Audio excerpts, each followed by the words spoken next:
The Make Your Green Mark campaign is the biggest and one of the most critical aspects of the Acer brand's commitment towards ESG initiatives. Year after year, we come back here for tree planting. Because of the Green Heritage Foundation, the advocacy is to grow and plant more trees to help the environment and, more importantly, help the people here for their livelihood. Acer has been an all-around partner. They've been a long-term committed partner for over a decade. Our primary mission is to green the earth, to work on our denuded areas and to rebuild our forests. And over the last almost 12 years, they have not only assisted in providing tools of technology, they've provided a scholarship to one farmer's child. They have provided tree planting budgets. This is running into the thousands of trees already over a decade. They help in every aspect of our mission. During the Acer Day concert, we're very proud that we have achieved 20 metric tons donated as garbage compensation to the PLAF. We have raised a total of 5,401 trees pledged to the Green Earth Heritage Foundation. We all know, pag nabawasan ng carbon emission, makakatulong to sa climate change na sa problem natin ngayon. I can be an influencer, an advocate for the young. Nakakapagbigay siya ng encouragement sa ibang tao. I flew in from Singapore to participate in the tree planting event. I look forward to be at one with nature and also to do my small part to green the earth. We are so proud and happy to see those trees we plant growing to bigger and bigger. At least we doing things one step at a time, moving forward. We help this community, but the community helping us as well.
The fastest growing fiber internet got even faster.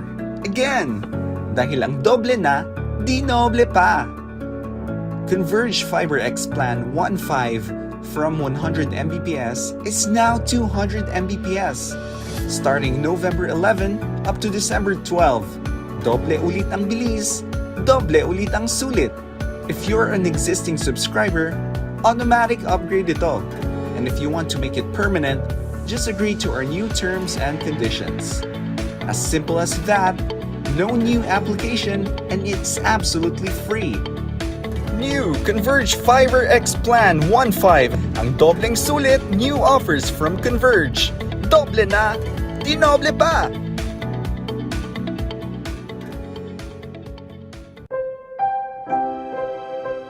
For those who see it, who realize the rules and assumptions, the do's and don'ts, that the order of things are being disrupted, the future called and said it's hiring. The internet used to be such a beautiful place. Galaxies full of planets brimming with content. I'd spend hours flying around, learning everything I could, typing in destinations and exploring whole new online worlds. But nothing lasts forever. Ads began popping up like viruses, slowing down my ship, stealing my bandwidth, and using up valuable data. It was a nightmare. Sir, I've taken the liberty of upgrading the ship's defense systems with Windscribe. You won't have to worry about ads anymore. Thank you, British computer voice. But ads weren't the only things to worry about. I was being followed. Trackers. They'd been on my tail, collecting my browsing history and preferences. They knew the machine and operating system I was using. Hell, they even knew the size of my damn Glorgon. Sir, have you been drinking the engine coolant? No. Relax. Trackers are no match for Windscribe either. Watch this. God, I love explosions. Let's get out of here. But my favorite sites became geo-restricted, blocking me from visiting my favorite places because of the origin of my ship. Not to worry, sir. Windscribe can spoof the origin of our ship with the tap of a button. Look! Now you're American. Sweet, sweet freedom!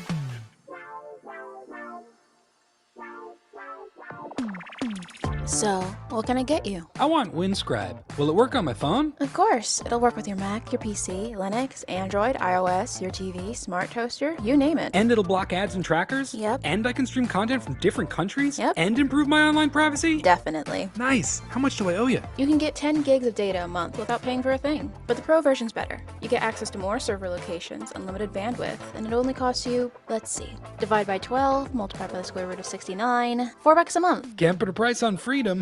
Yeah, you can. It's $4.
Mic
test, mic test, mic test.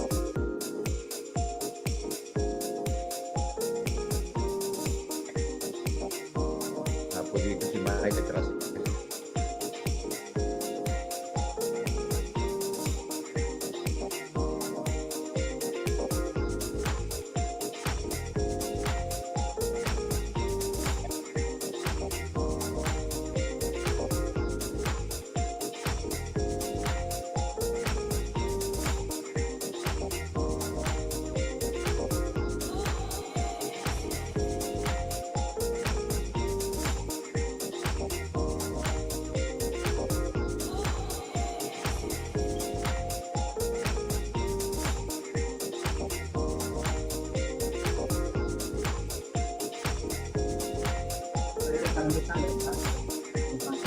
Full distance learning no longer allowed next time without shared approval.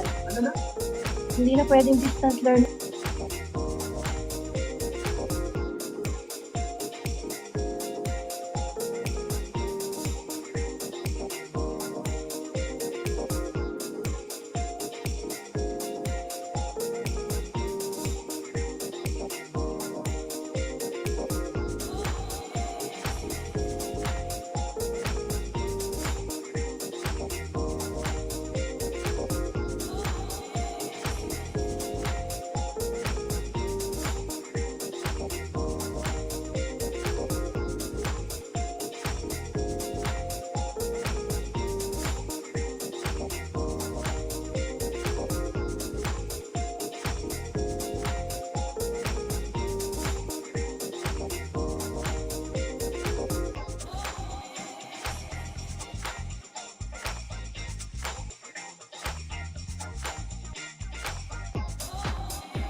mga kababayan, ang pambansang awit ng Pilipinas. Kayang mag-ibig, helas ng sinakanan, alam ng puso, sa titik mo'y buhay. Lupang hinirang, kuya ka ng magiting, sa mandulupin, di ka pasisingil, sa nagatak tutok sa simoy at sa langit kong bagaw, ay ginagang tulad, awit sa pagkayang minamahal, ang isang ng matawad mo'y tagumpay na nag-iingin, ang bituin at araw niya kailan pang ay di magtitingin. Luman ang araw ng walhagit pagsingka, buhay langit sa piling mo. Ang inigaya ng pagkay mga api, ang mamatay ng dahil sa'yo.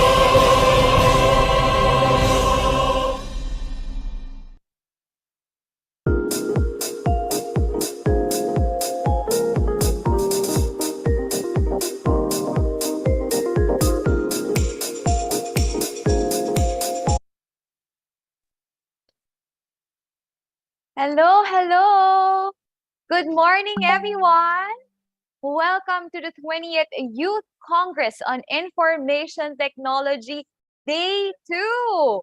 Yes, Day 2 na tayo ngayon. Hello, everyone! Tignan ko nga sa chat box. Ayan, hi, good morning to you all! I am Monique Cardenas, your host.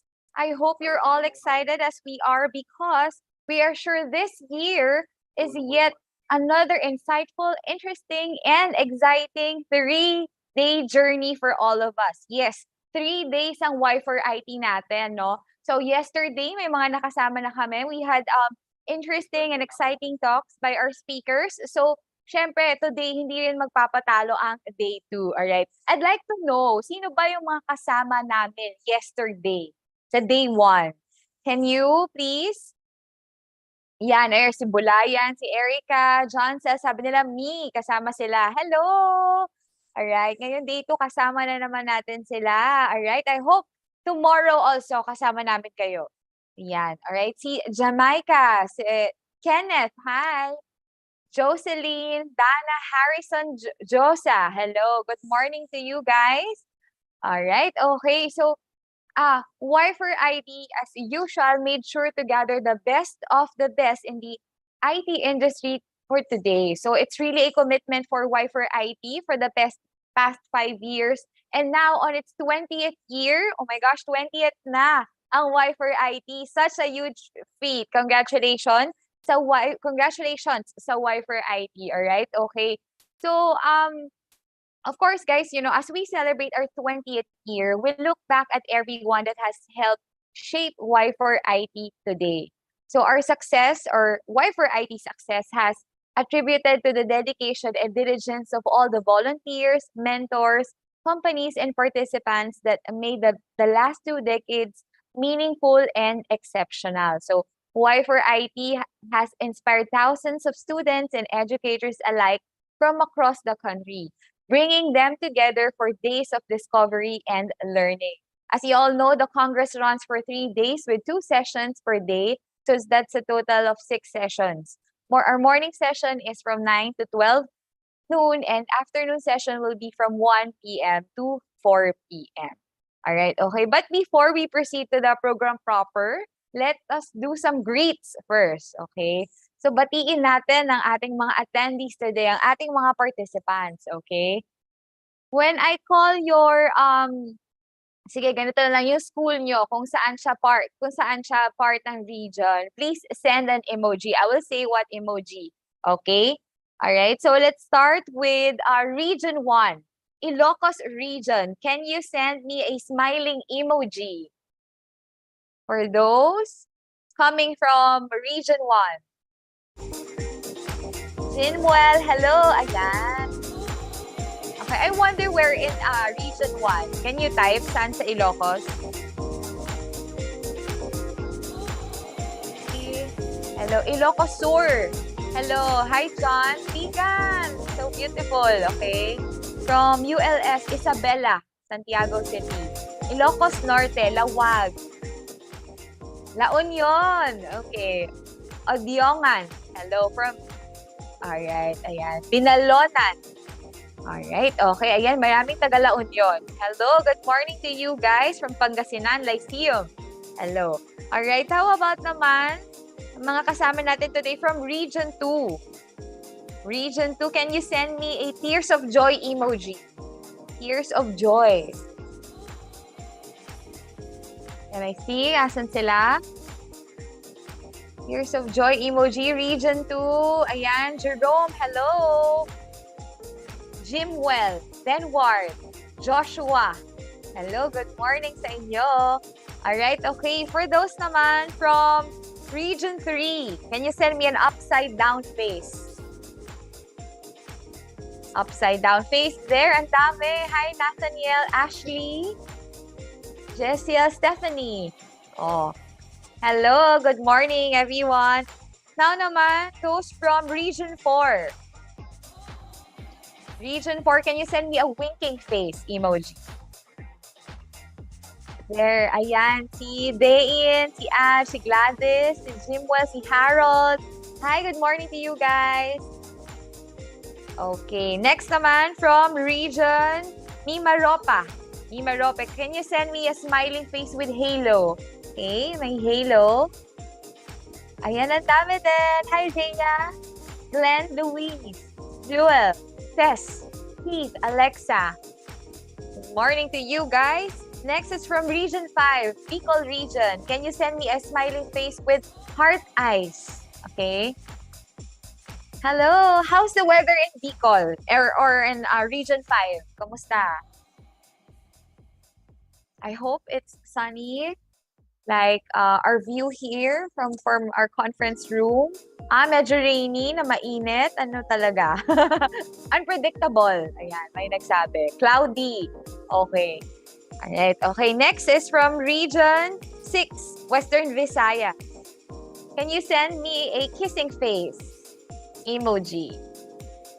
Yes, alright. Our participants from Western Visayas. Hi, John, Alice, Marvin, good morning. Okay, yan. Alright, how about our participants from Region 8, Region 7, sorry, Central Visayas. In Central Visayas, can you send me a red heart? There. Hello, John, Bell, Carl, John Bascan, Bakasen. Okay, Mark. Hello, Daniel. Okay, alright. Okay, next naman are participants from Region 8, Eastern Visayas. Can you send me an orange heart emoji? Okay. Ayan, si Jimwell, si Jorg. Hello, may dalawa tayo from Central Visayas. Can you send me an orange heart? Ayan, si Mariela, tatlo na. Mayan, hello, good morning. Okay. Alright, okay, next are participants from Region 9. From Region 9, can you send me a yellow heart? Yellow heart, that's from Zamboanga Peninsula. Jimwell, hello. Okay, isa lang. Ayan, dalawa na. John, Harold, Jade, apat. Okay, from Region 9. Si Kaiser. Okay. Alright, okay, next from Region 10, Northern Mindanao. Can you send me a green heart? From Region 10. Hi, Jimwell, Barayero. Okay, may isa. Oh, green heart. Oh, dalawa. May Ellen. Hello. Good morning to you guys. Ray, Arnel, Sevilla.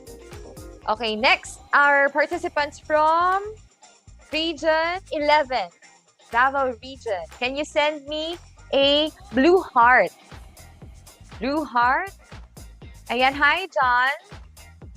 Okay. Meron na tayo isa from Region 11. Ayan, si Parahas Mark. Hello, dalawa sila. Okay.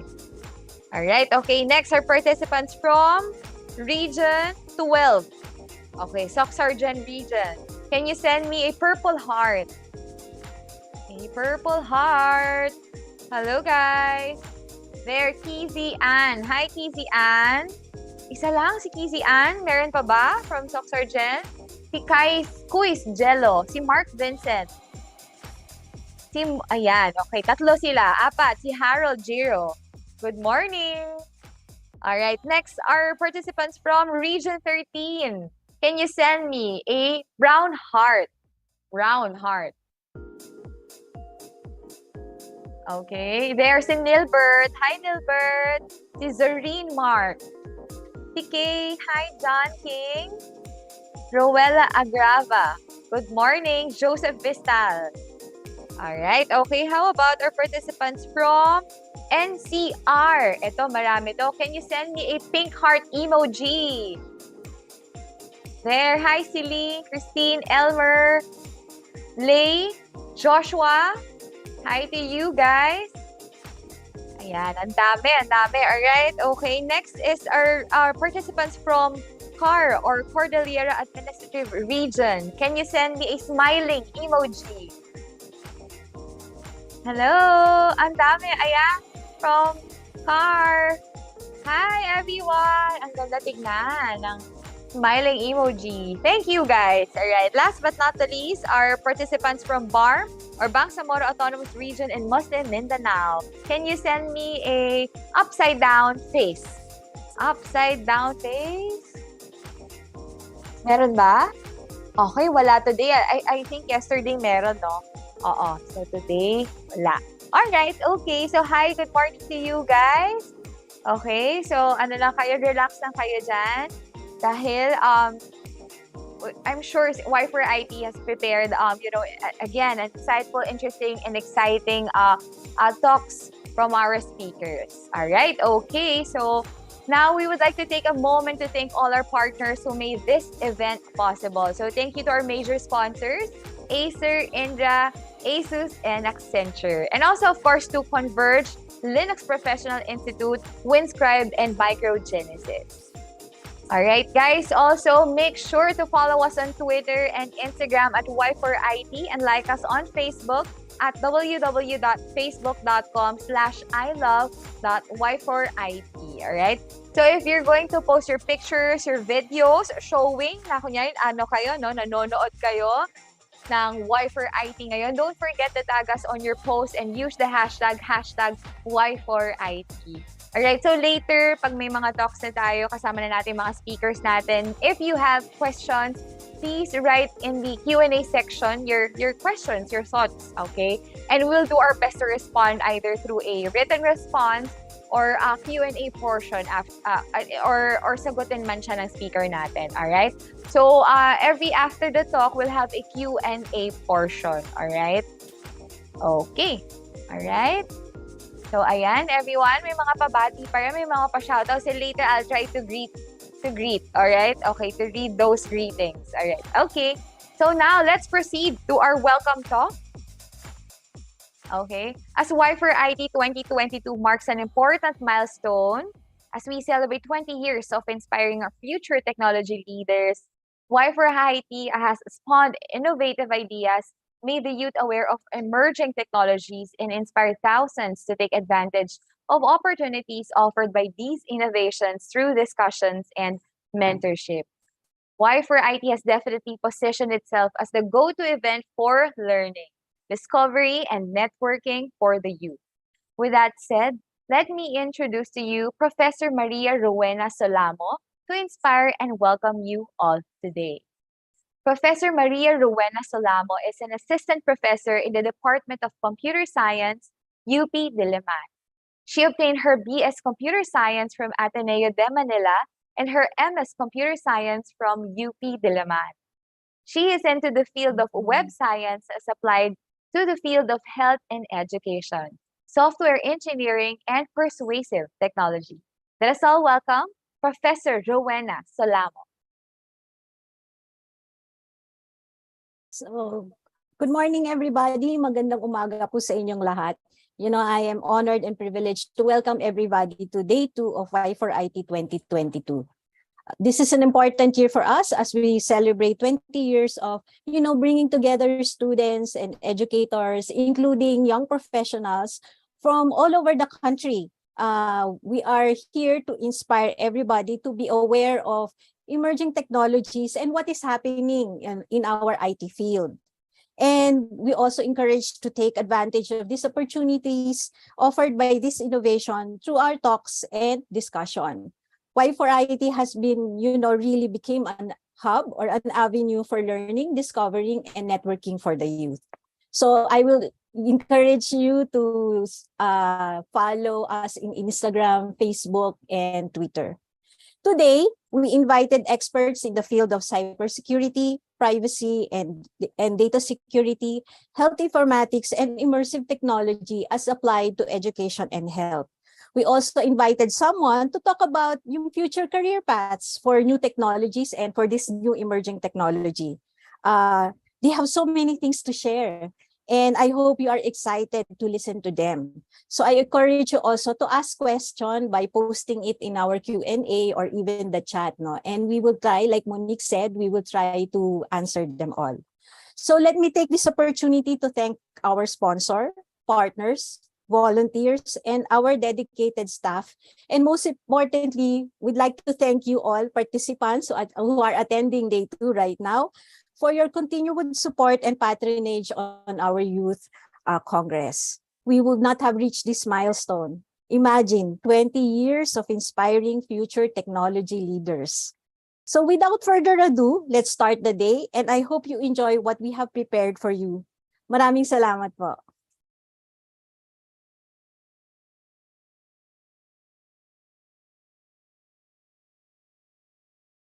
Thank you so much, Ma'am Weng.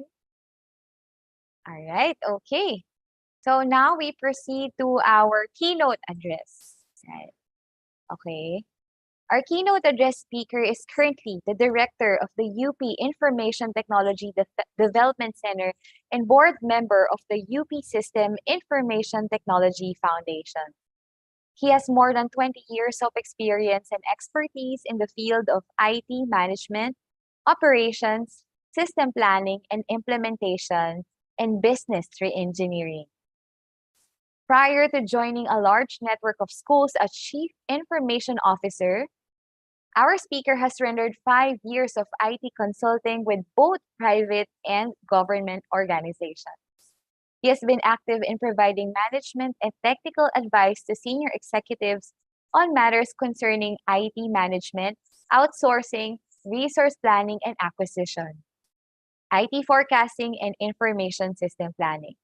He also served as Chief Information Officer of a private organization with diverse business interests for 9 years and served as IT consultant in various private and government institutions. He has more than 10 years of solid experience and expertise in the fields of IT management, IT operations, information systems planning, systems implementation, and business re-engineering. His diverse but encompassing knowledge on applications development, systems design and analysis, and systems implementation has been instrumental in successfully building his IT career. In his 9 years of holding a top IT position, he has harnessed and transformed IT teams into competitive assets of the company, moving the IT organizations from cost centers to revenue-generating centers. Let us all welcome Mr. Paulo Noel G. Paje. Okay, so thank you, Monique, for that very kind introduction. I thought it's already the half of my presentation, but thank you, Monique. Okay, so good morning, everyone, and welcome to our 20th Y4IT Congress. So this is really something that you have to be proud of because you have been part of history. We have reached this far after 20 years. So as students, teachers, administrators, we are so happy that you have been part of this Y4IT family. And we look forward that you will be with us through these coming years, until we reach maybe the 50-year anniversary of this event. So let me now share my PowerPoint so that we can start the ball rolling. For today, I'm very much delighted to be part of this program as a keynote speaker. And it is my intention to share with you some information that will probably help you if you are a student, maybe inspire you, motivate you to complete your current degree program. So we really want you to finish your undergrad studies. For those who are in the masteral program, we also motivate you. And we also thank our faculty members who are present right now for guiding our IT students. Without them, I am sure the state of IT in the Philippines will be very weak. So for today, you are joining everyone, and let me share with you some statistics because this was shared to me. And this is very crucial because part of history is really to participate and earn knowledge from this event. So right now, we have a registered number of attendees. I got this from the Secretariat. We are 5,284. I'm sure they are, tuning in via YouTube. That's my understanding. This is streamed live, and some are here in the Zoom platform. Okay, and out of this number, we have the majority of it came from our student sector, the students, 86.1%. No? So, napakarami. And then our teachers, professionals, and administrators, they would account for 9.7%. Marami. And then yung others, baka wala dito sa dalawang categories, no? Others, 4.2. So we're big, and hopefully, this number would help, catapult our country in terms of IT development. And this event, just to start with my talk, I want to, give honor and recognition to our foundation because this foundation, was started by Dr. Jimmy Caro, and it has been there, here in the country.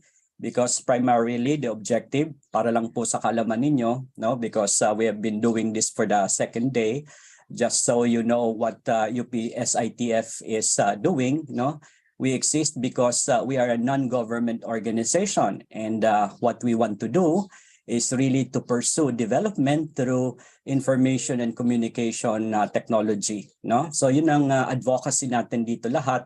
We really want that our country, our nation will be developed by way of adopting, using, implementing, and sustaining a very efficient ICT, information and communication technology. And let me also advertise, because our foundation is there to assist any agencies, be it private, or organization, government, most especially academia. So if you need services related to IT training, SITF will be very glad to assist you. We also do IT consulting. We also do projects related to software development. So if you have a requirement that would require the design and development of a software, we are there to assist, one way or the other. Then we also engage in planning and design projects, And if you are going to embark on an IT project, and the skills and the knowledge level is not that high, and you need help, maybe you can tap our organization because we do project management. So this is very good on the part of UP-SITF because we are really pushing forward the interest of ICT in the country. And then last but not the least, we do research. Okay, all related to ICT.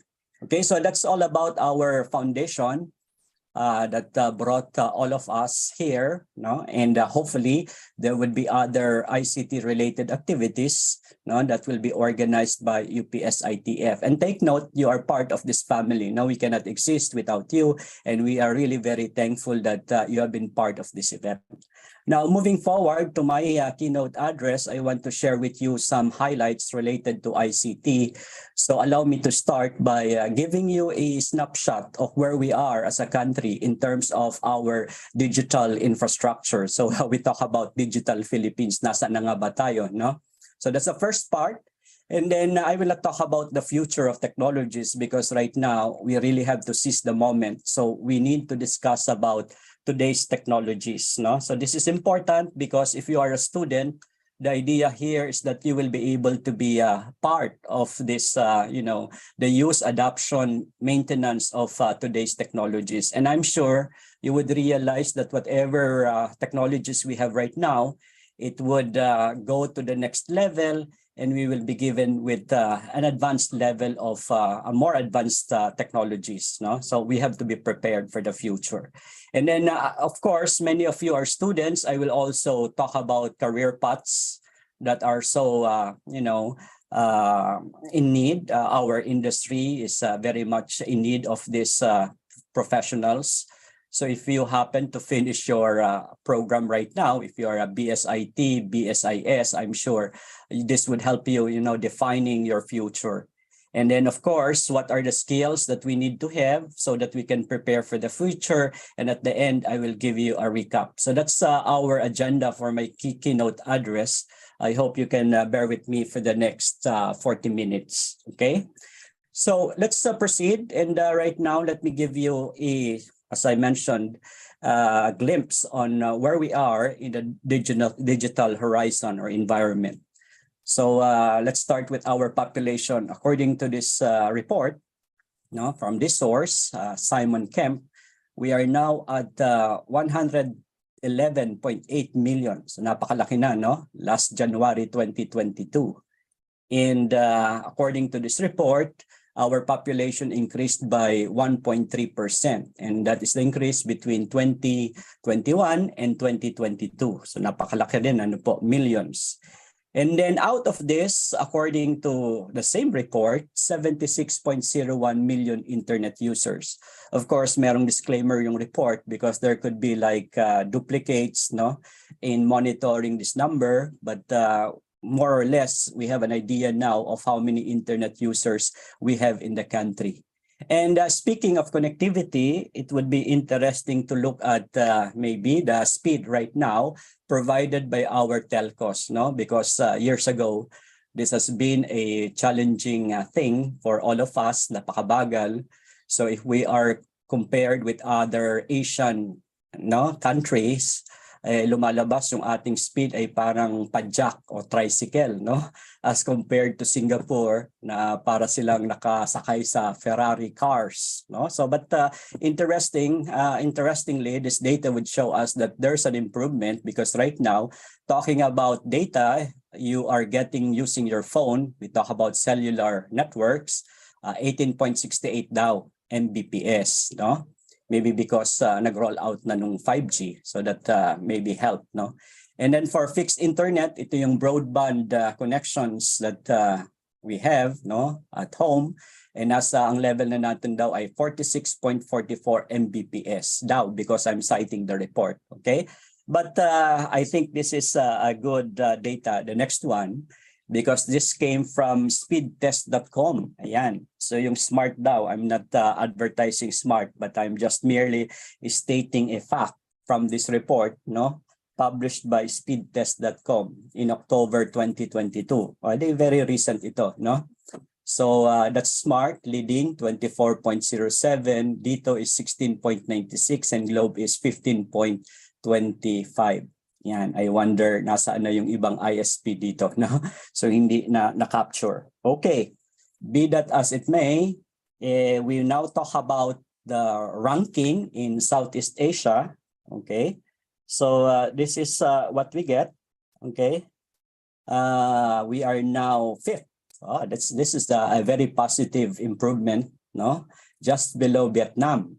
Before kasi when I present this same report, this kind of report, yung Philippines nandun sa dulo, second to the last.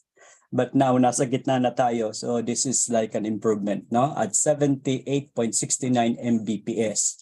But then again, Singapore is leading the pack at 215, So, well, malayo pa tayo, but we are making progress. Vietnam, surprisingly, mataas. That is really true. I was there like 4 years ago. Kahit yung maliit na, karinderya, they have a very fast internet, free. So this is something that we have to look out for if there would be improvements in the coming years. So very interesting data. Now, let's go to the social media data. This would involve you because I'm sure many of you are using one way or the other social media platform. So that there's 92.05 million social media users now in the Philippines as reported in January 2022. Napakarami. But then again, may disclaimer din yung report na users can be redundant at meron ding mga trolls dyan. Okay? Or mga, di ba, users that are creating multiple accounts. Facebook has 83.85 million in our country, early 2022. And YouTube, mga YouTubers, 56.50 million. Again, there could be some duplicates, but more or less, this data would tell us na marami na rin gumagamit ng social media, no? And true enough, that can really influence the way we do things in our country, no? Politics, e-commerce, etc. Okay, so I hope you are following me and you now have a picture of where we are as a country. SITF, our foundation is really into monitoring this, kung ano na yung state ng ating digital systems, infrastructure, digital environment. Now, of course, although we are users of this technology, what is very important is to know the level of ICT skills, no? My classmate and friend shared 2 nights ago data, and it's an interesting data from World Bank. And that report cited the level of ICT skills that we are at. No? So let's take a look at this graph. I hope you can see this. Yung dark colored bar here, yan ang Philippines. Ito po yun, no? And this data is in 2019. So more or less, malapit na rin. And Thailand, kasi medyo confusing yung color, light blue. Okay? So if we look at the this group of bar graphs, okay, bars. This is, speaks about the basic arithmetic formula in a spreadsheet. How many users? Oh, napakaliit. So that is what I want to show here as compared to other countries like Cambodia, okay, Singapore, Indonesia, Thailand, and Malaysia. So syempre, ang pinakamataas dito is Singapore. No? But ito yung Cambodia. And nandito lang tayo sa maliit, 7.2, no? So ito yung number of users daw now with knows how to do basic arithmetic formula, maybe sa Excel or any other software. Now ito naman yung how to use copy and paste tools so that you can duplicate information within a document. Medyo mataas, kulelat yung Thailand, no? 19.8, we are at 24.5. Galing daw ito sa DICT and PSRTI as cited by the report of the World Bank. I got this from the World Bank report. Sending emails with attached files. Medyo marami na rin tayo, 25.8 as compared to Thailand, 14.7. Siyempre, walang tatalo sa Singapore, no? Including Indonesia, mataas sila. And then we have Cambodia, mataas din. So they know how to use, to send emails. Ito naman, how to create electronic presentations using presentation software. Mababa din tayo, okay? And then downloading, finding, installing, and configuring software. Pumapangalawa tayo, hindi, pangatlo, no? Because very low ang Cambodia. Thailand is also low, but we are here, third. Yan. When you talk about how to find, download, install, and configure software. Okay. And then the last, transferring files between a computer and other devices. Yan. So, ano ito? Pangatlo din tayo.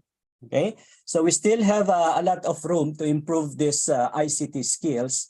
And we are talking about youths and adults. So I would guess na ang age nito would be maybe 16. Yung ba ang ano natin? Age ng youth to adults. Siguro mga 40. Yan. So talking about their ICT skills. So this indicates that we have to do a lot more because syempre, if we are going to overtake the other countries like Indonesia, Malaysia, and Singapore, which is very high here, talking about the bars, the graph, it would really take a lot of effort, no, investments, motivation from our youth and adults to really enhance their ICT skills. Okay, so this data would tell us really there's a lot to improve in terms of our ICT skills. Now, the next slide would be about using, assessing again the ICT skills in the country. Pero dito ang classification na yung ICT advanced skills o yung standard skills and then basic skills. Okay, merong ano yan, explanation kung ano yung advanced skills, and this would pertain dun sa mga high-level knowledge on ICT, maybe programming, di ba? The use of sophisticated data analytic tools, etc. Basic skills, maybe just opening a file, transferring a file, di ba? Using Excel, PowerPoint, etc. Yan. So, I cannot expound more, but if we look at ano ba ang Philippines dito, ayan, yung una, di ba? Mababa yung ICT skills, kahit na advanced, standard, or basic. Can you see this? No, ito yung Philippines, yan. And then of course, ang matataas dito Singapore, yan, no, napakahaba ng linya, Malaysia, nasa gitna ang Indonesia. So this is sorted from lowest to highest. So nandito tayo. Okay, but don't be sad. We are all here because we do not want to be part of these statistics, and that we will help, move up our country in terms of ICT skills, be it basic, standard, or advanced. So itong mga metrics na ito are very useful because this would inspire us to do more. Hindi yung ma-discourage tayo and do nothing, no? So that's the reason why UPS-ITF and all other organizations, on ICT, dealing with ICT, including our industry, are really pushing for this. And we hope that one day, our government will also do the same and invest heavily on ICT skills, no? So if we have friends here from DICT, well, this data is not from us. This data came from World Bank, and World Bank cited ITU, the International Telecommunications Union. I think that's the meaning of the ITU, published in 2021. Okay, so let's all be inspired, not be sad, be saddened about this data. So as part of this industry, the IT industry, because we are contributing to it as future professionals or current professionals, then the question now is, what do we anticipate in the coming days? How can we take part of this industry that is so weak relative to other countries? And so by knowing that, maybe we can help, in enhancing the level of skills, and that you would contribute to national development through ICT. So let's take a look at today's technologies. And I will just mention three major technologies that are currently, making an impact on the way we do things, whether in offices, at the school, diba, or at home. And I'm sure some of these key terms, keywords, technologies are very familiar to you, but please allow me to go over them again so that we would see how you would participate in today's deployment adoption of technologies. First one is cloud computing. I'm sure you have heard of this. And you talk about cloud computing, yung mga IT students na present, and you're now talking about a system of computing. But this is, new and currently being adopted because the value of this is really great as compared to maintaining your IT systems in-premise or in-house. So many companies, individuals are already getting away from the traditional way of maintaining their infrastructure. So it's like a system where there are many components and the service that are delivered via the internet. So very important would be connectivity. So you cannot really maximize the full benefits of cloud without having a strong, fast connectivity. So this diagram, just to give you again a review, if you look at this, the cloud, you have many elements here, which are all IT related, diba? Servers, storage, applications, they're all there in the cloud. So Well, this is just a diagram that shows you where they are situated, but in reality, physically, they are housed in big buildings where many machines are housed. So you do not maintain it. No, normally there are people, experts who will do it for you. So you will just access their servers, their services.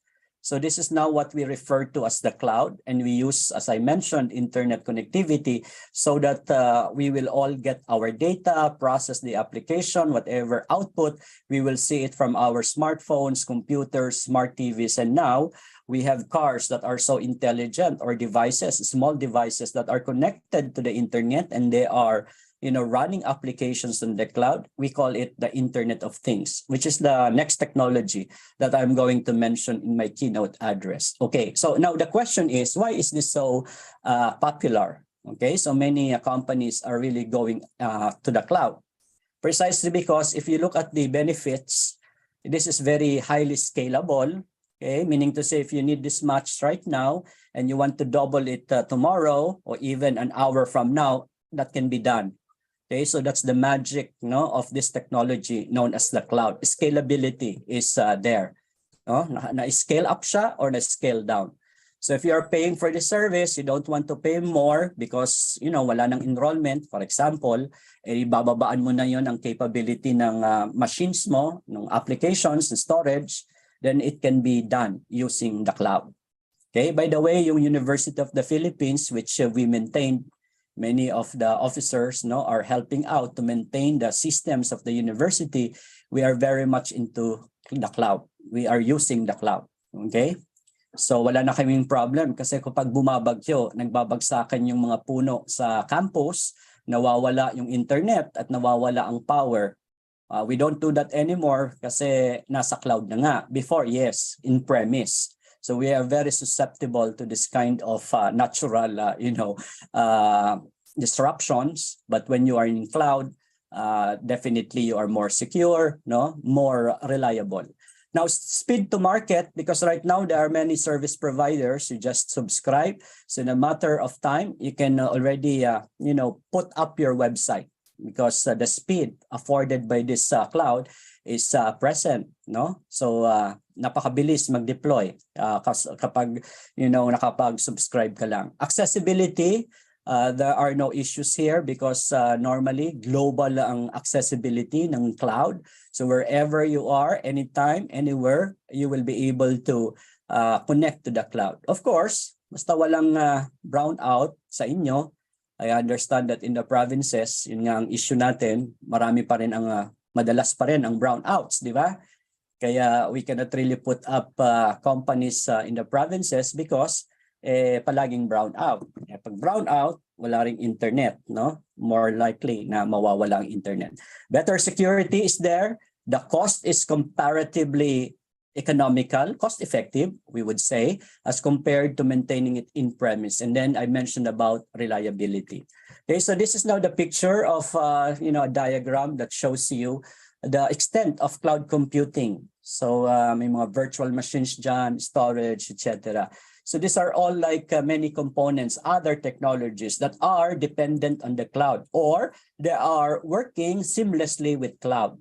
So merong parang harmonious work relationship between other technologies in the cloud. Synergy, that's a term, And what is very common right now is to have AI machines or machine learning, tools, devices connected to the cloud. The heavy computing, is done here on the cloud, and whatever is the output, they are returned back to the devices, maybe your smartphone, etc. The databases and data centers would also be connected to the cloud, etc. Now, let's talk about the CSP. Ito yung mga cloud service providers. I'm sure you have heard many of them. AWS is number one right now for second quarter of 2022. Azure of Microsoft is at 21%, And below them will be Google Cloud, Alibaba Cloud, IBM Cloud, Salesforce, and then at the bottom you have Tencent and Oracle Cloud. So this is like a 203.5 billion. It's really a big industry, as of June 2022. So cloud is really the in thing right now. Before, mga 10 years ago, 5 years ago, I've been talking about this cloud, emerging pa lang siya, but right now, there are more people using the cloud. Kasi hesitant sila, there are many challenges also related to cloud, like security.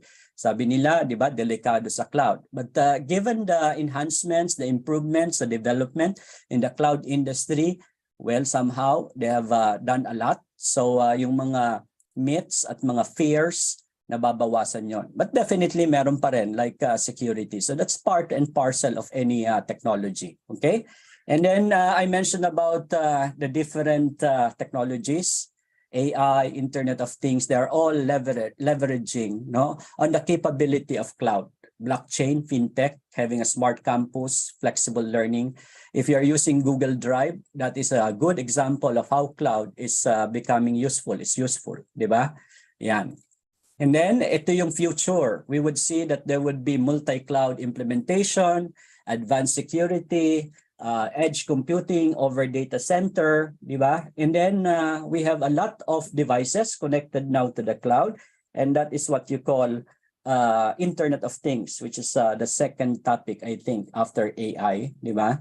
And then meron ding serverless computing, and then meron containers and Kubernetes. I hope I pronounced it right, but these are like very specific cloud implementation, where our applications are readily available. And so we would see this future components or elements of variation of cloud computing to emerge. Some are already here. Now, the question now is, how are you going as students, perhaps, or even professionals, how you would develop your current skills so that you will be part of this? Ito po yung different career paths, okay? So, ang daming opportunities related to this. As a matter of fact, there are many companies looking for talents, skills related to this. So, you can become a cloud developer, okay? You can be a front-end, back-end developer, a solutions architect, diba? And then a data engineer. So you must be good like you are a data scientist. Yeah. So that this is part of how you can participate in cloud computing. And then, so if we have cloud computing, I made mention about AI, which is another very popular technology right now. So when you have AI, let me just go to the examples. If you hear Siri or Alexa, that is an example of AI. I'm using a very intelligent vacuum cleaner here at 6 o'clock in the morning. It would roam around and it will use its algorithm. And after going around, it would stop. So very intelligent. So that's the robotic vacuum cleaners. We now have self-driving vehicles powered by AI. You've heard of this. And then a lot of software related to facial recognition. Yan. So nag-attendance ka na lang, Even yung mga desktops natin or laptops can recognize our face, our cell phones. That's part of this AI technology. Chatbots, when you go to websites. And then in a bigger scale, there are manufacturing robots. So if you go to Toyota manufacturing plants, there would be a lot of robotic arms, and these are all powered by AI. Wala nang tao, to assemble the pieces of needed to create or manufacture a car. So that's part of AI.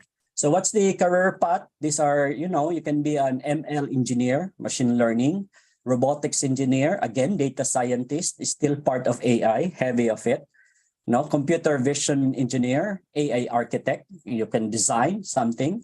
So maraming opportunities, related to artificial intelligence. You may want to look into this deeper so that you would know exactly what kind of skills you need to develop so that you would be part of this. Okay?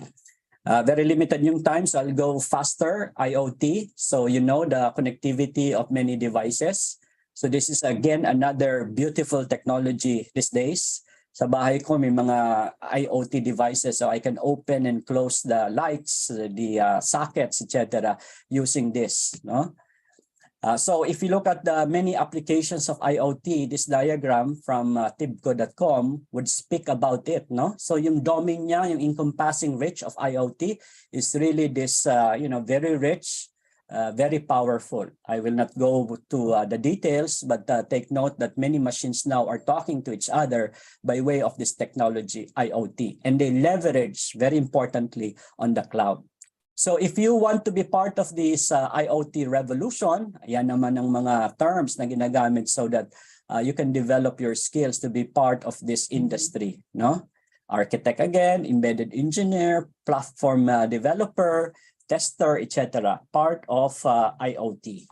And so when you prepare for the future, I've been searching on the net and I've seen this article from Tom Jemenser and I want to share it with you. Look at this. These are the specific technologies or skills that you need to develop so that you can be prepared for the future.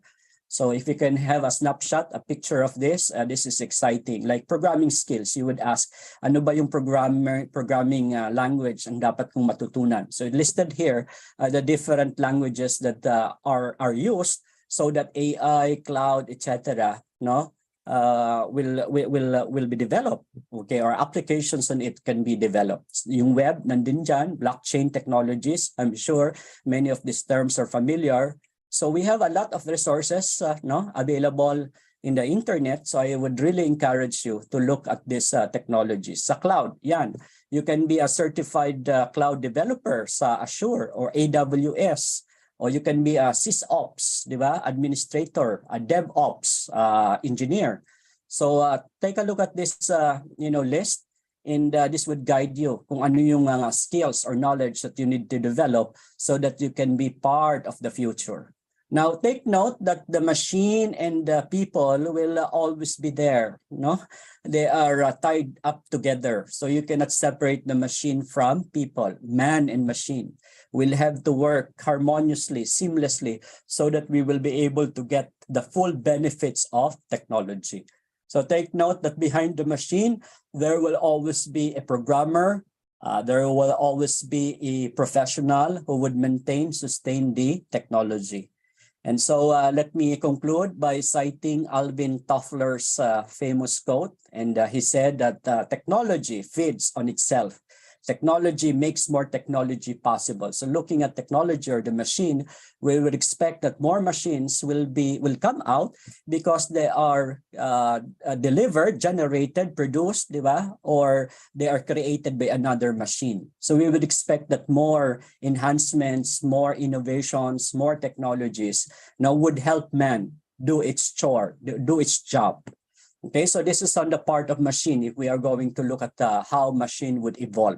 And true enough, we are seeing this now. Now for us, for you, students, professionals, take note that with this slide, I hope I can inspire you, citing a famous, I think, soccer player, itong si Pelé. I hope I pronounced him the name right. But sabi niya, success is no accident. It is hard work, perseverance, learning, studying if you are students, sacrifice, and most of all, love of what you are doing or learning to do. Yan. True enough. No? You cannot really master something if you do not like it. So you have to love it. No? And if you love it, then I'm sure success will follow. So on this note, I hope that you learned something from my keynote address. I want to inspire you. I want you to be part of this advocacy to promote ICT in our country so that altogether, di ba, we would achieve national development and we will live happily ever after. So good morning and thank you very much. I hope that you would enjoy the rest of the day.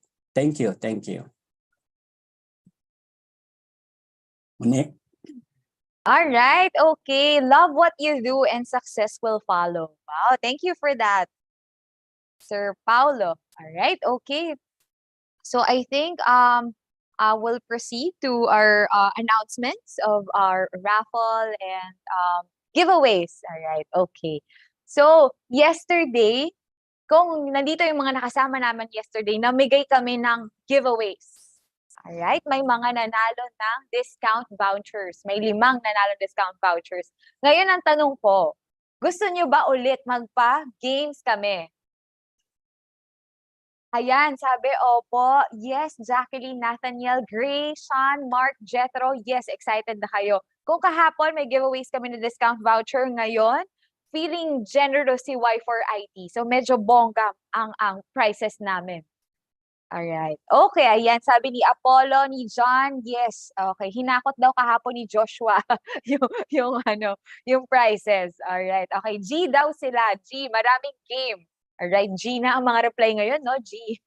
Meaning game. Alright, okay, sige.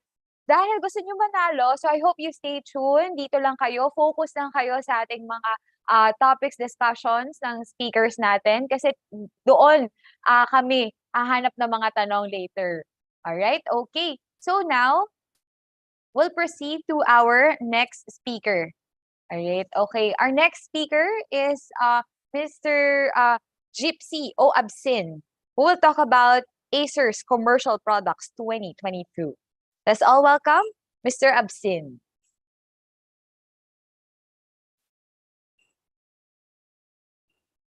Hello, good morning. Good morning. Clear? Kita ba yung screen?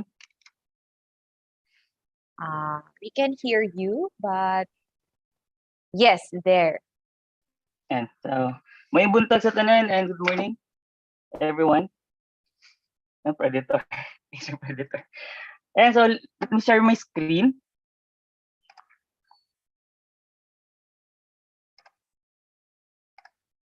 Yan, so kita na. Miss Monique. Yes, we can see your screen now. Yeah, so again, good morning. My name is Gypsy Elson from Acer. So may nakita ko kaninang message about Predator. So pero ang focus sa talk ko ngayon is more on commercial products, Acer commercial products. So we have two product line. First, the consumer, or nandun yung Predator, Nitro, and Aspire Swift. And the second business unit is the commercial products naman. So discuss ko lang kung ano yung commercial product ng Acer. And so a little background of Acer. So we've been in the business for quite a while. So Acer began in 1976 in Taiwan. So talaga medyo matagal na si Acer. And nag-evolve siya from a multi-tech company, became naging Acer na siya noong 1987. And nag-evolve 2001.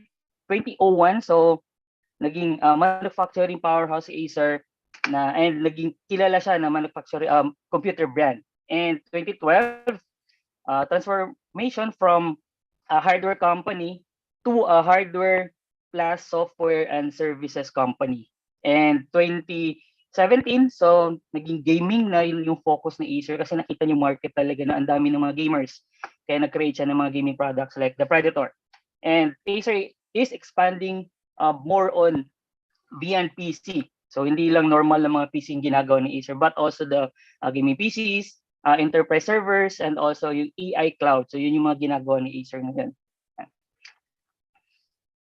And also Acer, so talagang committed si Acer for environmental and social responsibility. So yung mga ginagawa ngayon ni Acer is more on recycled material. So may mga products kami na talagang ginagamit ni Acer yung mga plastics na ginamit before, so ni-recycle niya and ginawa niya ulit na mga computers. And nagko-comply si Acer yung sa energy and resource efficient, low in pollutants. So talagang yun yung target ni Acer. And yung mga hazardous substances and yung mga easy to recycle na mga products. So we have a certification, ang daming certification ni Acer, like the EPIT. And so yun yung mga kailangan ngayon, like the government and also the academe. So yun yung mga talagang gusto nila na may mga certification about yung nakaka-help dun sa environment yung company.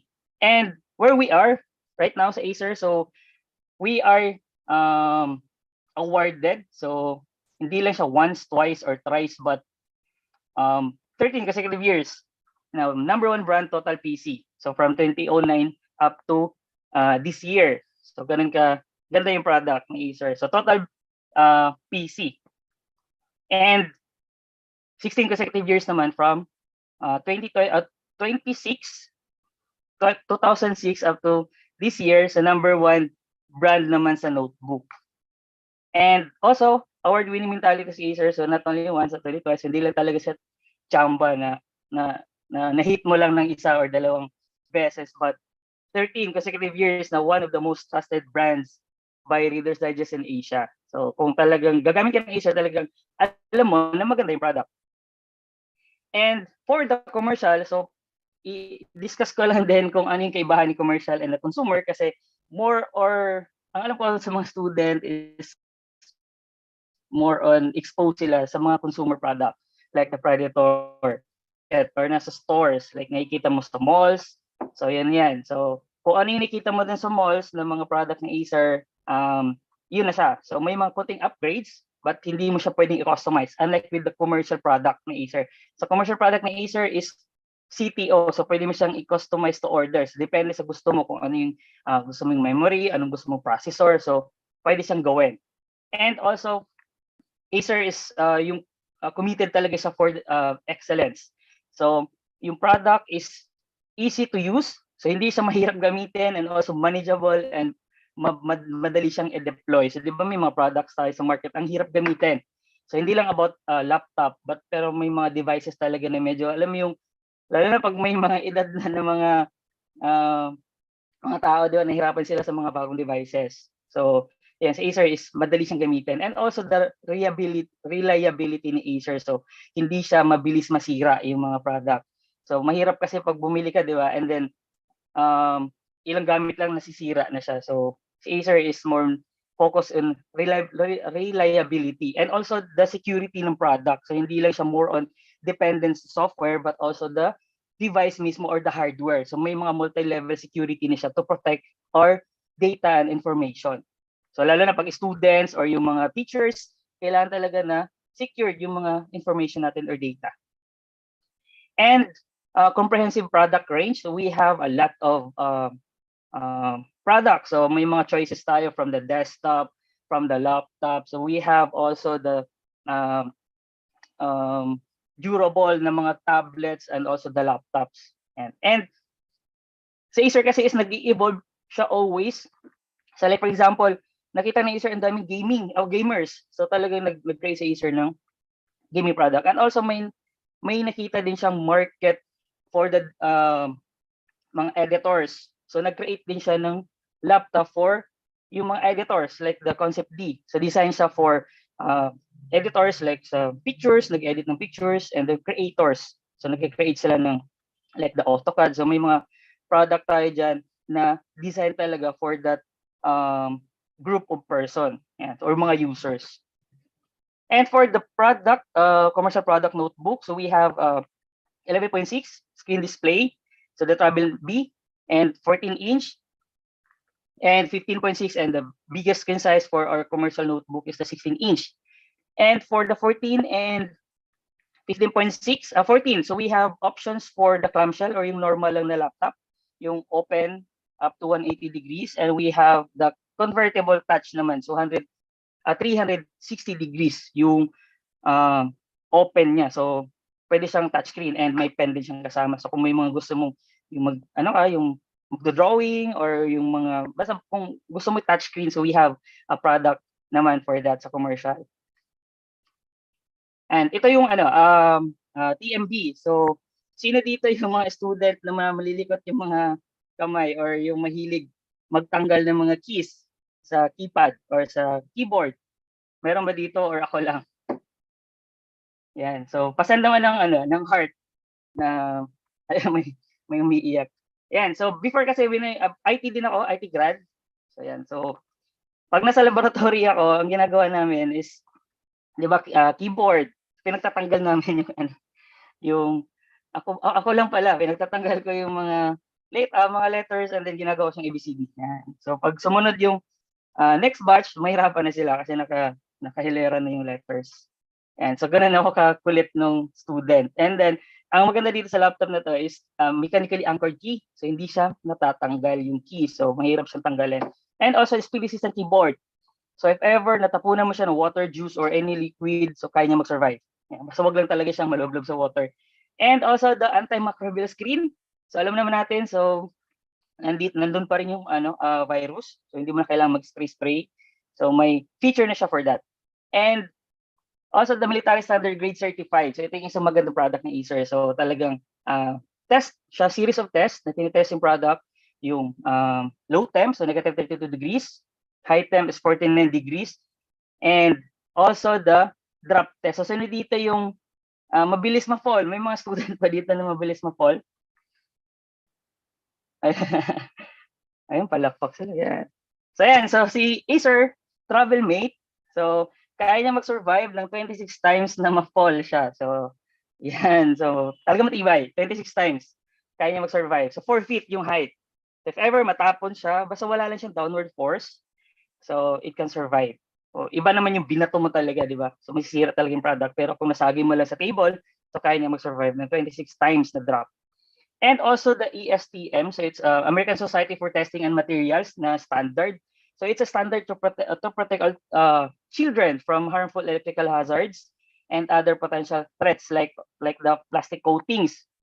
Yan, so di ba may mga devices, may mga pintura, and minsan yung mga kids, kinukutkot at kinakain nila, so nagkakaroon sila ng hazard sa health ng mga bata. So ito is certified na safe yung product ni Acer. And next is the Extensa.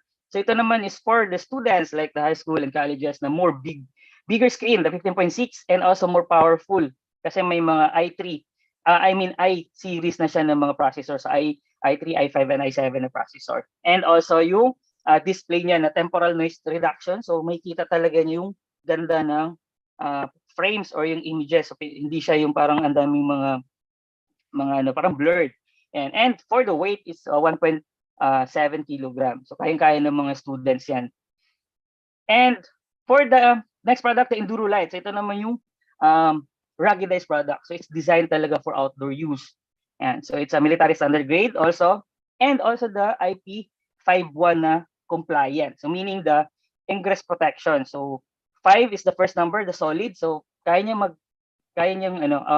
ma-expose ng 8 hours dun sa mga alikabok. So walang makakapasok talaga dun sa device na exposure ng 8 hours. And also the 1 is the liquid. So pwede mo siyang gawing payong, literal talaga na ever nabutang ka ng ulan, so pwede mo siyang gawing payong. So ang concern ng iba is paano pag napasukan ng water yung board. So ang board ni Enduro is covered siya or may waterproof coating yung board. And then also the fan is aqua fan. So once na may pumasok na tubig, nilalabas talaga niya yung water. And for the brightness is 450 nits. So yung pinaka-normal na brightness for the laptop, lalo pag sa mga schools is 250 to 300 yung brightness. Pero since design siya for outdoor use, like camping, ang mahilig kang umakit ng mundo, kailangan mo ng laptops, di ba? So naka 450 nits yung brightness. So kahit malakas or maliwanag masyado, nakikita mo pa rin yung screen.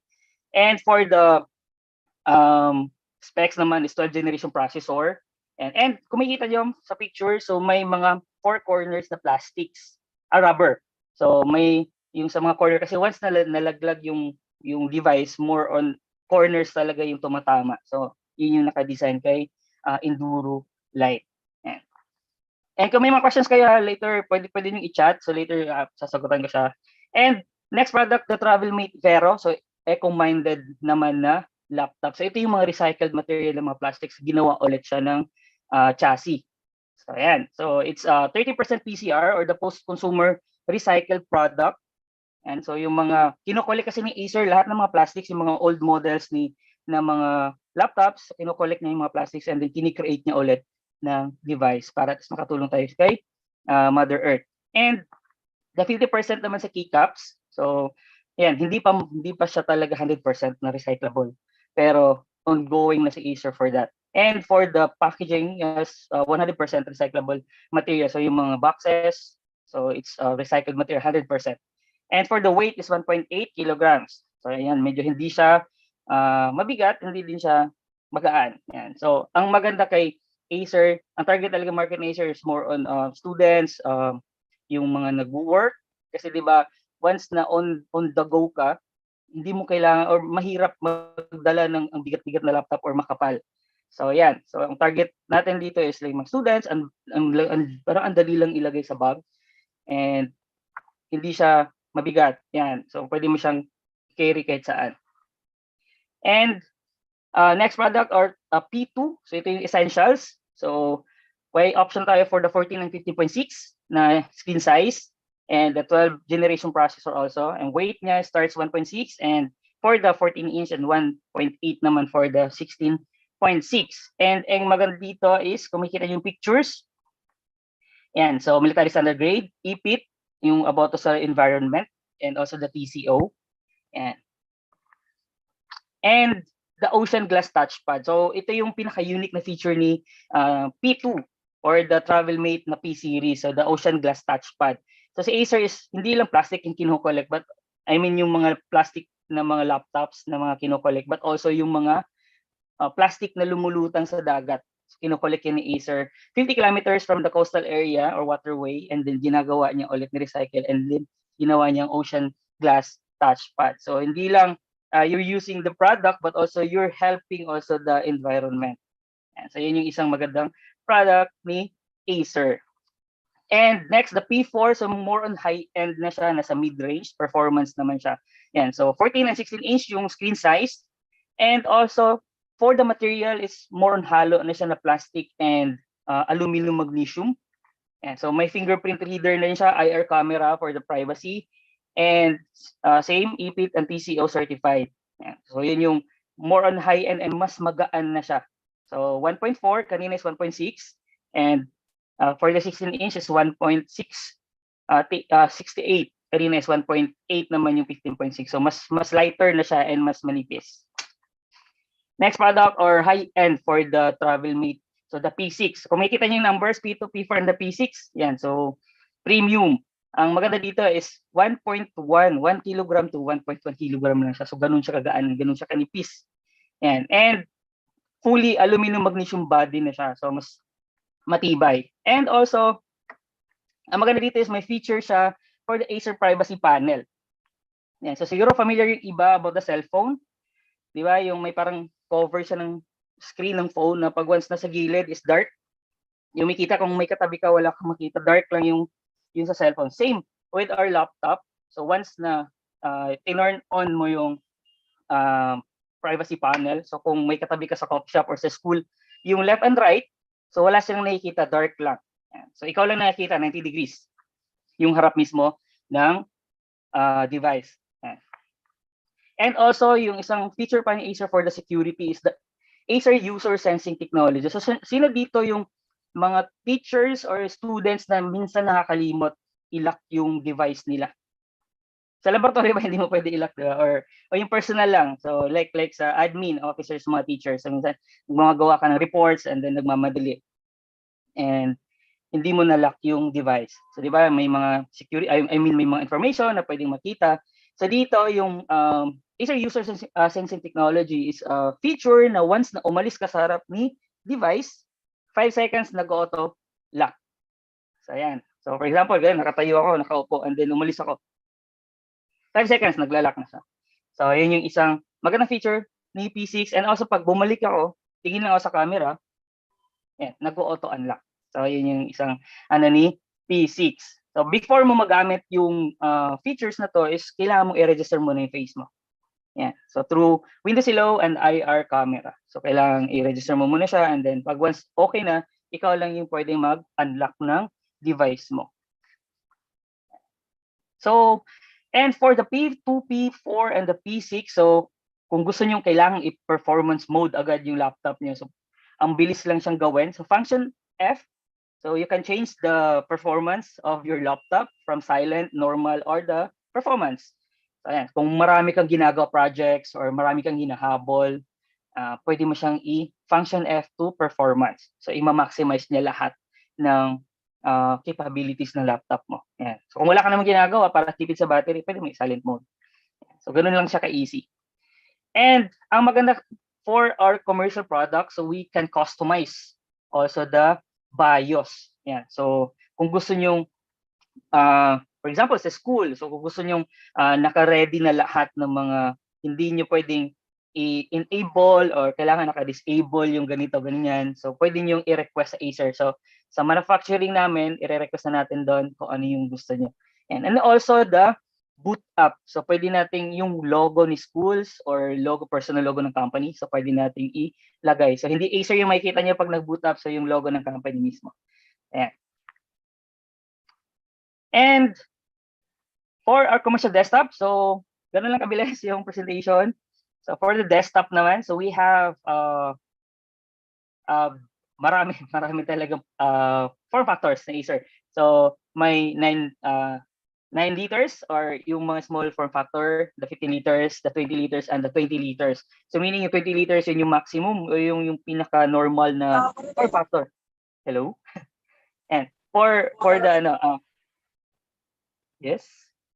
Yan, so 30 liters yun yung pinaka normal or yung normal na form factor for the desktop. So majority yan yun sa mga laboratory. And pero kung gusto niyo yung mas small type na mga form factor, so we have the 9 liters and also the 1 liter. So yun yung pwedeng ilagay sa likod ng monitor. So yan, pwede mo siyang ikabit lang doon sa likod ng monitor. So parang nakikita mo lalo na pag laboratory space saving area, kailangan mo magtipid sa area. So pwedeng nasa likod yung desktop niyo sa monitor. So yan. And ang advantage lang for the bigger form factor is the upgradability. So meaning bigger form factor, marami siyang pwedeng ilagay. Like the memory, so up to 128 gig na memory, and then 4 base na mga HDD, so up to 8 terabyte yung kaya ni Acer. Yeah. So and also with the 2 M.2 slot na SSD. So yan yun. And for the GPU naman, so for the bigger so for the 30 liters, so kaya niya ang mga RTX 3080. Yan. So yan yung kaya ni Veritone. So yan yung mga tawag ng Acer commercial. So di ba yung sa consumer is the Predator. Yan. So Aspire. Sa commercial naman is for the desktop the Veritone, and then for the notebook is the Travelmate. And also we have the AIO. So all-in-one na siya. So monitor, and then nandun na rin yung board, memories, and lahat nandun siya. And same with our laptop. So customize, pwede natin i-customize to order yung devices natin for the desktop. And ports, maraming ports Acer. So we have the VGA, HDMI, and the DP port. So yun yung mga default. And so may up to i9 na 12th generation processor. So ganun ka-powerful yung Veritone natin ng mga models. And for the AIO, yan, so ito yung all-in-one. So isang feature na maganda dito kay all-in-one, like also the laptop, na pwede siyang mag-lock once na umalis ka sa harap ni all-in-one. And ang isa pang maganda is the peaker detection. So for example, I'm facing this one, the all-in-one screen, and then may sumilip dun sa upper right side. So nagbi-blink-blink yung screen mo. Yan, nagbi-blink-blink siya. Meaning, may tao doon na nakatayo, doon na area. So pwedeng sumilip, titingnan mo siya. Or kung lower naman, nagbi-blink din siya. So same din sa right or sa left side. So nagbi-blink. So alam mo na once na may nagbi-blink, may tao sa likod. So yan. And once na wala kang ginawa, na medyo ilang seconds na may nagbi-blink, nag-blurred agad yung screen niya. Protection yan. Na, for example, busy ka, wala kang nakita, na nagbi-blink siya. And magkukusang magbe-blurred na yung screen ng all-in-one niyo para hindi makita kung anong sinisilip ng sa likod. So, yun yung isang feature ni Veritone AIO. And also, the last product, so we have hindi lang more on desktop and laptop sa Acer. So we have the display, so monitors and projectors. So so mga needed sa schools, we have the projectors and mga lineups din ng mga projectors and the monitors. And also the Acer Pure. So hindi ko lang nakita, hindi ko nasama sa slide. So we have the purifier and also the fan. So pwede siyang kailang siguro pwede niyo i-search na lang siguro sa web kung ano yung tsura ni Acer Pure. So hindi ko siya nasama sa presentation. Yan. And for the services, we have the major service center, Luzon, sa Paco, Manila. So ito yung pinaka-top side. So parang may mga bamboo sa baba. And for the Cebu, so sa Cebu nasa sa Ifcabahog Street, and also for the Davao area is nasa likod siya ng Ateneo. So kung yun yung mga pinaka-major service center ni Acer. So kung mga students, may mga problems kayo or mga issues kayo sa Acer products, pwede niyo siyang i-dalhin dun sa service center natin. Kung nasa Cebu area kayo, so malapit siya sa Ayala yung service center ni Acer sa Cebu. Yeah. So and also, ito lang, Acer is always breaking the barriers between people and technologies. Talagang lagi siya nag-i-innovate para ma-break yung mga barriers. Like, di ba, yung pandemic. So, wala talaga, hindi tayo ready for that. So, doon pumasok yung mga product ni Acer na talaga naka-help, lalo na sa students and also sa mga nag-work. Di ba ngayon is more on hybrid na siya. So, kung wala kang device, ang hirap. Kung wala kang online learning, mahirap talaga kung wala kang devices. Yan. So, and with that, so the best is yet to come. So thank you guys. Hope marami kayong natutunan or nalaman about our commercial lineups. So kasi mga students is more on ano lang consumer. So thank you guys. Thank you, Miss Monique. All right, okay. The best is yet to come. Yay! Hi sa mga co-armies ko dyan. Ito kasi yung new song ni BTS. All right. Okay. Thank you, Mr. Absin. Yes, for thank you. Yes, thank you for talking about Acer's commercial products 2022. All right. Okay. So, hi everyone. Ayan, may nag-send ng purple heart. Hi. I'm sure army din to si Jasmine. Hi, good morning. All right. So, sa ating mga participants, I'd like to know ano ba yung mga topics or mga discussions na nilook forward you today and for tomorrow. Sige nga, meron ba? About AI, cybersecurity. Ayan, sabi nila. Cybersecurity, sabi ni Quiz Jello. Okay, so, hello. Sabi ni Joshua, magandang laptop. Or about graphics. Ayan. Cybersecurity programming. Or how far the virtual world can go. How to improve cybersecurity po. More on cybersecurity, no? Ito, web design, sorry. And more on IA, artificial intelligence, cryptocurrency, web development, web programming, and again, web development, software engineering, game development, AR, blockchain. Okay, ayan, maraming mga interested the kind of topics. All right, now we move to our next speaker. Our next speaker is Steph Alba of Accenture, who will talk about stepping up in sustainability.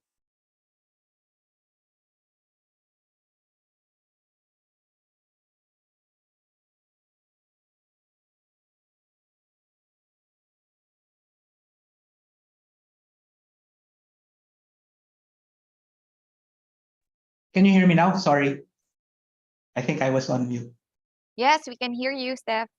Okay, very good. Can you see my screen? Yes, we can see your screen. Okay, thank you, Monique. So first, thank you to the organizers of the 20th Youth Congress on Information Technology for inviting me. And of course, good morning to all of you who are joining us today. Again, I'm Stefan Alba, one of the managing directors at Accenture. And a recent role I took on is technology sustainability lead for Accenture Technology Philippines. So indeed, both myself and hopefully all of us here are moving towards a path of stepping up on the area of sustainability. Okay, so what is sustainability? Simply put, sustainability is about ecosystems that sustain. These are ecosystems that endure through time. And in the world we live in, we are already seeing strains in our ecosystem. Climate change is upon us. And you can see effects around the world with forest wildfires happening in North America as well as in Europe. In the US East Coast alone, more than 12,000 acres burned in the Wharton State Forest just back in June. And this is the largest fire in New Jersey over the last 15 years. So really the situation is real, and you can see some imagery here about the forest fires, happening around the world.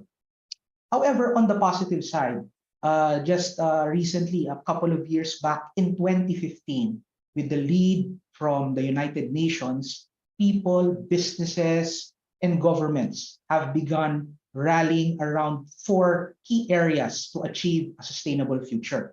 The 4 areas are carbon, waste, water, and healthy ecosystems.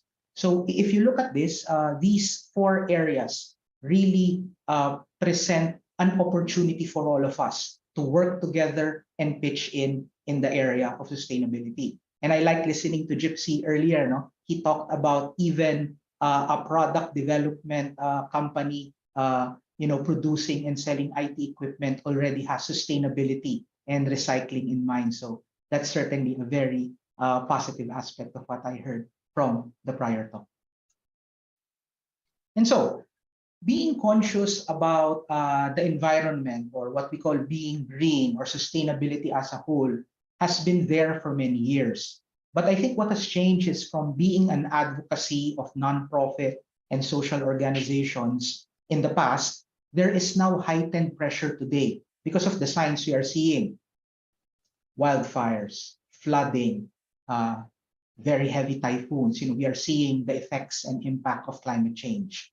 The United Nations, as I've mentioned, has what they call the 17 Sustainable Development Goals, or SDGs, and it spans across environment, social concerns, and governance.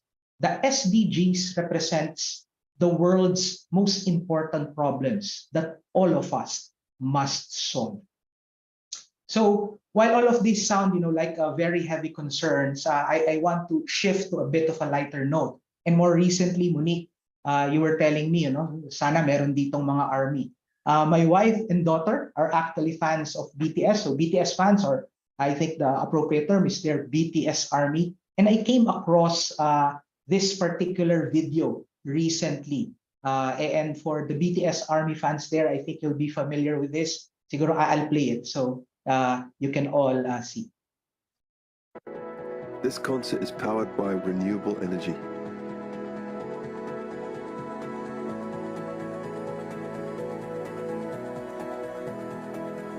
The backstage generator runs on recycled cooking oil. We charge our show batteries with solar, wind, and other green energy. You can power the show by using the power bikes and kinetic floors. Wherever possible, we use renewable fuel for our freight, transport, and air travel. The LED wristbands are made from plant-based combustible materials. So there, did you hear the video? Just give me a thumbs up if you can hear the audio pala on the video. Everything is working? Okay, fantastic. So you can see that's actually a video I got from the Coldplay Music of the Spheres World Tour. And you all know a couple of weeks back, they had a concert, and Jin from BTS actually came and sang The Astronaut. Pero it's interesting, you look at a band like Coldplay getting into sustainability, getting into making their concerts more green. Now, while I talked about the world's pressing problems in terms of climate change, and these are big problems to solve, we can start with small steps, and we can actually contribute in sustainability while we are living our lives, and even while enjoying leisure activities like watching a concert, as you've seen a band like Coldplay already starting and really pushing for the sustainable advocacy in the way they do things. Now, shifting to what we are doing at Accenture. So at Accenture, we take this persona when we look at sustainability in 3 areas. At Accenture, we are a responsible company. At Accenture, we are a responsible citizen. At Accenture, we are a responsible client partner. And around these personas, a responsible company, a responsible citizen, and as a responsible client partner, we are keeping sustainability top of mind. So I'd like to demonstrate or talk about some of the things we are doing to make this a more real about the activities we are doing at Accenture around sustainability. First is we are a responsible company, and we are pushing for our operations in Accenture Philippines and towards a path to net zero. I talked about several areas in sustainability earlier. So number 1 is carbon emissions. Carbon emissions, the number 1 thing you can do to help reduce carbon emissions is optimizing the use of electricity, optimizing the use of fuel. So at Accenture, I'm happy to share that from a carbon emission perspective, over the last 15 years, we've monitored that through our energy saving initiatives like using inverter air conditioning in our office facilities, using LED lighting. In the last 15 years, we have accounted for a reduction of 300,000 tons of carbon emissions reduction over the last 15 years. So in making our operations energy efficient, we're actually helping achieve a greener economy for our enterprise by reducing our carbon footprint. In terms of waste, you can see here that we recycle all 100% of our office equipment and office furniture and IT equipment. We recycle, reuse, or donate for reuse. We partner with third-party organizations accredited by the Department of Environment and National Resources that recycle equipment so that they do not contribute to the landfills and end up as basura. So they're recycled and reused. And in terms of water, by using censored faucets in our restrooms and lavatories and just dialing down on our water pressure in our office facilities by 12%. Over the last year, we've actually saved 6,000 cubic meters of water just over last year. And just to give you a visual representation of 6,000 cubic square meters of water, it's one football field, 1 meter deep. So imagine a swimming pool as large as a football field, 1 meter deep. We were able to save that amount of water over the last year. So indeed, I'm happy to say at Accenture, we are a responsible company.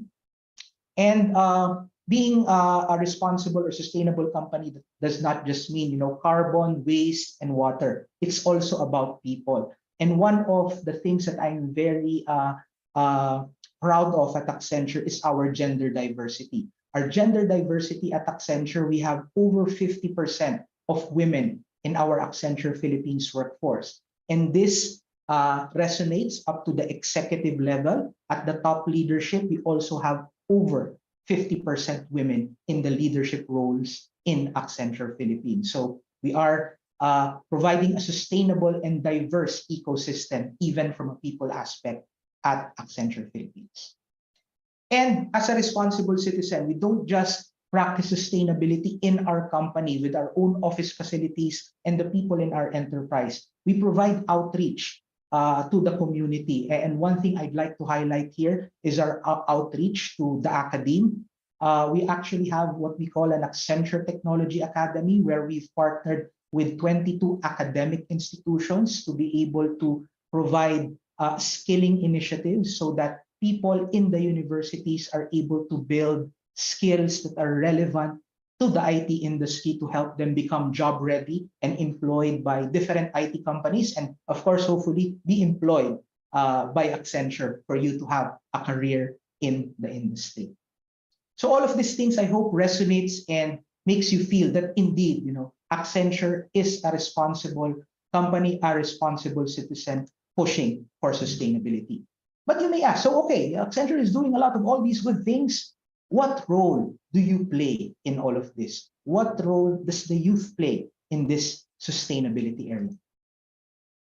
So Accenture recently did a focus group study in the Asia Pacific region, which we called Youthquake Meets Green Economy. And studies show that in the Philippines, we have the second largest proportion of youth or young people. So in our study, this is ages 15 to 39, only second to Malaysia. So you can see here, 42% of our population across the 45 million is actually aged 15 to 39. So our youth will continue to have a dominant role to play in our country and in the economy of the Asia Pacific region, which is a growing economy around the world. So the youth has a very important role to play over the next couple of decades. Now, double clicking on this study, young people of today are said to be thoughtful and care about green economy, more than I expected. And in the Philippines alone, you can see 89% of our population aspire to work with something related to green economy within the next 10 years. So certainly this is an eye-opener and a very positive indicator for me, who is an advocate of sustainability. Finally, many young people in the Philippines believe that they will be successful joining the green economy within the next 10 years. And I know the students who are here today are part of this population. As you can see here, 47% feel that they will join something and participate in the green economy over the next 5 years, 66% over the next 10 years. Now, compared to our peers in the other regions, medyo mababa tayo. Pero what I'd like to show in the next part is parang encourage you more. There is certainly an aspiration. The world needs to focus on sustainability, as what we talked about. Accenture Philippines is committed. Our Filipino youth is interested and aspire to contribute. So I would say the stars are aligning. Wouldn't you say that there's an opportunity upon us and there is building interest for us to join in this green economy, in this sustainable future? Now, to make this more real or practical, what concrete actions are we doing, which will be a good case study or an example for all of us to take inspiration on? Now, as part of our corporate social responsibility program at Accenture, Accenture Philippines has partnered with Oceanus Conservation. And I always like to talk about this since this is very relevant to all of us, because this is right here in our country, very close to home. And before I proceed, I want to acknowledge the two leaders from Oceanus Conservation and Accenture Philippines who are doing a great work to make a difference for all of us.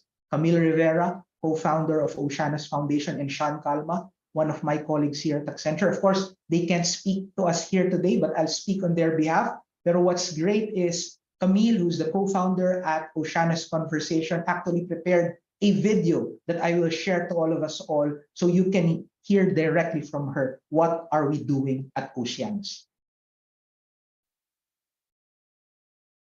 This is the blue carbon restoration platform called Remangrovify. To introduce myself, I am Camille Rivera, the co-founder of Oceanus Conservation, a nonprofit data-driven environmental organization. Our mission is to preserve the remaining blue carbon habitats, such as mangroves and seagrass, and provide community development and environmental education. Meanwhile, our vision is to be the leading conservation organization that also works or marry technological solutions to the issues in the country. The project that we are developing is the Remangrovify, or the restoration of mangroves, through bridging donors to organizations working on the ground, as well as guiding different organizations and civil society how, when, and where to restore.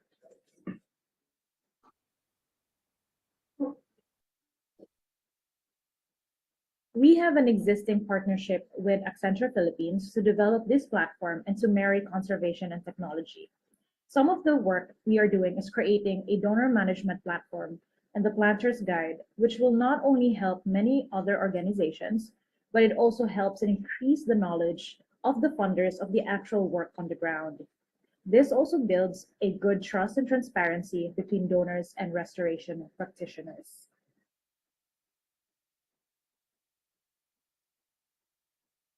Just to understand what is a blue carbon is coastal wetlands that absorb carbon dioxide in their biomass and soil, which stores carbon for decades unless deforested. This is also important because they contribute to climate mitigation. Now, satellite imagery can help in knowing the forest extent in real time and the carbon storage potential. Estimating how much carbon is being stored in the forest, not just mangroves, but also in terrestrial forests, is essential in mitigating climate change. Although satellite imagery can only be a supplementary data, there is still a need to do an on-the-ground work of carbon to yield better value. However, it is logistically intensive, especially being in an island nation.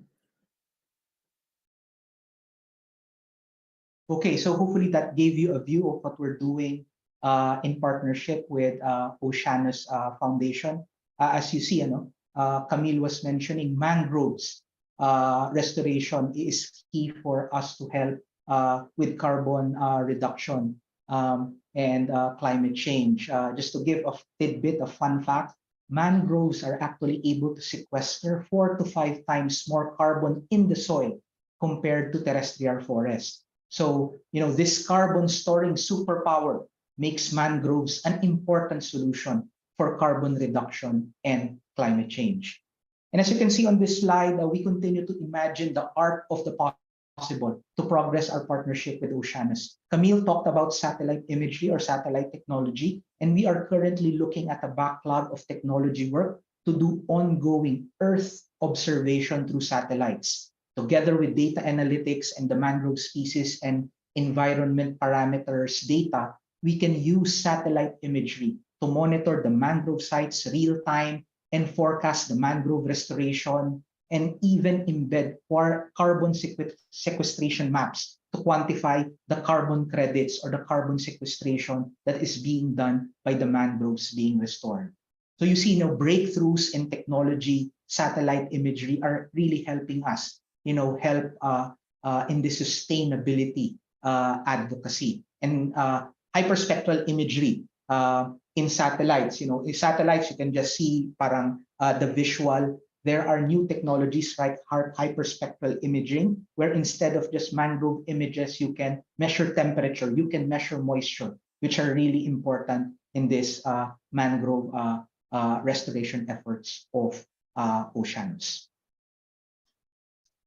Okay, now I like to end by showing you this quote directly from our Accenture CEO, Judy Sweet.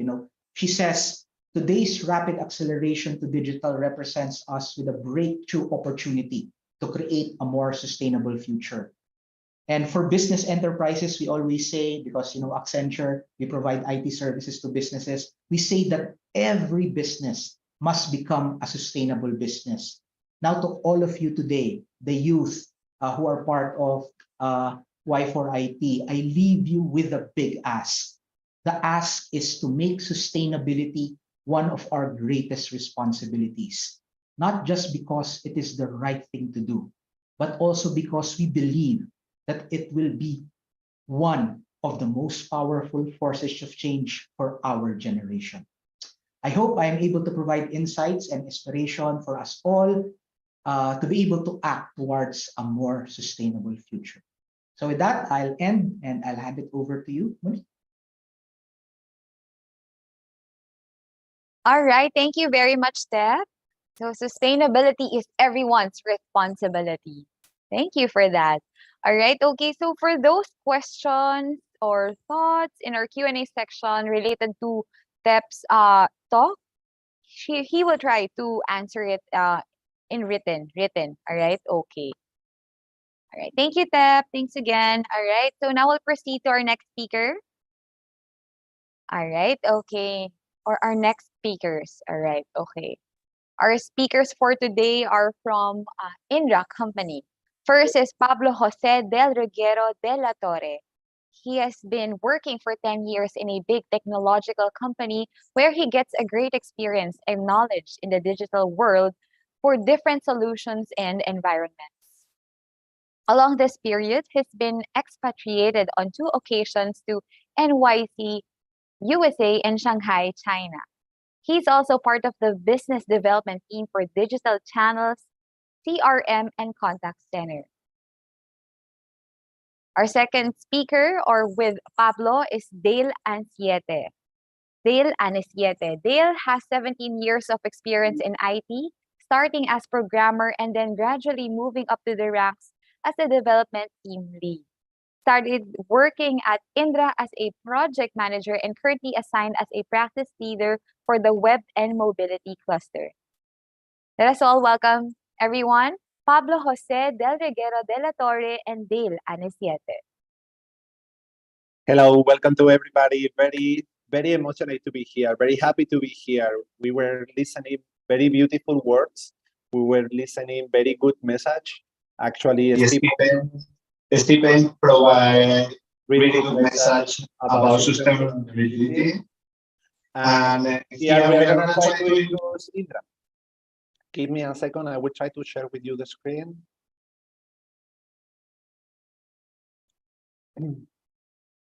Please let us know if everyone is able to fully see the screen right now. I think it's okay, right? Yes, we can see your screen, Pablo. Okay, thank you. So we want to introduce to all of you guys what is Indra, right? I think many of you are probably in the last 2 years or in the last year of your studies, you are technological people and you are willing to grow this technological knowledge, no? Given the situation, you want to provide all your heart in the next company or in the next place you go, right? Indra is a company that is always trying to look for a future career of our professional. And that's what we are going to try to present to you today, okay? Probably many of you guys don't know who is Indra, right? Indra is a company that globally has more than 50,000 people. We are a company for more than 30 years, so quite a long time. And here in the Philippines, we are for the last 27 years. And currently we have more than 1,600 professionals. I think it's a quite big number of people. And I'm very proud to say that most of our professionals here, I will say 95% of them, they are IT people. They are people that started with us long time ago, some of them since the company started, and they keep working with us since then. Because we consider our place as a place to grow professional and to grow technical leaders in the future. So for those people that don't know what is Indra, I would like to say that Indra is a company that is behind on many things that you do in your regular life. Most of the people didn't recognize us because we are not a company at the front as other companies can be, as a bank or as a Acer or video or any other company that is in our daily life, right? We are the people behind of these technologies. We are the people behind all of the things that you are doing in most of your life. So for example, we try to bring you a couple of examples just to let you know what kind of things we do it, right? So if you are living here in Metro Manila, probably you are you are having water bills from Manila Waters or Maynila. These water bills are produced by us. All the technology behind is us, okay? If you, for example, take the NLA Expressway, the technology and the system behind that control the expressway, that check what is happening there, is done by us. If you, for example, are from Cebu, we also do projects in Cebu in other areas of Philippines, not only Manila. So if you are from Cebu, you might heard about the new bridge that was built there. This bridge was built by a Spanish company, a construction company, and we are the one that provide the technology to monitor all the system there. And we feel very proud. And if you take a flight from Nea, Cebu, or Subic Airport, you might be managed by our control system guys. All your flight will be managed by us. If you go internationally, airports as Heathrow in London is full controlled by us. And globally, there are many, many airports. Also, something that the people is using currently in the Philippines, and we feel very proud, is finally introduced it, and all the young guy is using, is the electronic wallets. So for many electronic wallets around the world, we are providing our robots or our technology behind. So it's something that is moving the world, it's something that is changing the world, and that we feel very proud. So how a person that is fresh graduated, finishes his studies, can become a leader. That is why Indra is so focused in entering this area. We believe that the future is on you. The future is not anymore of me, it's not anymore of Dale. We are people that we are already on the system, we are already working, but the people that is going to change the world is going to change the environment, as Stephen mentioned before from Accenture or other companies has mentioned. These people is you. So that's why we believe we need to collaborate with our future leaders, our future experts. And in order to do that, Indra focus on 3 main areas. Try to have teams and environments, international and multicultural. Try to provide all the training and provide a fair and a good career path for our professionals, and try to provide all the technologies they want to explore. Many of you guys have been learning a lot in your career, have been working really hard in technologies, but to be honest, when you go to the world and you hear some of the technologies, you might be afraid because you never touch it. This is not the problem. The problem is how we are going to help you to do that. Because you are having a lot of knowledge, you are very enthusiastic. So what we try to help you is, in order to go for these technologies, in order to provide you everything that you needed to grow. So don't be afraid when you go outside. You just need to find a company, a technological company that provide everything for you. And we try to do this. At least we try, okay? So today we are going to introduce these three topics from our perspective and how we are doing it. And I think perhaps you get some ideas that will help you in the future. So talking about multicultural environments, nowadays, day by day, the word is more simple. The word is more close. In my case, I'm Spanish, and I have been working almost any continent in the world because I love to contact different culture. It's something that I really appreciate, and my company is able to provide because we incentivize this. So that's why we want to present to you how proud we feel about these things. So in our multicultural family, Indra is a family. It's not only a place to work, okay? This is important message. So in our multicultural family, there are three topics that for us, it is very important. The first one, since 2018, we are doing a cultural transformation inside the company.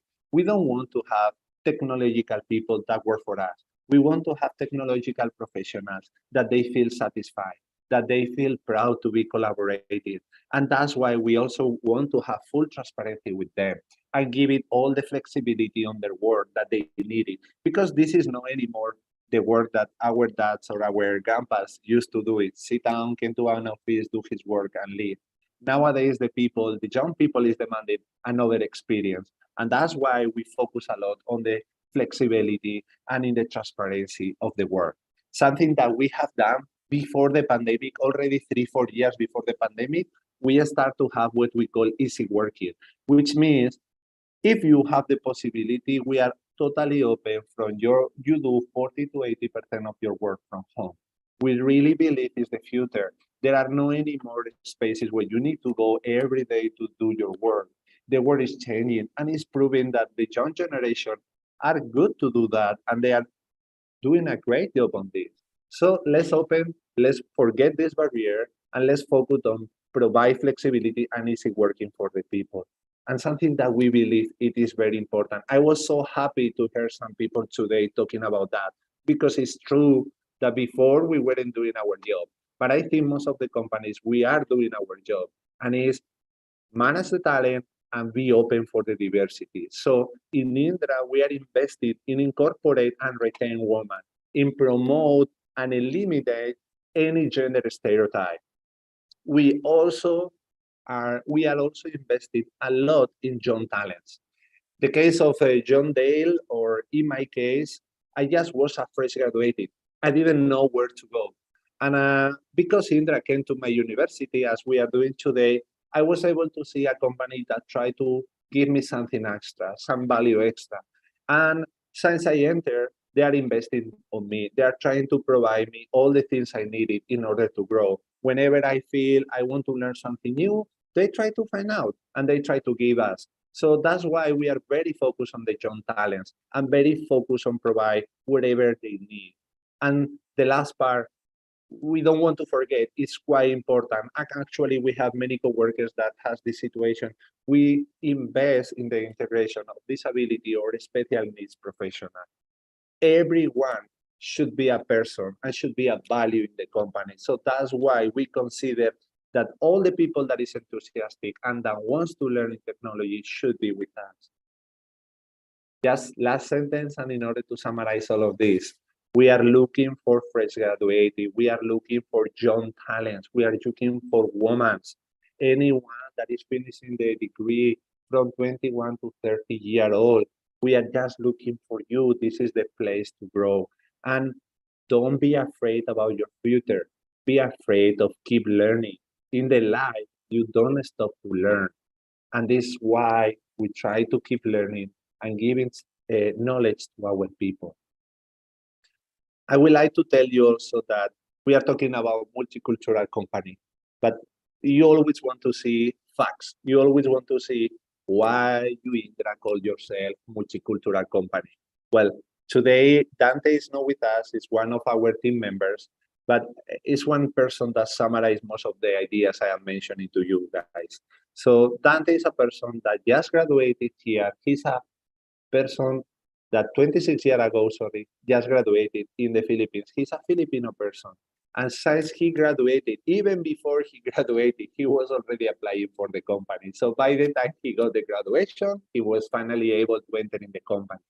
And since then, he has been working locally in the Philippines currently, but he has been also on Spain 2 years working, Romania 1 year and a half, 1 year in Portugal, 1 year in UK, and 6 months in Italy.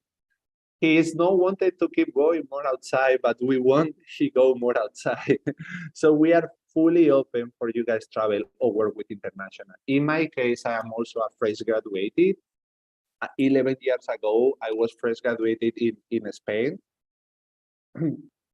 Sorry, I was fresh graduated in Spain, and I started to work first in Spain, and as soon as I get enough knowledge, I went to work 2 years in USA, then 4 years in China, then a couple of months in Colombia, and 6 months in Argentina. So you can see that all of us, we are able to get some of the knowledge outside. Then we have John Dale with us. He's working in Indra for the last 6 years. He's a Filipino person with a very, very interesting talent. Actually, the last year, he received the award of the company for Excelente. We recognize Excelente people as the people that has something special and for his dedication and knowledge. And he has been working from the Philippines for projects in Spain, Italy, USA, and Portugal. Forget always Australia also, okay? So this is our commitment for international people, okay? Just give me a second, I'm having a problem with the share. Just give me 1 second, sorry.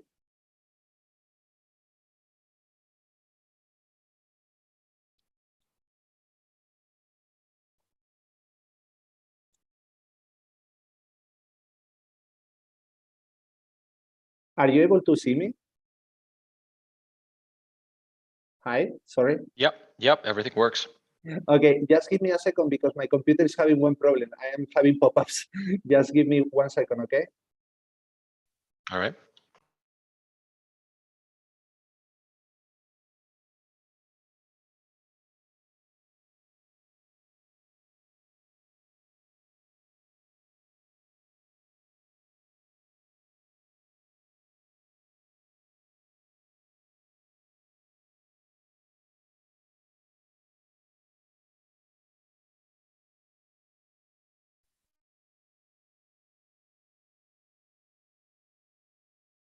Apologize.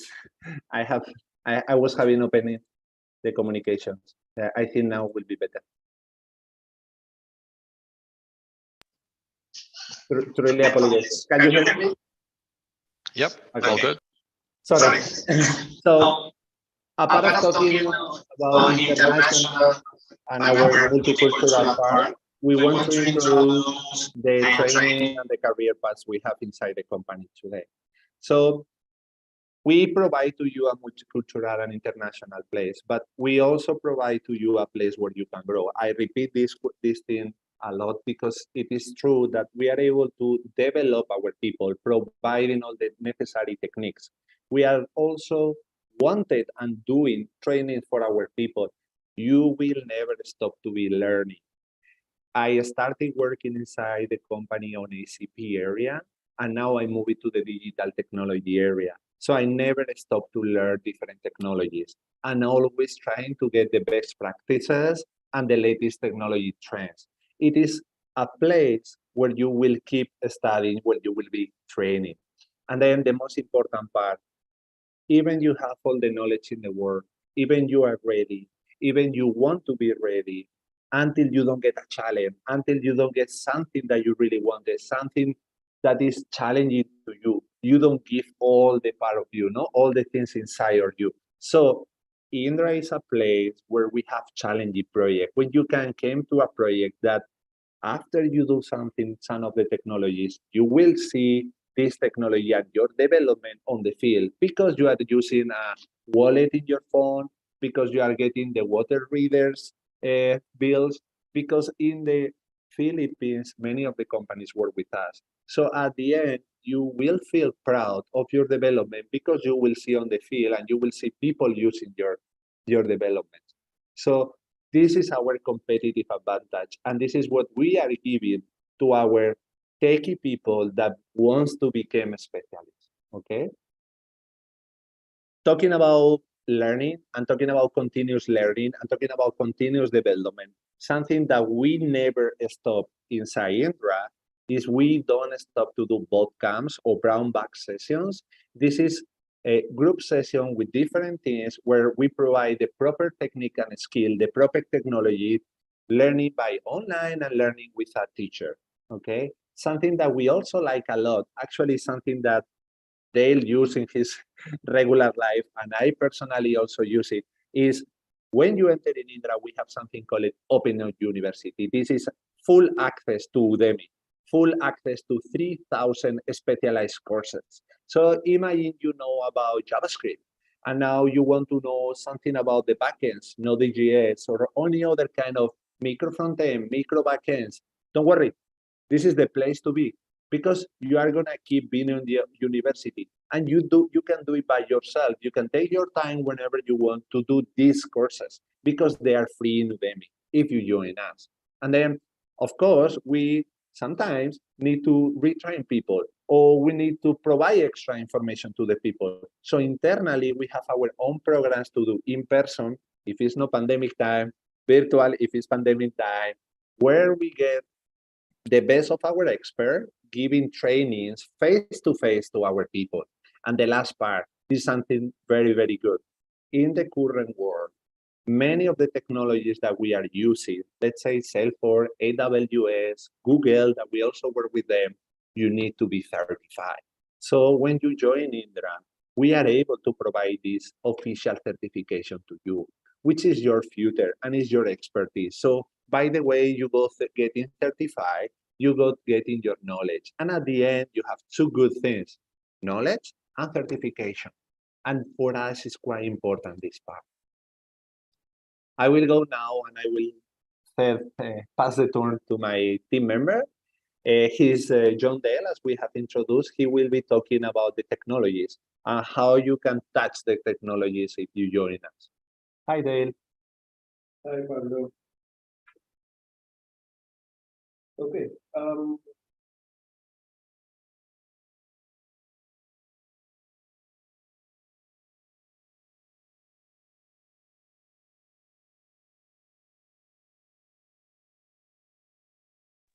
You hear me?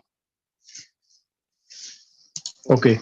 Um, okay. As I was saying, we are trying to offer you guys something to explore and eventually learn and even practice implementation using these technologies. My personal experience working at Indra is that you will not be stuck on a single technology. The day-on-day process, as you were exposed to projects, you will have the opportunity to learn a new thing, advanced and cutting-edge technologies, because it always be a part of the solution that Indra offers to our beloved clients. Next slide, please, Pablo. Here are some of the practices that you guys will experience when you decided to be part of Indra. Our digital operation practice is full of capabilities that deal with digitalization, such as RPA and AI automation. We have what we call the RPA COE, or Center of Excellence, that is not only focusing on the technology, but also on the other areas around it. We have also digital content management practice under our digital operations, where we help businesses to streamline digital content production, allocations, and even distribution. Some of the technology partners, as you can see here, working under our digital operations are UiPath and Blue Prisms for our RPA practice. We also have here Appian, a low-code platform for workflow management. Next, we have also data technology focused on big data for data processing. Then once the data has been processed, we have data visualization. Data visualization comes next, where processed data will be presented and displayed into a graphical presentation model. Quality and governance as well as security, were also part of our practice. And lastly, for data technology, you will be exposed to and have the opportunity to learn data analytics and data mining as part of our business intelligence practice. We have Power BI, Informatica, Tableau, and Talent to lead our data integration platform, which is our partners for this practice. Another interesting practice we have in Indra is what we call next generation architecture. We are not only focusing on software and processes, we have also a strong presence and capabilities dealing with IT infrastructure and architecture. We've done several consultations and implementations where we help the client build the infrastructure for their business. This one will definitely be a good exposure to our young IT engineers out there. Part of the practice we have in this area is on the integration and APIfication, where we are led by our global experts and partners offering the solutions to our clients. Lastly, we have the digital channel in CRM practice, which is very close to me because I started working at Indra, working under this practice. Specifically on the web and mobility areas, where we used to cover development for mobile and web application, both native and cross-platform. We have conversational API or chatbot implementation, and we also have virtual reality practice that we used to offer to our clients as part of the solutions we are practicing here at Indra. Naming some of the technologies under the digital channel and CRM practice, or we have native mobile development, iOS, and Android, and we have cross-platform development practices using Xamarin and Flutter. Pablo, I think this is enough to give our friends here an idea about Indra and what we can share with them if they decided to join us in the future. Join the future career. Yeah. Okay. So, welcome to everybody again. I hope we try to give you new ideas. I hope we introduce to you something that you might consider. I hope it give you something today, the 20 minutes that we enjoy with you, okay? Any question that you have, any next step that you want to do, anything that you wanted from us, just contact us. We are on LinkedIn as Indra Philippines Talent Acquisition Team or Technological Team. You can contact us for any question or anything that you need.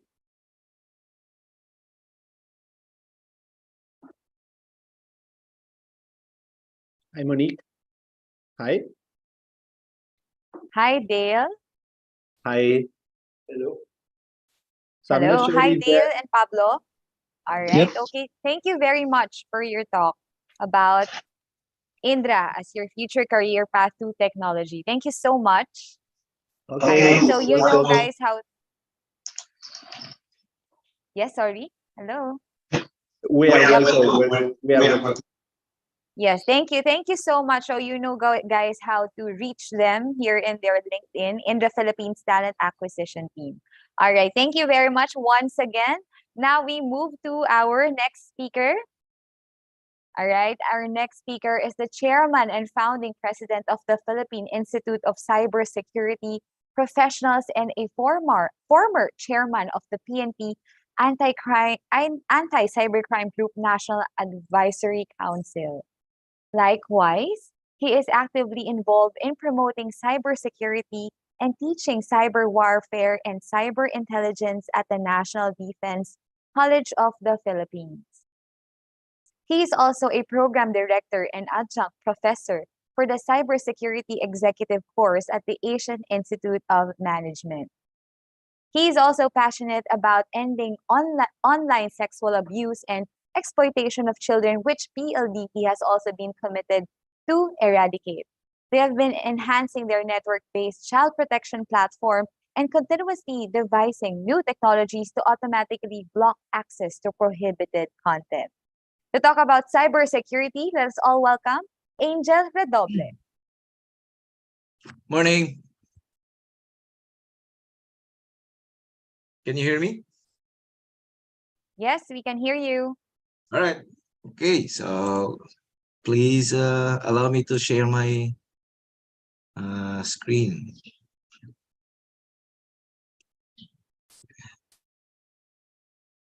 Share. Nakikita na ba? It's good? Okay, so good morning, everyone. Thank you for the invite. I'll breeze through my presentation. This is very short. First, let's talk about what's been happening, the growing cyber threats or growing cyber security related incidents. So starting from 2007, 2008, 2009, there's been no year where there were no cybersecurity related incidents. And 2012, 2013, 2014, and 2015, the list has been growing. Somebody's playing something. Okay, the list has been growing, especially in 2016 and 2017 and 2018. So these are just the reported some of the reported incidents, not all, but as you can see, every year cyber attacks are becoming more and more successful, especially in 2019. So we can no longer there was a time where it was already difficult for us to count year on year, and this is 2020. It's getting more and more they are getting more and more sophisticated. The defenders are, I don't know, maybe we are not getting better because the success, this is 2021. 2022 is already longer than this, and we are still in November. So this is how the situation right now, how bad the situation right now in cyberspace. But what we do not usually talk about is understand the behavior of the four pillars that are involved in cybersecurity. Every time we go to an event, we talk about cybersecurity, how security works, what technology we need, but very seldom we try to understand the behavior as to why the cyber attacks are becoming more and more prevalent, becoming more and more successful, and the attackers seem to be getting more and more sophisticated compared to the defenders. So the first behavior is the attackers' behavior. What we've seen so far, attackers are becoming more and more aggressive. They no longer hold back, and they seem to be very organized. Not only one group of hacker, but multiple groups working together in an organized manner, and they are constantly improving, getting better. While we have cybersecurity related technologies getting more and more intelligent, but the attackers seems to be getting better and better.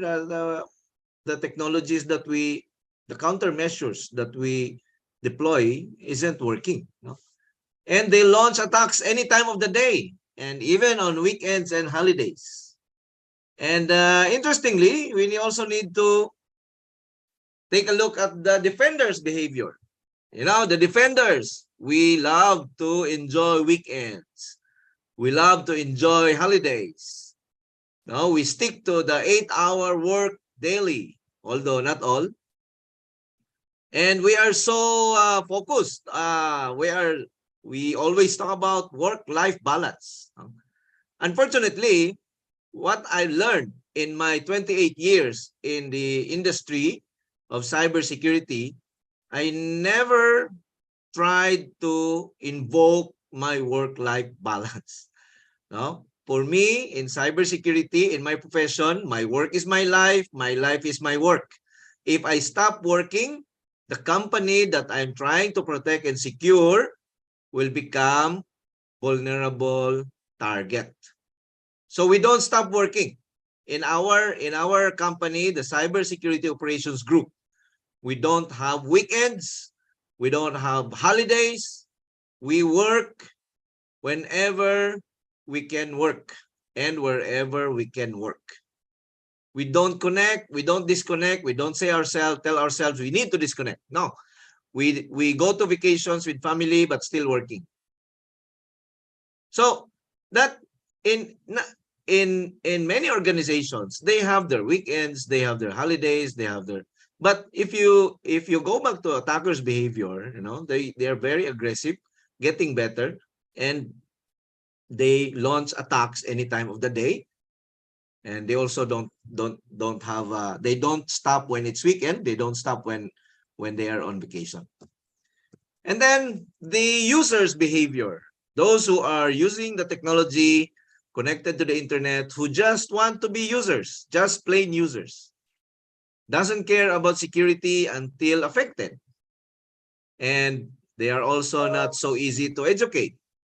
If we are going to use the community as a basis, on a daily basis, more and more users are becoming victims to phishing, scamming, no, any technology-related cybercrime, because many are not educated when it comes to how to use the internet in a secure manner.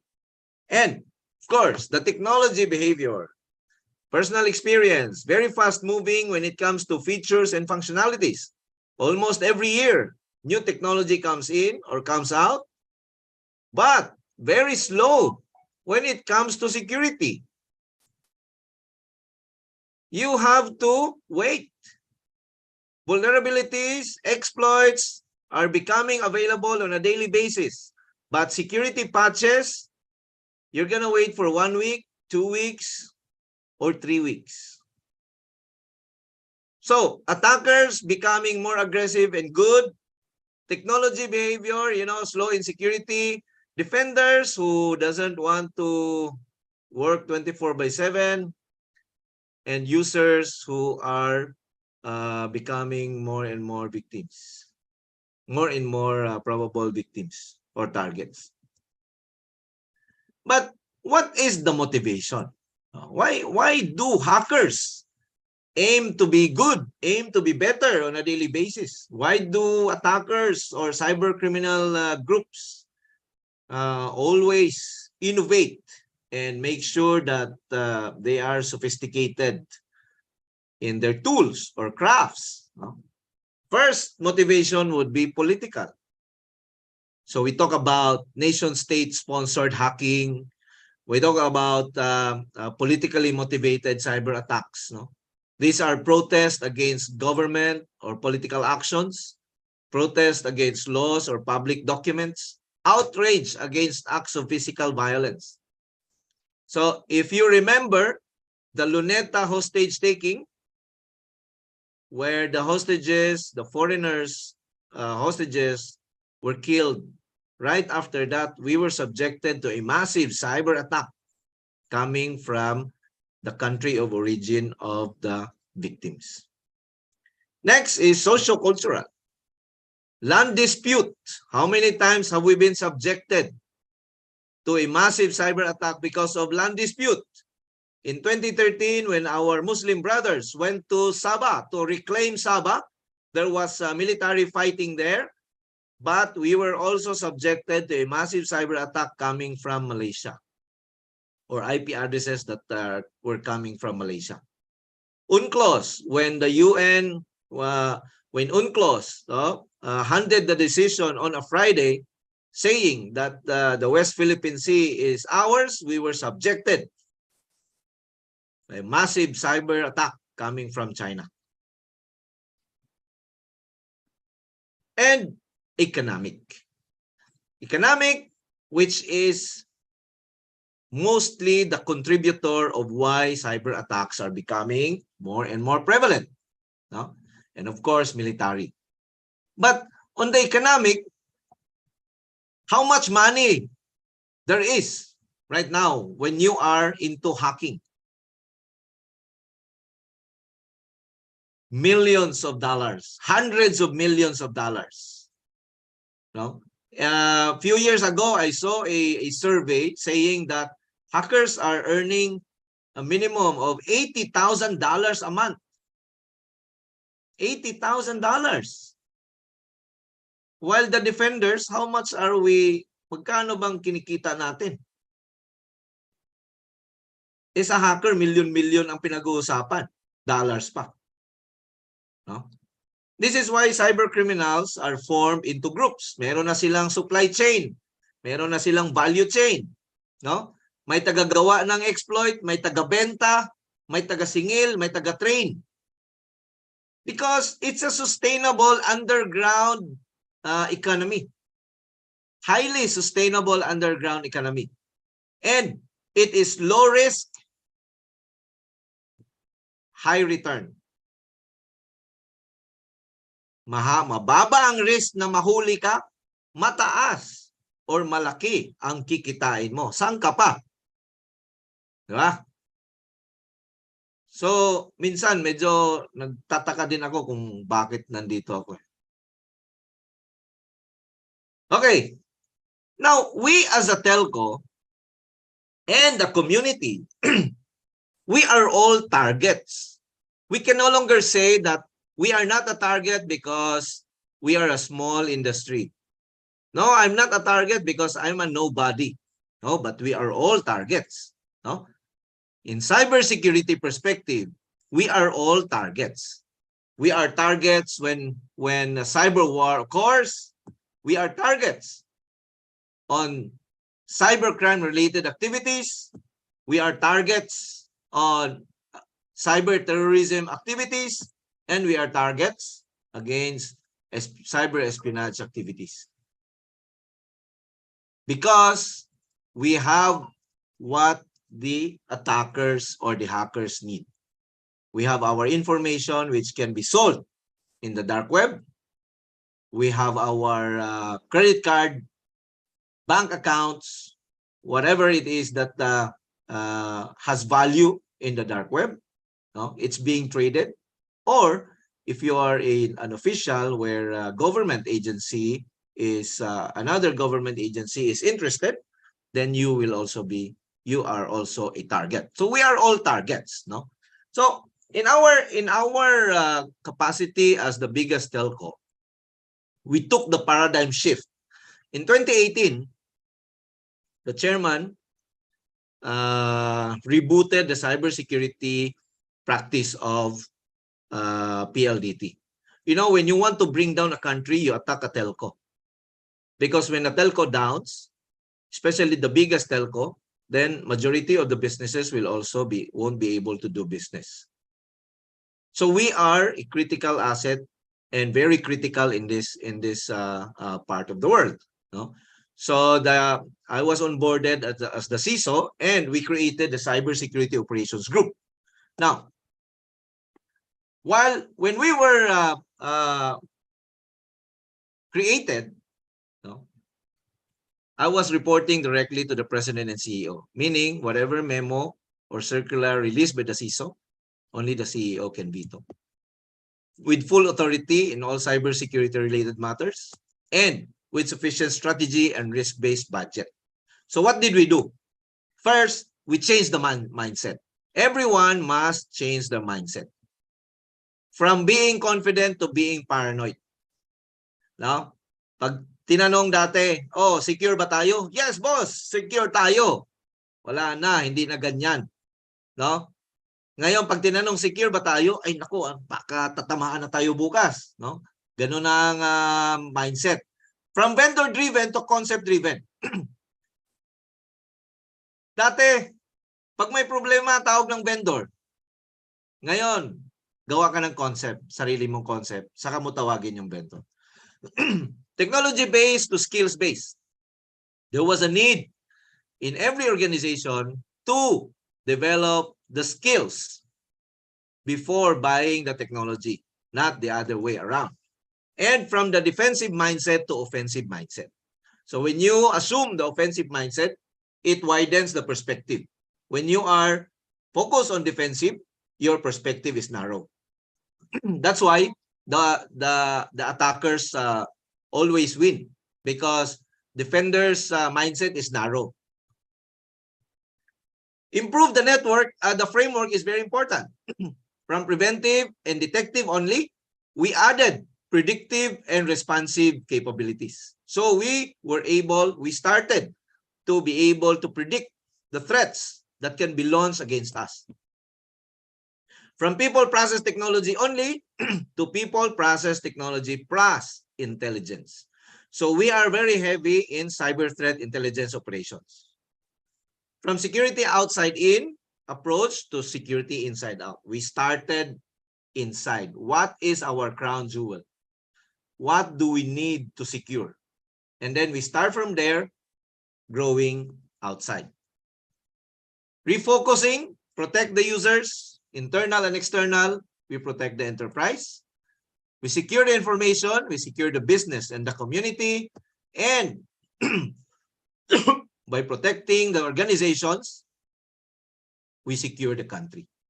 So the perspective, the mindset, and the attitude has grown bigger into a country-based approach. So while we are still using the technology, expertise, and framework, we added the very important factor in our operation, the intelligence. Intelligence enabled us to predict the threat before the attack scenario. By being able to predict the threat, we are able to improve the preventive and detective measures. And because we are able to see a wider perspective, we are able to respond. So the before the attack scenario, during the attack scenario, and after the attack scenario is covered. Unlike before, many organizations are only using the preventive and detective approach. It only addresses 50% of the problem. Of course, it's being supported by governance, our risk, compliance, and our security operations center. And the users, as mentioned earlier, users. We always hear people saying the users are the weakest link.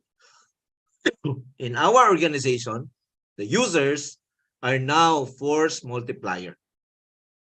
They are now the first line of defense, no? Because we were able to change the mindset. They are vigilant now. And the number of reports on suspected or actual phishing emails have gone up, and the number of phishing victims in our organization has gone zero. So they have become the force multiplier in combating cyber threats. As we keep on saying that we are no longer just securing systems and network infrastructures, but we are securing and protecting the community, we extended our expertise, no, without our community knowing. No, we have blocked already more than 13 billion access to malicious websites. These are scamming websites. These are phishing websites.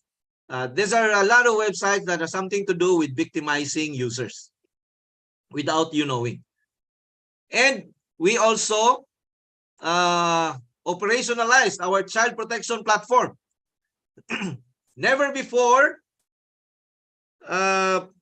done before that a content level blocking is enabled or capable on the part of telco, but we are capable. So right now, in an aggregated manner, we are blocking 464,975 contents, not domains, contents, no, that we block on a daily basis, and we have so far blocked more than 1 billion access to online sexual abuse and exploitation of children materials. This is very, very important for our organization, as this is a game changer in protecting the most important asset in our country, the children. Anti-DDoS, we deployed anti-DDoS on the international gateway. So any enterprise customers of PLDT would be able to leverage this. 80% of the denial of service traffic in our country is coming from international backbone. So in this case, that 80% will already be prevented from the international backbone of our telco. And as I mentioned, we are no longer confident but very paranoid.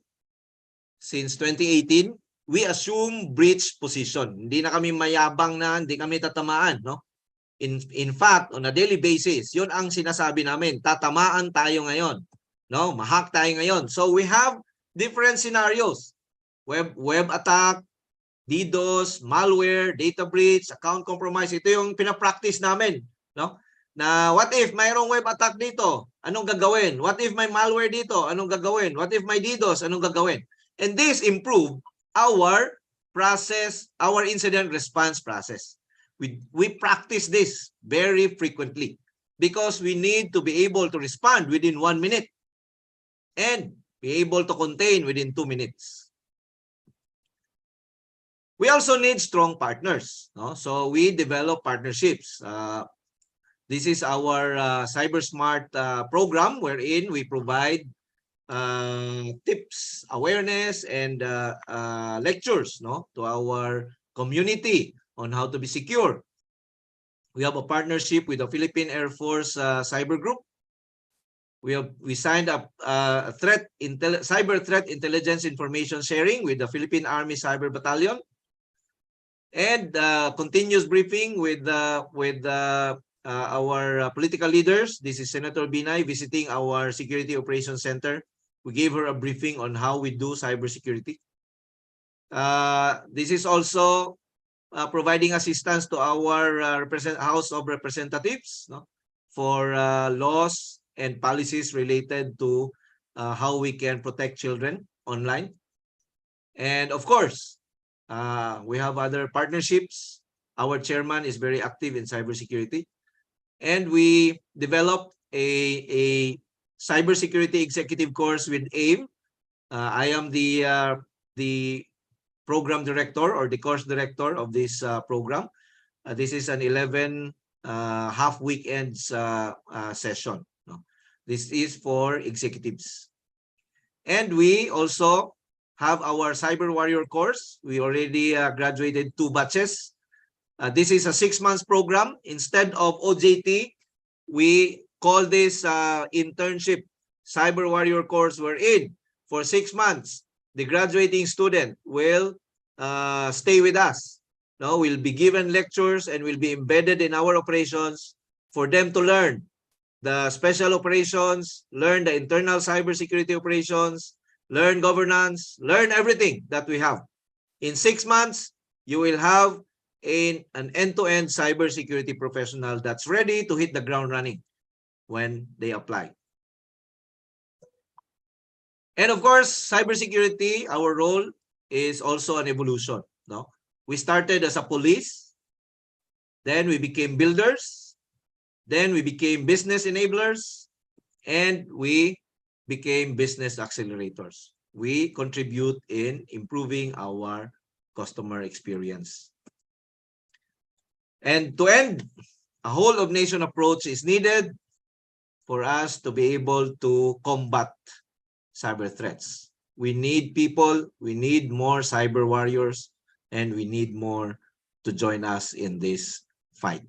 Thank you and good afternoon. Good morning. All right, thank you so much, Angel Redoble, for that talk on cybersecurity. And ito yung isa to sa mga inaabangan ng ating mga participants today. All right, so Angel will not be entertaining questions in our Q&A section because Angel will also join our panel discussion. Right? Okay, so now we'll proceed to our panel discussion on cybersecurity. All right.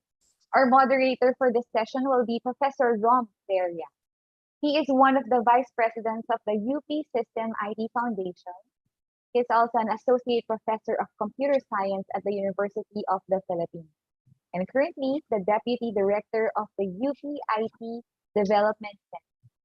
His current research interests are on ethical computing, especially in privacy, preserving and enhancing technology, health informatics, and distributed and decentralized systems. He is also one of the contributing writers of Manila Bulletin Tech News, a privacy advocate, a free and open source software advocate, a TED Fellow, and an Apple Distinguished Educator. Joining our panel for this morning are Arturo Samaniego of Manila Bulletin, Diego Sack of Winscribe, and Angel Redoble of PLD.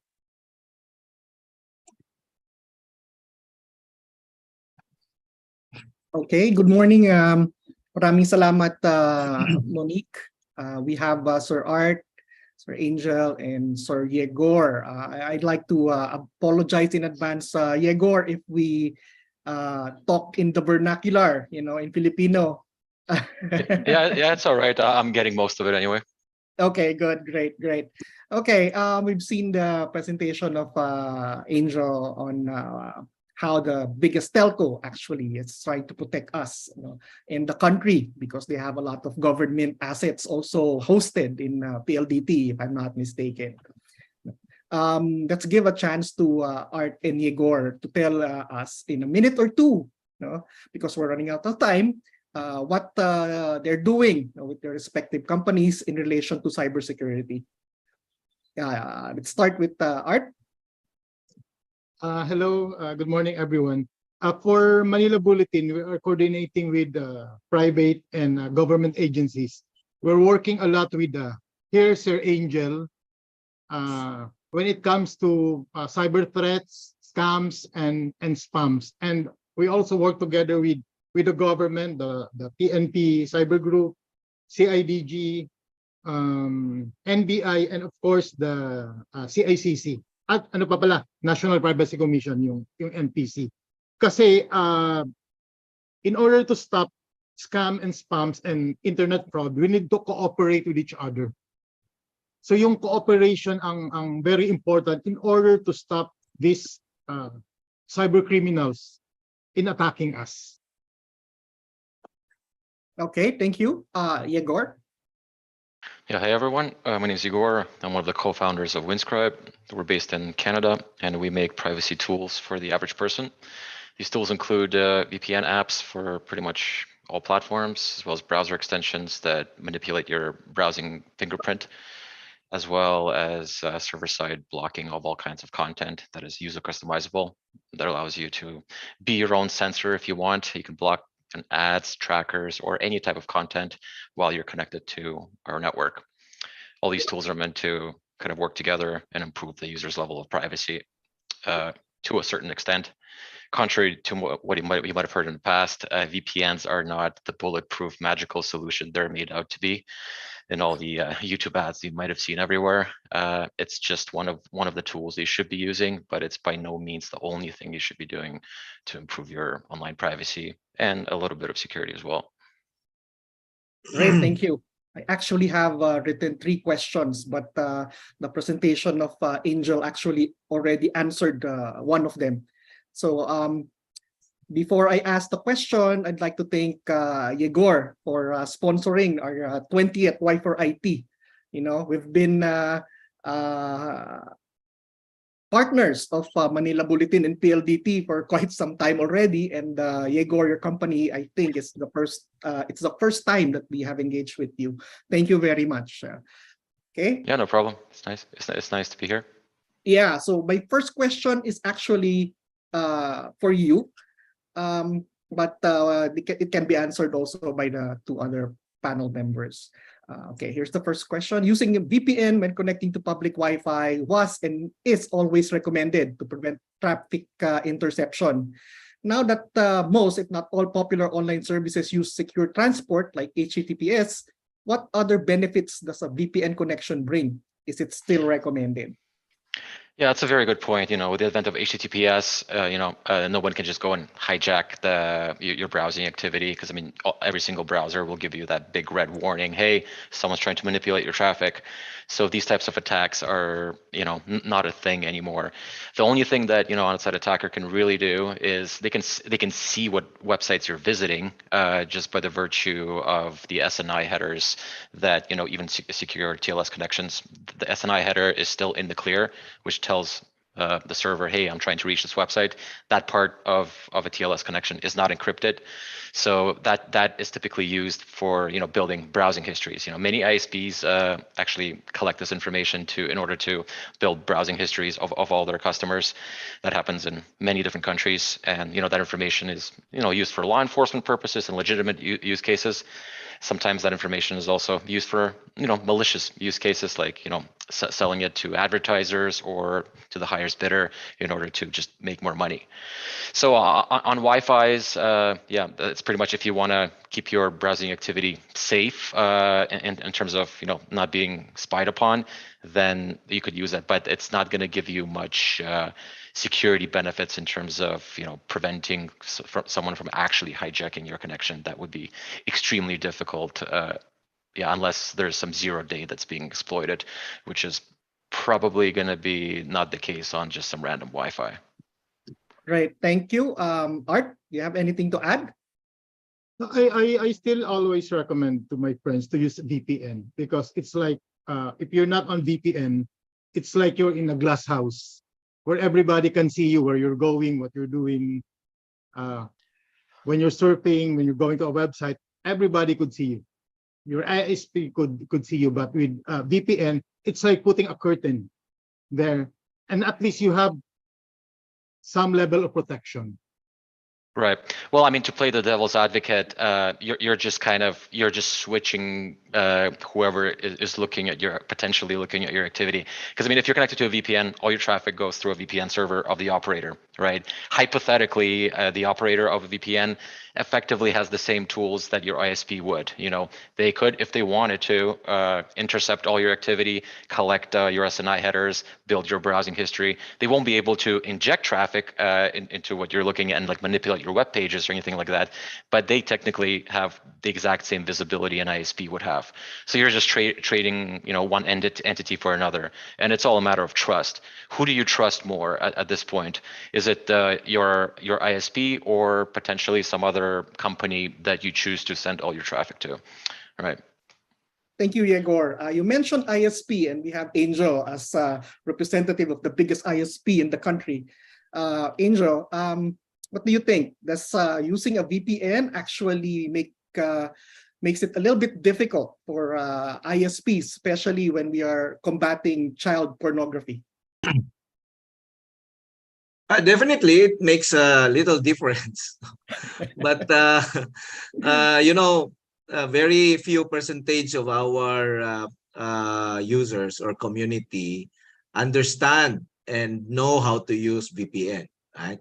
So if I am the attacker, why am I gonna waste my time trying to hack those who understand and knowledgeable in cybersecurity? Like Manong Art, he is very knowledgeable in cybersecurity. Why am I going to try to attack him? No, I will be wasting my time. So I will go to the low-hanging fruits, where it is the majority of our community. In our case as ISP, that is why I wasn't selling, but it was important for me to say that we extended our capability to the community, because these are the most vulnerable sectors in our society. The home users, the children, the parents who are working from home. So while VPN makes a difference, the required knowledge is not present on the majority of the internet users. So there has to be another way to protect the vulnerable sectors of our, like me, I use VPN, but who's going to try to hack me when they know that I'm going to probably identify them, right? So I will and those who were victims, who became victims, they lost a lot when it comes to their financial, when it comes to their information, and even family were impacted. No? Right. Thank you very much. Just some disclosure, no. It was actually read by our MC Monique that I write for Manila Bulletin, and Art is my editor actually. No, and I'm a subscriber of PLDT Fiber, so I'm under your network, and also I'm a subscriber of Winscribe and Control D. So I'm pretty much probably a little bit more protected, if I can say that, but knock on wood. So here's, yeah, go ahead. Well, Rick. I should add, just simply using, a VPN or any private, or any kind of, security tool. Well, I'll just stick to VPNs. It will have, in the grand scheme of things, zero impact on whether you're going to get hacked or not, or something terrible happening to you, because it's just, I guess, one of those tools. The simplest way for the average person usually gets quote unquote hacked or extorted, or money gets stolen from them, is through social engineering and phishing attacks, right? A VPN or most security products will not really prevent those things. If you're going to receive an email that says, oh, hey, John, I'm your, somebody's masquerading as your friend. Oh, like, I'm stuck here. Can you send me some money, please? I'm in a very bad situation. And, many people do. Or click this link, then your machine gets compromised. All your data gets encrypted with some cyber crypto malware, and then, hey, pay a Bitcoin to get all your stuff back. A VPN will do zero for these types of attacks. It's all a matter of mindset and education, and just being aware that these things are possible, and how to watch out for these types of attacks and be vigilant. And no software can help you with that. Yeah, I agree actually. And you mentioned education. I'm an educator. That's my main function or role. And I think Art also, and I think Angel also is doing some education or training for cybersecurity. So I'm also familiar with Winscribe doing some marketing on their Control D and VPN. If the participants saw the video, the Winscribe videos, the cartoon, it's pretty much very informative. And it's up to us actually to educate those who are actually vulnerable, as Angel has mentioned. And speaking of education, in a lot of forum or fora that I have been on cybersecurity, the pitch is always you need to do cybersecurity training, go with courses, enrolling courses, as one of those is mentioned by Angel earlier.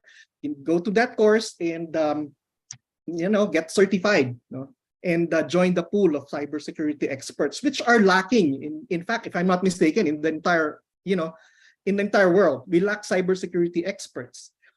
But going back, and I think this was touched also by Angel earlier. Instead of just concentrating on one point, having our students, who are our participants here, go into cybersecurity courses, why aren't we pushing for more secure application development? Application security. So it's a very, very big challenge. I haven't seen any curriculum, especially in the Philippines, who are actually concentrating on application security.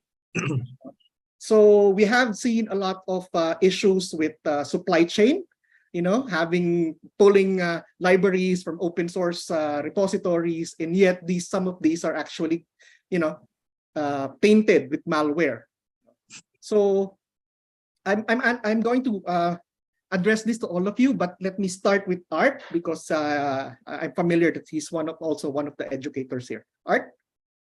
So there's a big problem here, because, for example, for the defenders, they should be college graduate with certifications, with complete certification. And if you will be a CISO, you need to have master's degree. To yung mga qualification that the companies are looking for. But who are the attackers? A 15-year-old out of school youth successfully attacked.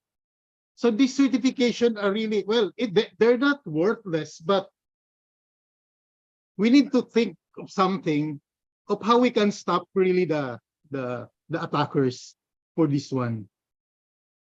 So, yun nga, we need to change. We need to well, yun nga, educate. We need to uplift. Okay, So Yegor or Angel? Yeah, I mean, to me, I kind of agree. I personally, I went to university, but I didn't do anything computer related in university. Everything that I know, I've taught myself because I was genuinely interested in it. And internet, makes it really easy to learn anything. Like if you want to learn literally any skill that you want, you can become an expert in it for free, given that you have the drive to actually do it and spend a lot of time doing it, right? These things are not going to happen in a matter of weeks or even months. To become like a true expert in something, you have to do it for literally years, but you don't have to go to school for it. Because all this, there's a lot of great websites, there's a lot of great services that are available free that will just give you this information for free, all right? And there's interactive tutorials, courses, you name it. It's all the matter of, do I really want to do it? And you have to really enjoy doing it. If you're just getting into the industry because it's okay, that sounds really cool, I guess I could make a career in this, maybe. I mean, that could work, but it will work a lot better if you're genuinely interested in the field and you literally want to learn everything possible, right? Don't treat it like a job. I would treat it as almost like a hobby, right? And then you'll learn more, you'll learn it faster, and then you'll be better at it in the end. Right, thanks.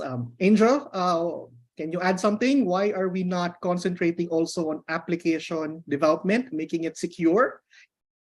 Yeah, I think the problem is nobody's teaching application security in schools, or nobody is capable of teaching application security in schools. Just the same with network. Nobody's teaching network security because all we have are network teachers on networks and systems administration. No security. No, I agree. We no longer need software developers. We need secure software developers. We no longer need network engineers. We need secure network engineers. We have to put security in everything so that we do not centralize security to cybersecurity professionals. When you hire someone who is good in network and has security perspective also on network layer, then you get two birds in one stone. Systems administrators who also have security mindset because security is a mindset, no? That's why when we think about security, we call the AFP because they have the mindset. They are trained to have that mindset. In my case, when I started in EPLDT, recognizing the fact that it's difficult to hire someone who is already end-to-end, even the senior ones, no? So we hired fresh grads. We're probably the first to hire fresh grads. We did not hire and ask them for certificates, whether they are valedictorians, salutatorians. No. Even before, when I was still with KPMG, I hired people who has number one, the EQ, because that's very important to stay the course, no? So I asked them, final interview is mine. So I asked them, how was your life in college? What were your challenges? No? So those who said that, I had to stop, I had to work and go to school at the same time because my parents, all these people, they are the hardened people. And if they have interest in security, you have a good combination. No? That when you are faced with very challenging situations, these are the people who will never leave you. No? And they will learn easily because they have the need to learn and learn and learn. So that's the proven strategy already. Because it also addresses your risk of people leaving you. I don't care. After 1 year, the fresh grad is already good.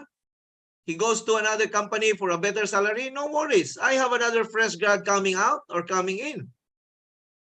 So what we need is an institutionalized training. And we were able to build that. That's why we are extending already to interns, no, the schools. So that's what we really need. And yes, we need to have secure applications. We need to have secure routers, secure computers, secure laptops, so that when the person buys it, it's secure. Not what's happening today, where we need to secure. Right, thank you very much. Actually, I'm part also of the ITDC, as what mentioned earlier. It's the University of the Philippines Information Technology Development Center. Maybe you can help us develop that application security course, you know, and our mandate as the national university is to train, you know, and we can train teachers. You know, we have vast experience in training teachers of computer science and IT. Anyway, we don't have that much time, so I'll ask Yegor first. Any tips for our students before we end our panel? I would say especially in the context of software development specifically, don't be lazy, especially right now, like there's every single modern language, there's package managers, and these package managers can, when you're writing software, be like, oh, I don't want to write this part. There's probably someone already probably did this before. So it's really easy to be like, oh yeah, install this package, install that package. And then if you keep doing it this way, and then you might have a fairly simple application, but that pulls in like a dozen or so or more packages. And what is a package? It's just some code that some guy on the internet wrote and made it available. And you're pulling it inside of your project. You probably didn't go and look at the actual code. You'd be like, okay, it does something great. I'm just going to use it. But what is that code even doing? How does it work? And more importantly, whoever owns that package can then push an update at any point. And whenever next time you're going to build your software, you're going to get the latest update of this package written by someone with a cool little name, and now it's part of your software. And now, and you can say, hey, I'm responsible for the code that I've written, but all this other code that someone else has written, like who wrote it? Are they good at this? What does it do? A lot of people don't know, right? And there's been like so many cases where literally malware was installed into thousands of applications by the virtue of a compromised package. So don't be lazy, even though it might be simple to be like, oh yeah, just install this. Actually, just go and do it yourself. Doing things yourself, even though you might think, oh, why am I reinventing the wheel?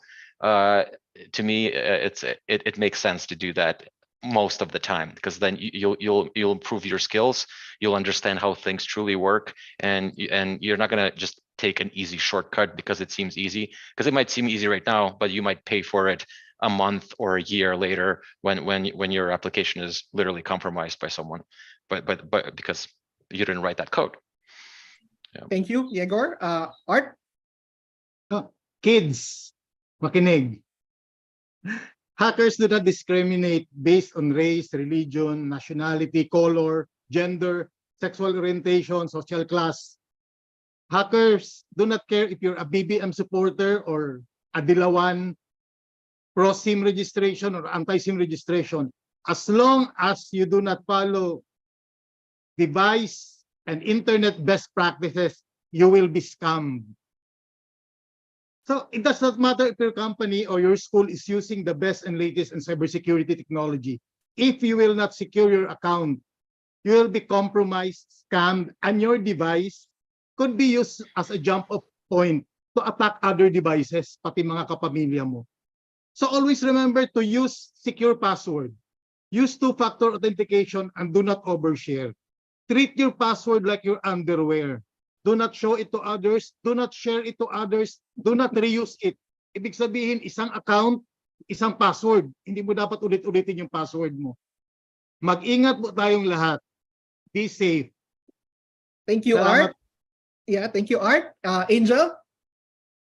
I think Manong Art already gave all the tips. No? Maybe one word. Be paranoid. In anything that you receive, be paranoid. Whether email, text, or whatever, somebody's offering you a job, always be paranoid. No? Because the situation now is really, really bad when it comes to cybercrime related happenings. And follow what Manong Art told you. Okay, thank you very much, gentlemen. And that wraps up our panel. Turning it back to Monique. Thank you. Thank you. Salamat. Igor, thank you. Right. Cheers. All right. Okay. Thank you very much, Sir Rom Feria. All right. And of course, to our for those who joined our panel, Art, Yegor, and Angel. Thank you very much. All right. Okay. So I know we mentioned that we will have the giveaways, or we'll have the game after the panel discussion. However, we need to manage the time. So as you all know, it's ilang oras na ba? It's 12:07. It's lunchtime. So instead, we will have the giveaways or the games later after the lunch break. Okay? So make sure na by 1 p.m., nandito na ulit kayo, nakabalik na ulit kayo. Alright, okay. For now, I have some announcements, for 2022 feedback, Y4IT 2022 feedback and e-certificate request. Alright, so for all our participants, please fill out the feedback form and online request for e-certificate via these links, as you can see in your screen. All right, so the e-certificate will be sent via email as soon as we have verified your participation, and an e-copy of your payment receipt has been uploaded by the request form. So an e-certificate will be provided to you for a fee of 150 pesos for per session attended. So that's a total of 900 pesos if you will join all 6 sessions. The payment instructions via GCash, PayMaya, Landbank, or BPI are provided in the online request form. All right, okay. So there you go. There you go, everyone. Ayan, sabi nila sa chat box, hinihintay na daw nila yung giveaways. All right, so okay, later we'll have that after the lunch break. All right, okay. So I hope makabalik kayo by 1 p.m. All right, by 1 p.m. All right, so thank you very much, guys. See you later. Bye-bye.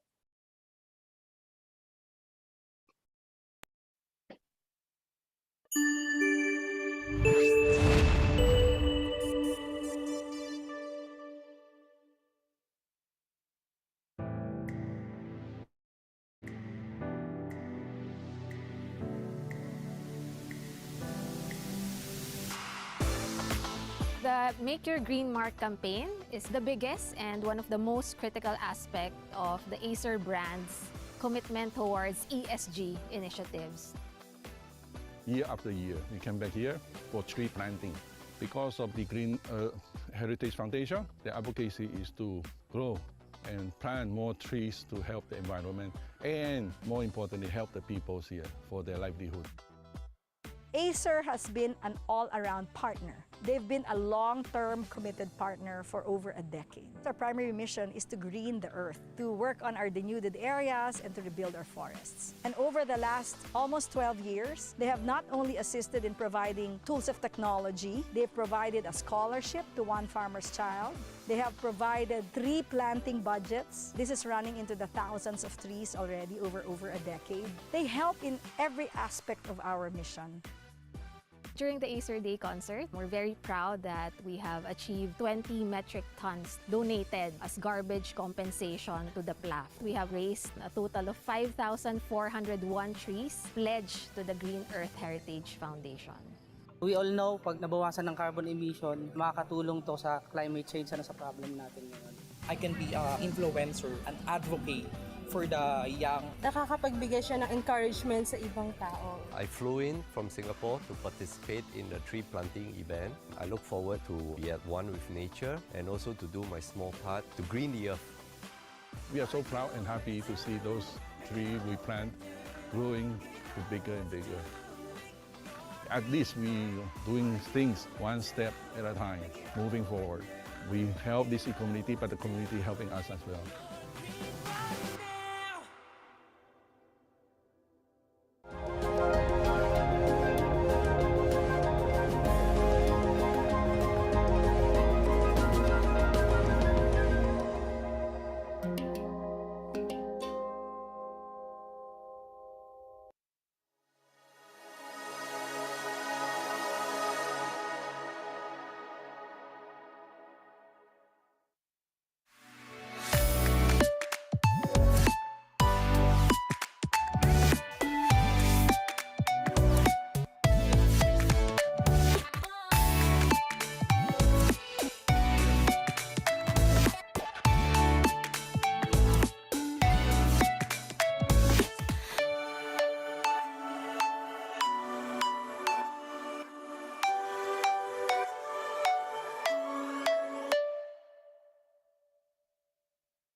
The fastest growing fiber internet got even faster.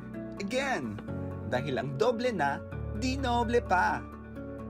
Converge Fiber X Plan 1.5 from 100 Mbps is now 200 Mbps. Starting November 11 up to December 12. Doble ulit ang bilis, doble ulit ang sulit. If you're an existing subscriber, automatic upgrade ito. And if you want to make it permanent, just agree to our new terms and conditions.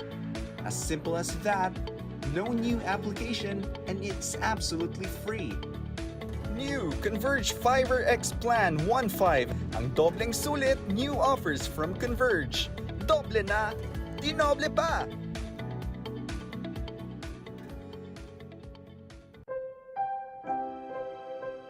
For those who see it, who realize the rules and assumptions, the do's and don'ts, that the order of things are being disrupted, the future called, and said it's hiring. The internet used to be such a beautiful place. Galaxies full of planets brimming with content. I'd spend hours flying around, learning everything I could, typing in destinations and exploring whole new online worlds. But nothing lasts forever. Ads began popping up like viruses, slowing down my ship, stealing my bandwidth, and using up valuable data. It was a nightmare. Sir, I've taken the liberty of upgrading the ship's defense systems with Windscribe. You won't have to worry about ads anymore. Thank you, British computer voice. But ads weren't the only things to worry about. I was being followed. Trackers. They'd been on my tail, collecting my browsing history and preferences. They knew the machine and operating system I was using. Hell, they even knew the size of my damn Glorgon. Sir, have you been drinking the engine coolant? No. Relax. Trackers are no match for Windscribe either. Watch this. God, I love explosions. Let's get out of here. But my favorite sites became geo-restricted, blocking me from visiting my favorite places because of the origin of my ship. Not to worry, sir. Windscribe can spoof the origin of our ship with the tap of a button. Look! Now you're American. Sweet, sweet freedom!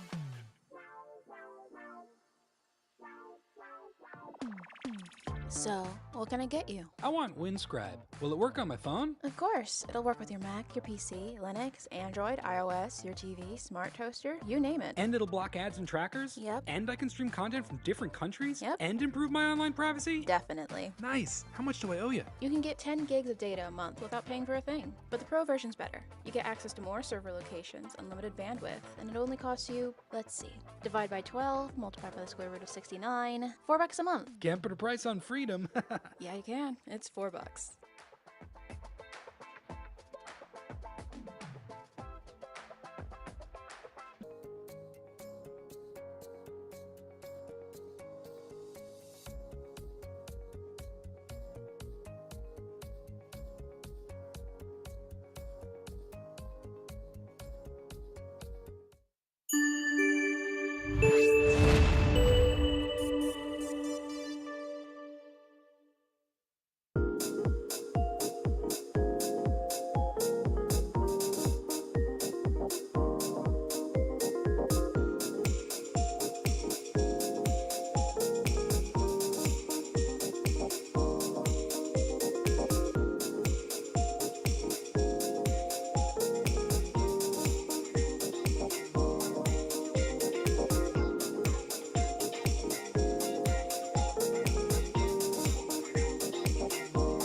The Make Your Green Mark campaign is the biggest and one of the most critical aspect of the Acer brand's commitment towards ESG initiatives.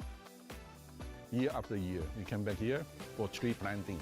Because of the Green Heritage Foundation, the advocacy is to grow and plant more trees to help the environment and, more importantly, help the people here for their livelihood. Acer has been an all-around partner. They've been a long-term committed partner for over a decade. Our primary mission is to green the earth, to work on our denuded areas and to rebuild our forests. And over the last almost 12 years, they have not only assisted in providing tools of technology, they've provided a scholarship to one farmer's child. They have provided tree planting budgets. This is running into the thousands of trees already over a decade. They help in every aspect of our mission. During the Acer Day concert, we're very proud that we have achieved 20 metric tons donated as garbage compensation to the PLAF. We have raised a total of 5,401 trees pledged to the Green Earth Heritage Foundation. We all know, pag nabawasan ng carbon emission, makakatulong to sa climate change na sa problem natin ngayon. I can be an influencer, an advocate for the young. Nakakapagbigay siya ng encouragement sa ibang tao. I flew in from Singapore to participate in the tree planting event. I look forward to be at one with nature and also to do my small part to green the earth. We are so proud and happy to see those trees we plant growing to bigger and bigger. At least we doing things one step at a time, moving forward. We help this community, but the community helping us as well.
The fastest growing fiber internet got even faster.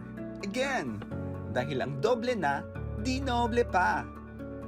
Converge Fiber X Plan 1.5 from 100 Mbps is now 200 Mbps.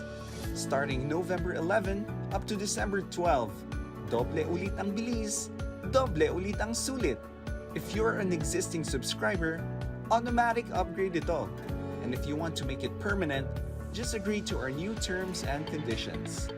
As simple as that, no new application, and it's absolutely free. New Converge Fiber X Plan 1.5. Ang dobleng sulit, new offers from Converge. Doble na, di noble pa!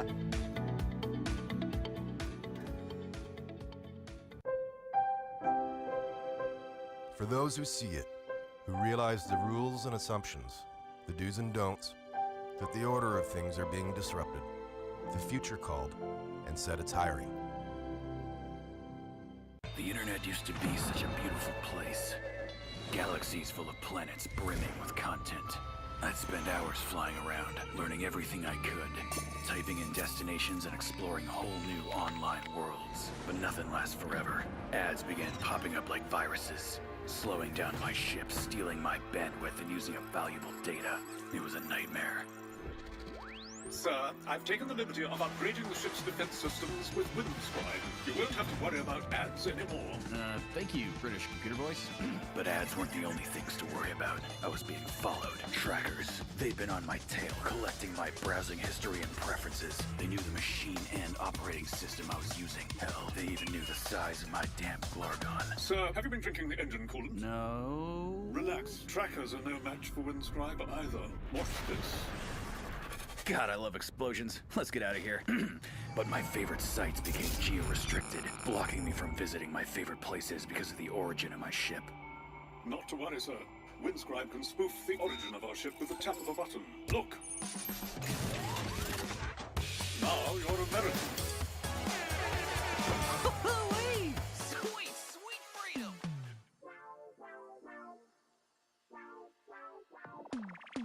So, what can I get you? I want Windscribe. Will it work on my phone? Of course, it'll work with your Mac, your PC, Linux, Android, iOS, your TV, smart toaster, you name it. And it'll block ads and trackers? Yep. And I can stream content from different countries? Yep. And improve my online privacy? Definitely. Nice. How much do I owe you? You can get 10 gigs of data a month without paying for a thing. But the Pro version's better. You get access to more server locations, unlimited bandwidth, and it only costs you, let's see, divide by 12, multiply by the square root of 69, $4 a month. Can't put a price on freedom. Yeah, you can. It's $4.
The Make Your Green Mark campaign is the biggest and one of the most critical aspect of the Acer brand's commitment towards ESG initiatives. Year after year, we come back here for tree planting. Because of the Green Heritage Foundation, the advocacy is to grow and plant more trees to help the environment and, more importantly, help the people here for their livelihood. Acer has been an all-around partner. They've been a long-term committed partner for over a decade. Our primary mission is to green the earth, to work on our denuded areas and to rebuild our forests. And over the last almost 12 years, they have not only assisted in providing tools of technology, they've provided a scholarship to one farmer's child. They have provided tree planting budgets. This is running into the thousands of trees already over a decade. They help in every aspect of our mission. During the Acer Day concert, we're very proud that we have achieved 20 metric tons donated as garbage compensation to the PLAF. We have raised a total of 5,401 trees pledged to the Green Earth Heritage Foundation. We all know, pag nabawasan ng carbon emission, makakatulong to sa climate change na sa problem natin ngayon. I can be an influencer, an advocate for the young. Nakakapagbigay siya ng encouragement sa ibang tao. I flew in from Singapore to participate in the tree planting event. I look forward to be at one with nature and also to do my small part to green the earth. We are so proud and happy to see those trees we plant growing to bigger and bigger. At least we doing things one step at a time, moving forward. We help this community, but the community helping us as well.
The fastest growing fiber internet got even faster.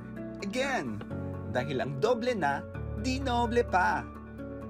Converge Fiber X Plan 1.5 from 100 Mbps is now 200 Mbps. Starting November 11 up to December 12. Doble ulit ang bilis, doble ulit ang sulit. If you're an existing subscriber, automatic upgrade ito. And if you want to make it permanent, just agree to our new terms and conditions. As simple as that, no new application, and it's absolutely free. New Converge Fiber X Plan 1.5, ang dobleng sulit new offers from Converge. Doble na, di noble pa!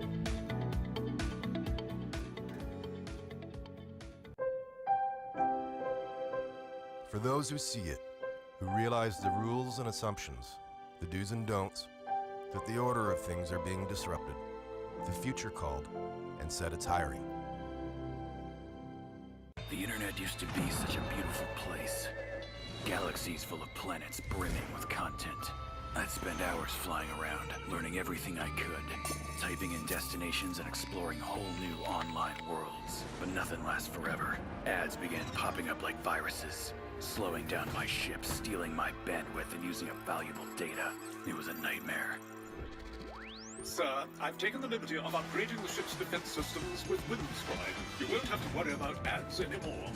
Thank you, British computer voice. But ads weren't the only things to worry about. I was being followed. Trackers. They'd been on my tail, collecting my browsing history and preferences. They knew the machine and operating system I was using. Hell, they even knew the size of my damn Glargon. Sir, have you been drinking the engine coolant? No. Relax. Trackers are no match for Windscribe either. Watch this. God, I love explosions. Let's get out of here. But my favorite sites became geo-restricted, blocking me from visiting my favorite places because of the origin of my ship. Not to worry, sir. Windscribe can spoof the origin of our ship with the tap of a button. Look. Now you're American.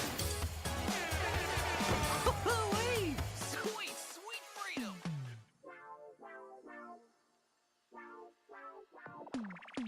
So, what can I get you? I want Windscribe. Will it work on my phone? Of course, it'll work with your Mac, your PC, Linux, Android, iOS, your TV, smart toaster, you name it. And it'll block ads and trackers? Yep. And I can stream content from different countries? Yep. And improve my online privacy? Definitely. Nice. How much do I owe you? You can get 10 gigs of data a month without paying for a thing. But the Pro version's better. You get access to more server locations, unlimited bandwidth, and it only costs you, let's see, divide by 12, multiply by the square root of 69, $4 a month. Can't put a price on freedom.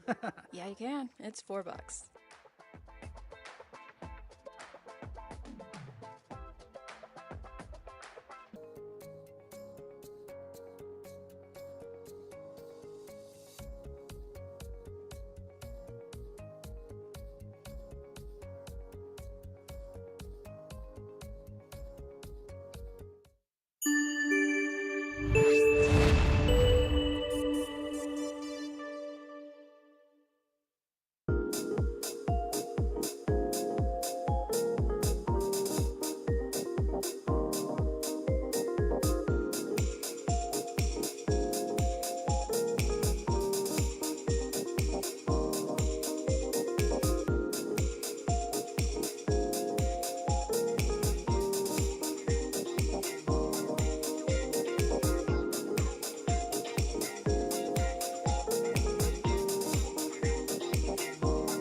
The Make Your Green Mark campaign is the biggest and one of the most critical aspects of the Acer brand's commitment towards ESG initiatives.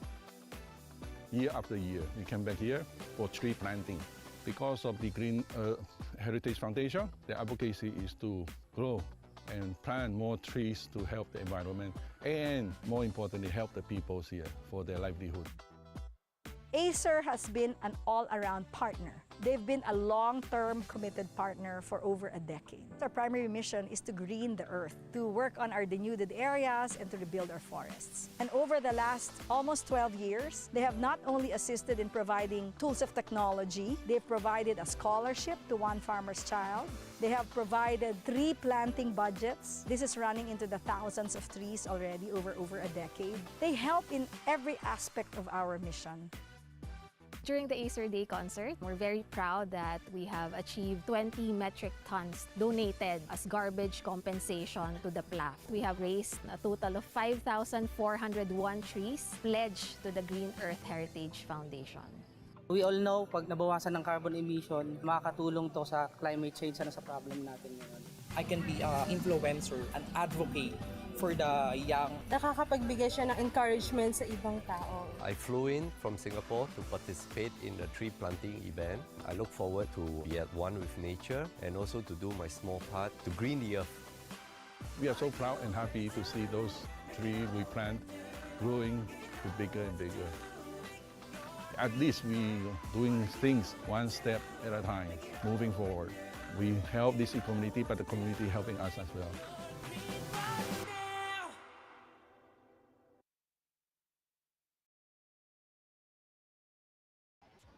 Hello, welcome back to Y4IT Day 2. Hi everyone. Are you all back na? Can I see if you're here? Please send me a smiling emoji. Hello. Hi Adrian, Criselda, John Lear, Joshua. Ayan, Nathaniel, Christine, Emma, Wilfred. Hello, welcome back. Ayan. I think marami nang excited sa ating giveaway. Are you all excited? Yes, they are excited.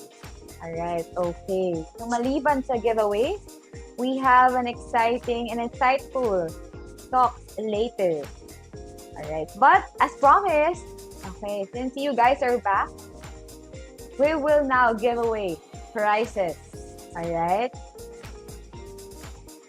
Okay. But before that, some announcements muna sa ating e-certificate and 2022 feedback.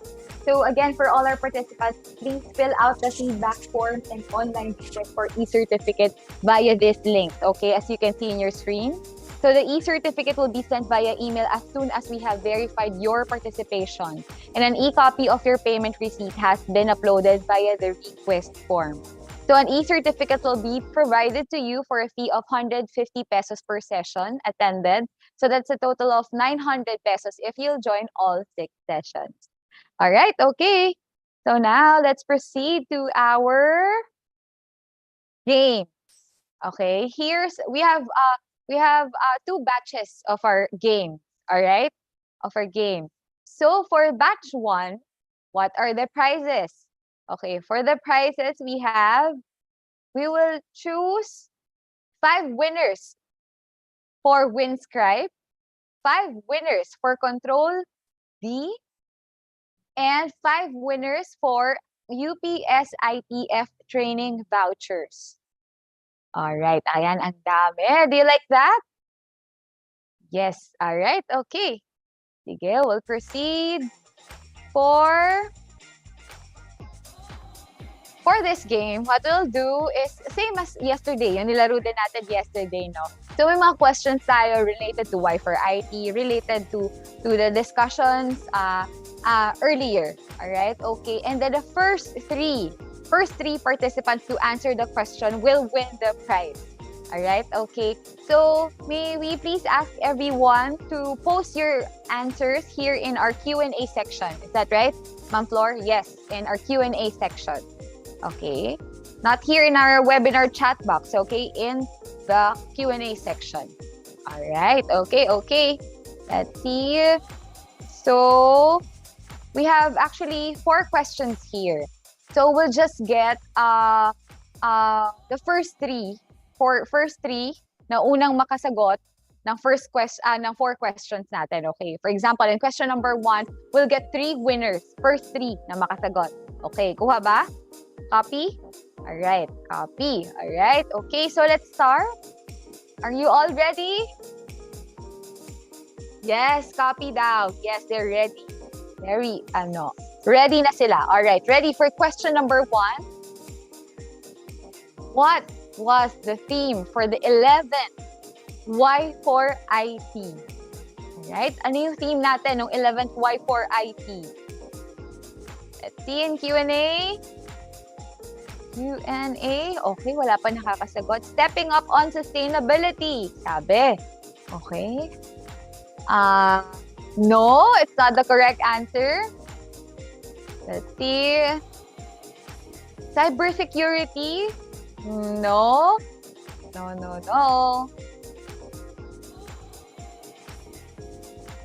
Can you guess what's our 11th?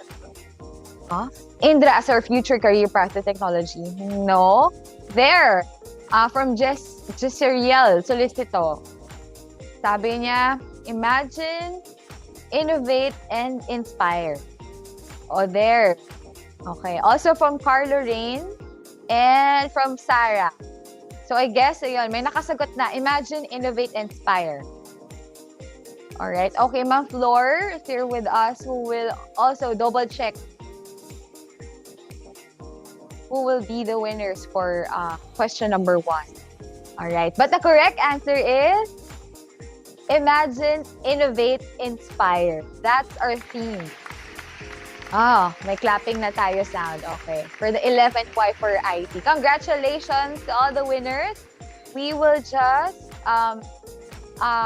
winners will receive a voucher or promo code that will be sent via email by the Y4IT organizers after the last day of the event. So, redemption is very simple and happens during sign up by pressing have a voucher pagdating sa Winstripe or apply promo code pag sa Control B. Okay, we will message you for the winners. We will message you for your prizes. All right, okay. So we got the first 3 winners for question number 1. Now for question number 2. Okay. For question number 2, which organization was Y4IT's first partner, co-organizer? Yan. Let me see kung sino makakasagot. UP ITDC, UP Indra, no. UP SITF Windscribe, UPS Accenture, no. DICT, SM City Cebu, wow. May SM. Okay. Acer, DICT, JPCS, no. Linux, Microsoft, HP, UP Dalaman, no. SM Mega Mall, o, diba? Oh, ano to? Oceanus Conservation, oh, no. DOST, UPD, Manila Bulletin, okay. PLDT, mukhang mahirap tong tanong natin na to Sige, go lang. Wala pa ako nakikita correct answer. Lenovo, no. IBM, no. Okay. Clue, nagsastart sa letter P. Oh, letter P. Baka naman SM Pampanga ang ilagay nyo dito, ha? Pero na ba? Tama, ma'am. Wala pa. Plantina, no? PCS, no? Philippines. Oh. Why not? Philippines. Facebook. Oh, di ba? Facebook. Philippine Youth. Meron na, ma'am? Oh, may nakatama na daw. Okay. Dami. Ang saya. Okay. Okay. So, I think we'll get that one. Yung nakasagot, ma'am. Meron na po isa? Fred Martin.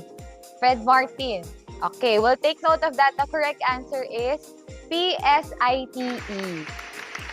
Alright, congratulations. So, isa lang yung nakatamang sagot. Dalawa. Dalawa sila. Okay, we will message you on how to claim your prizes. Alright. Okay, congratulations. So, we have a total of 5 winners. Tatlo na. Nakatatlo na sila. So, 6 winners. Oh, wow. Okay, 6 winners. Now, question number 3. Guys, for question number 3, what does fintech stand for? Stand for. Fintech. Fintech. Okay. Let me know, ma'am, kung meron na nakasagot sa inyo sa ano nyo. Sa akin, wala pa. Ayun, may sumagot na.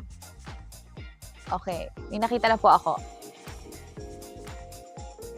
Ayan. Fintech. The correct answer is financial technology. Yes, ito ma'am. Yan. May mga nakasagot na. I can see from my screen si John V. Martinez. Okay. And then we'll get another 2. So that's 1 to John V. Martinez. Congratulations, sir winner. Alright. Okay. Okay, so that's 3. Naka-3 na tayo, no? Okay, next naman. We'll get another 3 winners for this for last question number 4. Okay, last question for this session, for this batch. But later, batch 2, meron pa tayo sa mga gusto pang sumali. Alright? Okay. Okay, we'll get 3 winners for this question. Question number 4. Can you name all the panelists and moderator from the panel discussion we just had? Okay. 4. 4 sila. Can you name them all? Okay. So, mga nakinig kanina, can you name the 4 members of our panel? Okay. Oh, there. Ito, may nakakuha. Very good. Oh. Kompleto pa ang name nila. Okay, 4 po sila. Yes, the correct answer is Romel Feria, Angel Redoble, Yegor Sac, and Arturo Samaniego. Alright. Good job! Good job, everyone! Congratulations! Ang dami nang sumagot, no, Ma'am Flor? So we'll just message you for all the winners. To double check lang namin dito.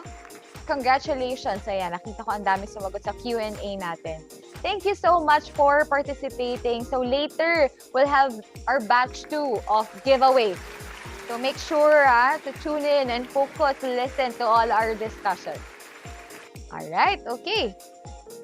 Thank you very much. So now, let's proceed to our first talk this afternoon. Alright. Now, our speaker for today is Mr. Jerome Matthew Animos, who will talk about protecting your online privacy and data security with ASUS solution. Let us all welcome Jerome Matthew Animos.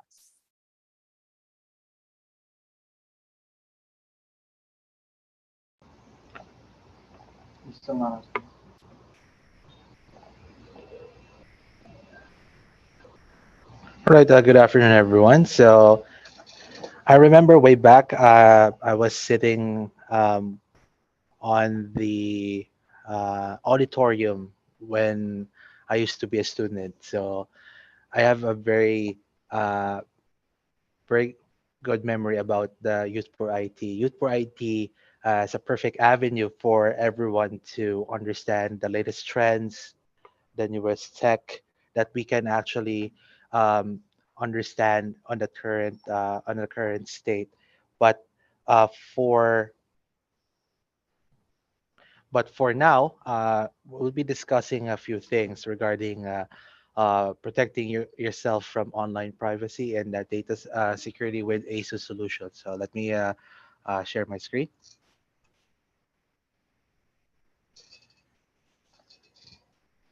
One moment, please.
Hi, Jerome. We can see your presentation now.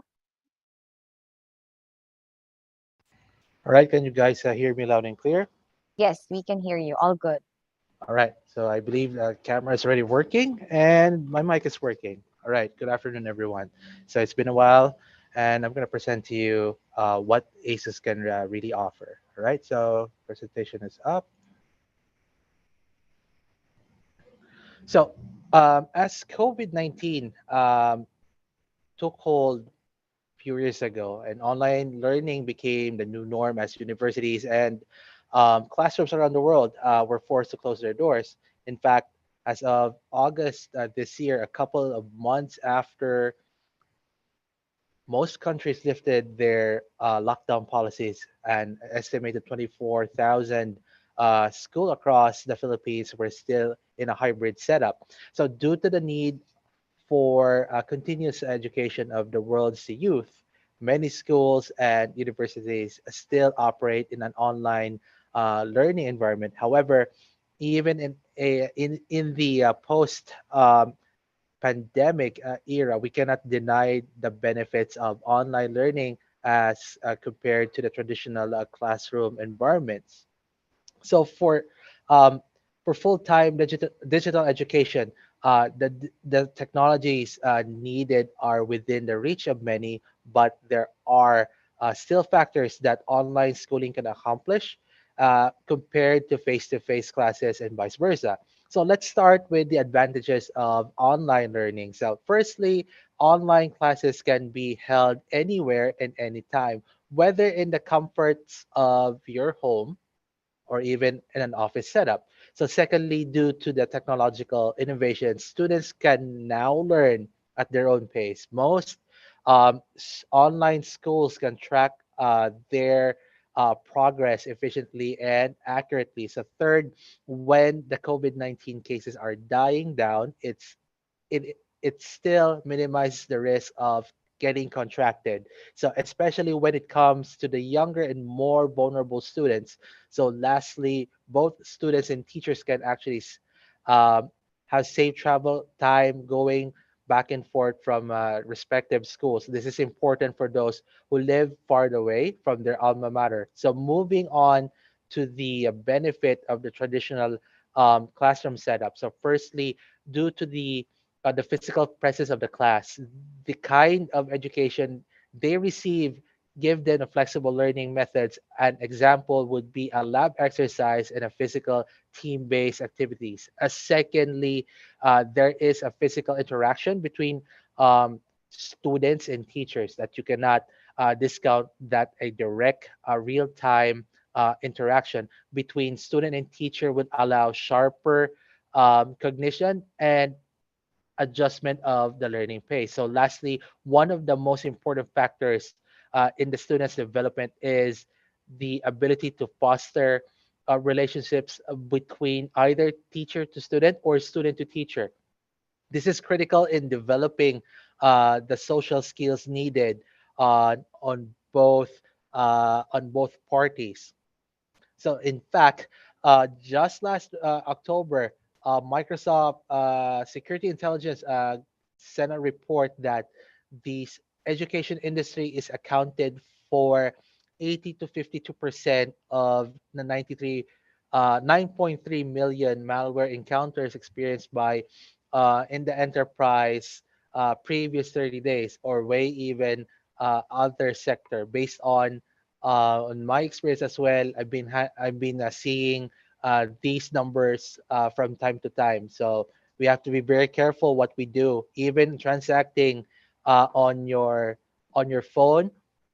There are things that you need to consider. So apart from malware, education institutions were also at risk of getting data breaches and violations of the student privacy, with ill-mannered individuals taking advantage of teleconferencing platforms security weakness in order to break into private meeting rooms, with several reported incidents of online schooling being interrupted due to these individuals activities. Apart from hacking into Private meeting rooms, online identity theft is also a major concern. With the phishing sites mimicking login pages of popular teleconferencing and online learning platforms, as well as spam email targeted at users of these platforms, pretending to be a class-related notices, reminders, and etc. And of course, there are also software can drop on your webcam as long as it enables, just like this one, even without your permission. So, like online learning, these risks are here to stay. As long as online learning continues, the cyber criminals will keep on doing the exploit. The sudden popularity of these online learning platforms as our education sector braces for further closures that can be brought about by many waves of the virus. It is also important that we not only have the necessary know-how to combat these threats, but also the right hardware for the job. So, how can we protect our own online privacy when you're at your comfort of your home? So these can be easily summarized into these points. So you need to practice basic online security management. Um, you need to understand the right security software that is actually installed on your device. And of course, you know how identify and avoid phishing scams, fake websites to avoid identity theft. And of course, you need to know which laptop or desktop features that you will be looking for that can help you manage your online security. So basic security is, as they say, basic. But even here, most online users usually do not follow uh, practices online. So if you guys are familiar with Discord, so there is what we call um, multi-factor authentication. So you need, if you're going to sign in to a, let's say, in a different device or different computer, so you need to have your phone ready when you're going to scan the QR code, similar to that.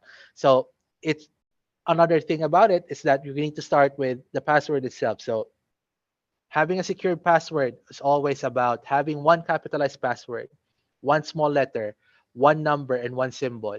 In that perspective, it will give you uh, a hardening password for the hackers will not try to pry on your account.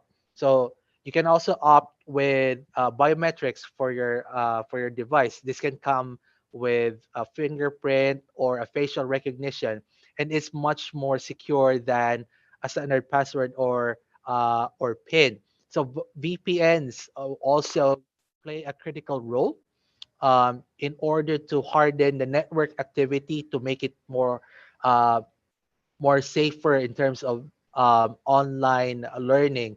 And you may also opt to the like I said earlier, a two-factor or multi-factor authentication to make sure that only you as a user can only manage your password. So it's more similar to to Steam and Discord, like I said earlier. So we're going to talk about the next thing is the ASUS product features for online privacy and data security. So ASUS devices provide high levels of security from device level locks to enterprise level network authentication and remote control. So using the technologies like the ASUS Control Center, vPro IT managers can actually give you um, a better mileage in terms of managing devices. You can even actually uh, remotely secure the lost device, such as laptops and desktops that are actually stored in them. So internally, the Expert series lineup offers a TPM 2.0, or what we call the Trusted Platform Module for remote access verification and other physical um, software security features at every level, whether it's a device management, software, or hardware to the physical device itself. We provide users with a wide variety of options to keep their data safe.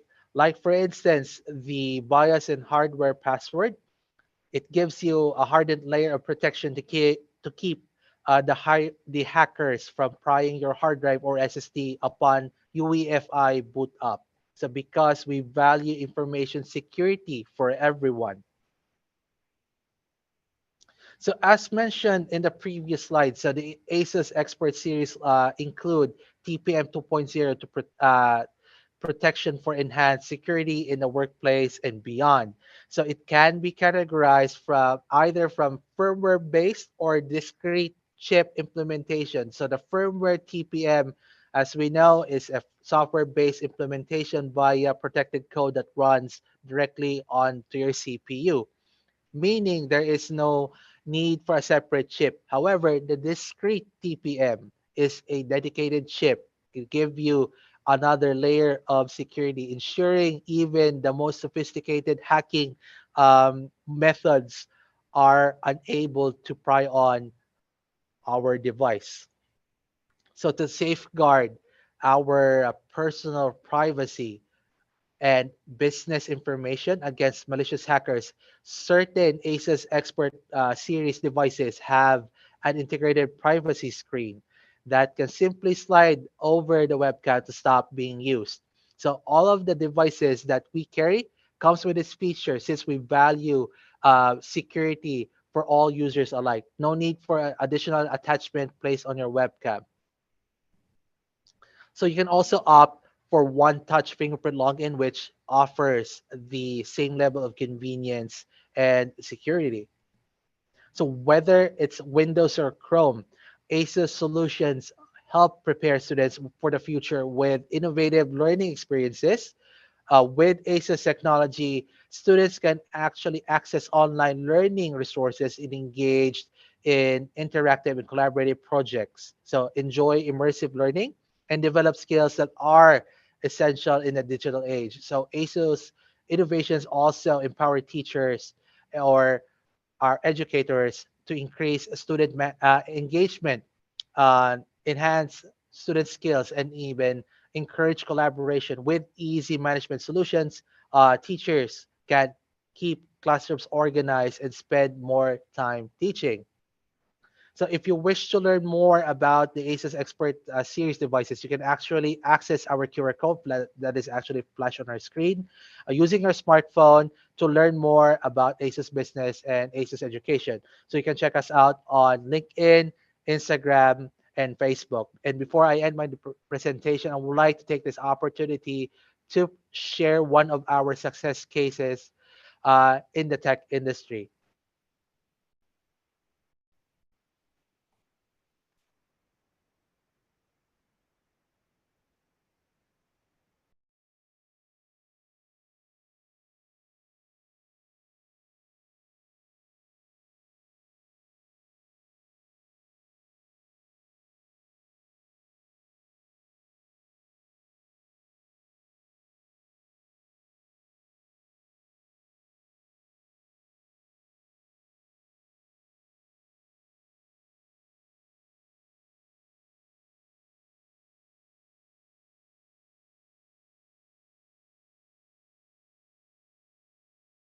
Traditionally, this wealth advisory has been available to only high net worth people or institutions. But at Endoas, we're trying to democratize investing through technology.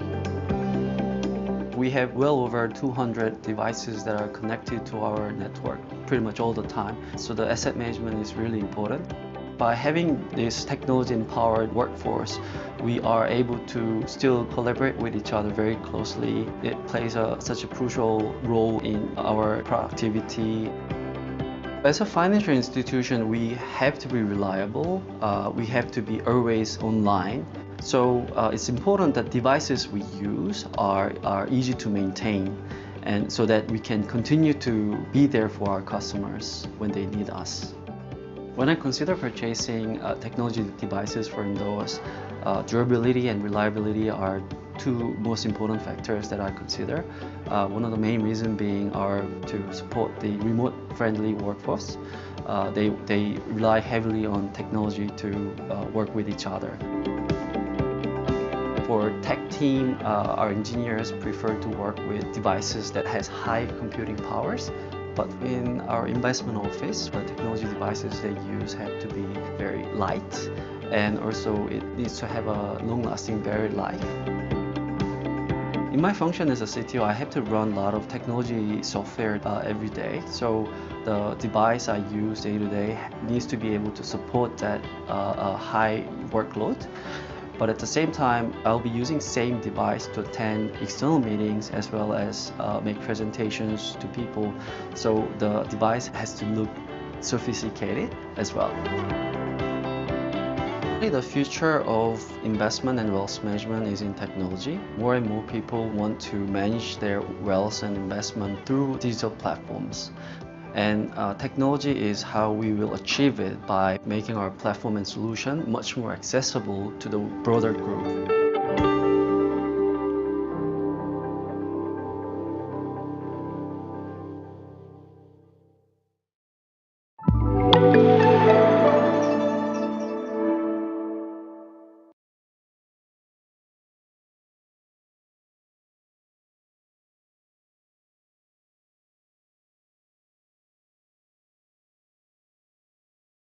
All right. Okay. Thank you so much, Jerome Animos. All right. Okay. So now we are now opening our Q&A section for any question, thoughts about Jerome's topic, which is protecting your online privacy and data security. Let's see. Do you have any questions? If you have, please type it here in our Q&A section.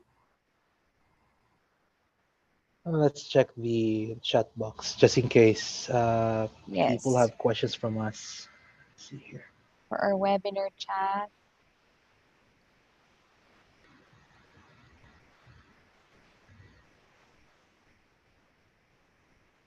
Okay, do you have any questions, guys? Or Guys, do you have any questions? Related. there's one here in a Q&A section. Sir, from Maria Rosario. Sir, are password managers reliable? Those that are free po, mga libre. Okay, so free can be two things, guys. So based on experience, free in a sense that you don't have to pay, right? But sometimes you cannot be so sure if that particular software already captured that particular password. So I would really strongly suggest you have to do you have your own password management. So normally I would just I have a website I go to, so I just jumble certain passwords. Normally there are 12 or 13 characters, so it's mixed between alphanumeric. You can actually modify it if you want to. So that's a good practice, and you just keep it on your phone, or even you hide it on your laptop just in case something comes up. So um, one of those methods I've been doing in the past. So even right now, um, we're still utilizing that kind of that posture because we wanted everyone to be safe in terms of information security. Okay, let me see. All right. Next question from Mark Tuginay. Are VPN safe po, sir? Yes, they're very safe, but depends on which VPN that you're working with. So I remember way back, there is this VPN can connect for internet for free. So that is normally not generally safe, but there are a lot of VPN vendors out there. So commonly used for consumer is Nord. That is actually considered safe. Alright, okay. Itong next question, Jerome, no? Ito lahat siguro tayo nakaka-relate dito. From Parahas Mark, how to deal with text scam and text spams, sir, especially sa mga naka-globe SIM. So I have this one office mate here. So she got scammed. Um, the thing was, her money was taken away from her. So around 40,000 pesos. So nanakaw sa kanya yon. So, yung mga scams na ganun, dapat masyado kang dapat mabusisi ka sa sino yung number. Yung number na inbound na papasok sa'yo sa phone. Normally, mga yan, hindi yung parang for example, it's 0917, 0916. So, normally, mga numbers na yan, naka-plan. So, malalaman, from there, you can discern kung anong postpaid at saka yung prepaid um, na globe, no? So from there kasi maraming methods kasing ginagawa for phishing. Kasi itong kaibigan, ang kaopisina ko, what happened here is that ninakaw na nga yung 40,000 niya. So she actually forgot yung part ng posture na yon, natitingnan yung number. I told her na yung number pa lang dapat mas maingat ka. Kasi kung legit na ano yan, I'll not say the bank yung number na yon should reflect on the same phone number yung nag-inbound ng call. Dapat alam mo for a fact na yun ang ginagamit nilang phone number unang-una kasi nasa directory ng SIM card yan normally. Second, meron silang pinapadalang OTP. Hindi dapat ang OTP na ginagamit na pantawag sa iyo kasi system generated po siya. So you have to be very careful with that. So it's more on the comprehension na makikita mo, you can tell which is which. Kasi sa daming nang-scam ngayon, they tried to be more creative based sa experience ko. They tried to persuade you with a very flowery word or even how they actually convey a message to you. Tipong napaka-convincing. So dapat very mapakaingat ka sa kausap mo sa telepono, lalo nang yung mga phone number na let's say 0960, yung mga ganyan, dapat alam mo na kaagad na ops, hindi to normal channel na tatawag sa iyo.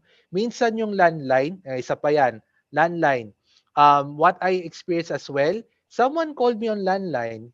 He thought he can, fool me with these promos from this certain credit card company. So parang, sir, lahat na ito mga may promo, kakakuha ko lang ng credit card noon. Ang galing nga eh. Kakakuha na intercept yata ako somewhere when I received the credit card. Tapos ang ginagawa niya, ay sir, we're offering trip to Boracay if you're going to log in on this certain link here. Yung link na yon na may nakita na akong variable doon na okay, hindi to normal ng bangko to. So, medyo I played around with this guy, okay? Pinaglaruan ko siya, binabalik ko sa kanya. Kasi, teka, bakit? Dapat ito, di ba, sanction ng itong bank na to. I'll not say the credit card company. So, di ba sanction dapat to? So, I should be receiving a text from that bank. Nakapangalan lagi yung pangalan ng bank, hindi yung number. Okay? Yung mga ganun na, the small things na nakakalimutan ng tao, basic yan, pero malaking bagay. So marami na akong nakikitang dumarating na text na mga panalo bet, yung mga ganyan, may nakikita na nga ako. So I just let it be. Huwag mo lang pansinin. As much as possible, kung sino nung alam mong kausap at meron kang ini-expect, let's say, in-expect kang OTP from this bank, or maybe from Microsoft na verification code. Normally, if I log into a different system, doon rin ako nagbo-boil down. So, meron kaming Microsoft Authenticator. So, this already kasi before gumagamit kami ng token before we log in. So, with the hardware token now, yun ang pinaka mahigpit. But with the Microsoft authenticator, malaking bagay rin po siya. So normally, if goes to your phone, yung text or yung certain number, from there kasi alam mo Microsoft kagad. May nakalagay na Microsoft na na OTP. May dumarating na. Dapat alam mo lang yung inbound mong OTP from that specific point of time. Dapat maingat ka lang kung sinong kausap mo, sino yung expect mo. Ganun lang po siya kasimple. Agree. Very easy, Jerome, no? Yung nag-text sa'yo nagkamali na lokohin ka. Ikaw pa talaga. Okay. I can do this all day. Actually, I can do this all day. Oo, Lulukutin ko oo. kayo. Very easy yung advice ni Jerome, no? So, more on comprehension. And alam mo naman kung ano yung recent transactions mo, no? So, yun lang. Be aware. So now, for last question, Jerome, no? So we'll entertain one last question from our participants. So we have here from Denward Mating. Okay, sabi ni Denward, what would you recommend for the best security software to use to avoid viruses from the web, sir, if there are any? Actually, maraming based sa rounds ko with enterprise customers. So, meron gumagamit ng Force.1, may gumagamit ng mga DLPs yon basically. So, one which is Force.1. So, specific yan for Intel-based or AMD-based na devices, regardless if it's a notebook or desktop. So, isa sa mga DLPs na nakikita kong okay. Another one I used to look at yung from Trend Micro. Tinitingnan ko siya. Kasi based sa mga rounds ko rin with certain clients, they use 3 types. Even kami dito, Trend Micro ang gamit namin. So, meron din ang ibang client na FDE. So, marami siyang use case scenarios. But normally, for everyday use, let me check here. So meron tayong Trend Micro Security Agent which is one kasi naka-enterprise kami. Pero yung let me see here. May pangalan yun eh. I have to be very specific. Apex One. Yan. So Trend Micro Apex One. So isa sa mga formidable na na security software. All right, okay. So yep, that's it. That's it, everyone, for Jerome. But I know you have ang dami natin questions sa Q&A for you, I can take one. Jerome. So One last one. I can take. last one. O sige, Okay, sige. last one. Pabigyan Go. natin. Sige, pili ka, Jerome, if we can see the Q&A section, and then later for those na hindi natin na nasagot, Jerome will try to answer them as much as possible, no. Sasagutin niya lang directly here in our Q&A section. Ano ba dito? The one from Louis Panaligan. How do you know if it's a website is a phishing site? Yeah, mga basic lang guys. Kasi malaking bagay po yan. Kasi normally ako parang I can really tell it's not real na phishing site. So normally they have, let's say, one bank na face, no? They even GCash, I've seen one already. Napaka-creative nila. So they use the UI ng ng GCash or this specific bank. Tapos if you look at the link on your URL, isa sa mga palatandaan niya na is this legit or not. So another way to find out if that site, kung nakuha mo yung buong URL, I would suggest leave the .com, okay? Leave the .com or .net. So meron akong site pinupuntahan which is yung netcraft.com. Doon ako pupunta kung legit tong site to o hindi. So I can type it down if you like. Let's see here. Okay, sige. Ako rin pupuntahan ko. Netcraft. Doon ko malalaman kung legit yung site. So apart from analytical data, how long is this site being there, yung traffic niya makikita mo dyan. So I've been using that in my entire career. Nung college ako, yun ang way ko para makita na if this site is active. Or detection to swift takedown. Okay. Is this free, Jerome? Yeah, you just go to the site. Diretso lang. Oh, nice. Ayan. Okay. Nakita ko na, guys. Netcraft. Makikita mo siyang parang analytical data ng traffic, makikita mo rin. So, if this site is legit, kung saan yung server location. Yes. Alright. Old school siya, pero very effective. Yes. Okay. All right, okay. So that's it for our Q&A portion with Jerome. So yan, marami pa mga questions, but Jerome will try to answer them later. Okay. All right. So again, everyone, a round of applause for Jerome Animos. Thank you so much for being with us today. Thank you, Thank Jerome. you. Thank you. All right. Okay. All right. Okay. So we're done with privacy and data security with ACES Solutions. Now we move to our next speaker. Okay. Our next speaker is a physical therapist, educator, researcher, and is now Dean of the University of the Philippines College of Allied Medical Professions. Her clinical, academic, and volunteer work lie at the intersection of innovative strategies and vulnerable populations and aim to contribute to minimizing inequities in healthcare and advancing the healthcare professions.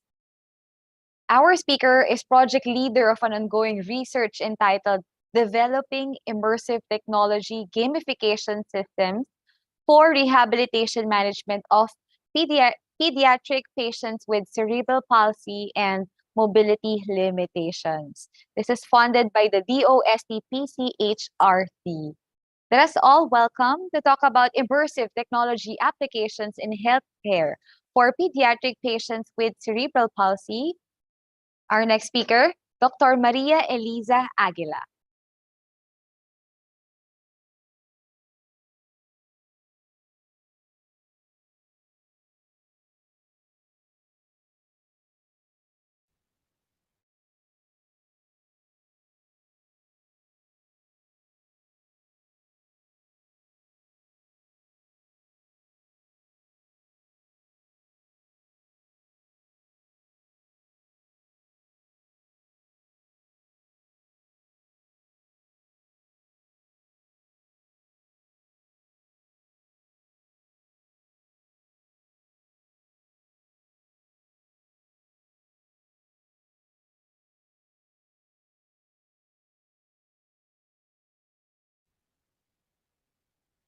Good day. Thanks to the organizers for this opportunity to participate in the 20th Youth Congress for Information Technology.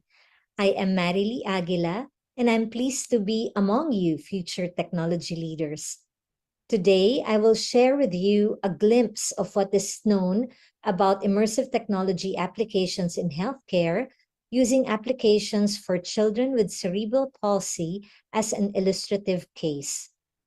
Much of what I will share with you in the next 20 minutes or so, I learned from other young technology innovators, and you will hear from one of them this afternoon.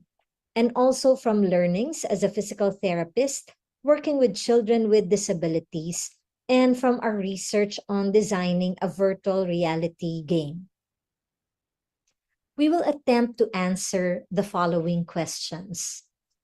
First, what makes immersive applications potentially useful for therapy of children with cerebral palsy? Second, what immersive applications have been used for therapy? Third, are immersive applications effective for therapy of children with cerebral palsy?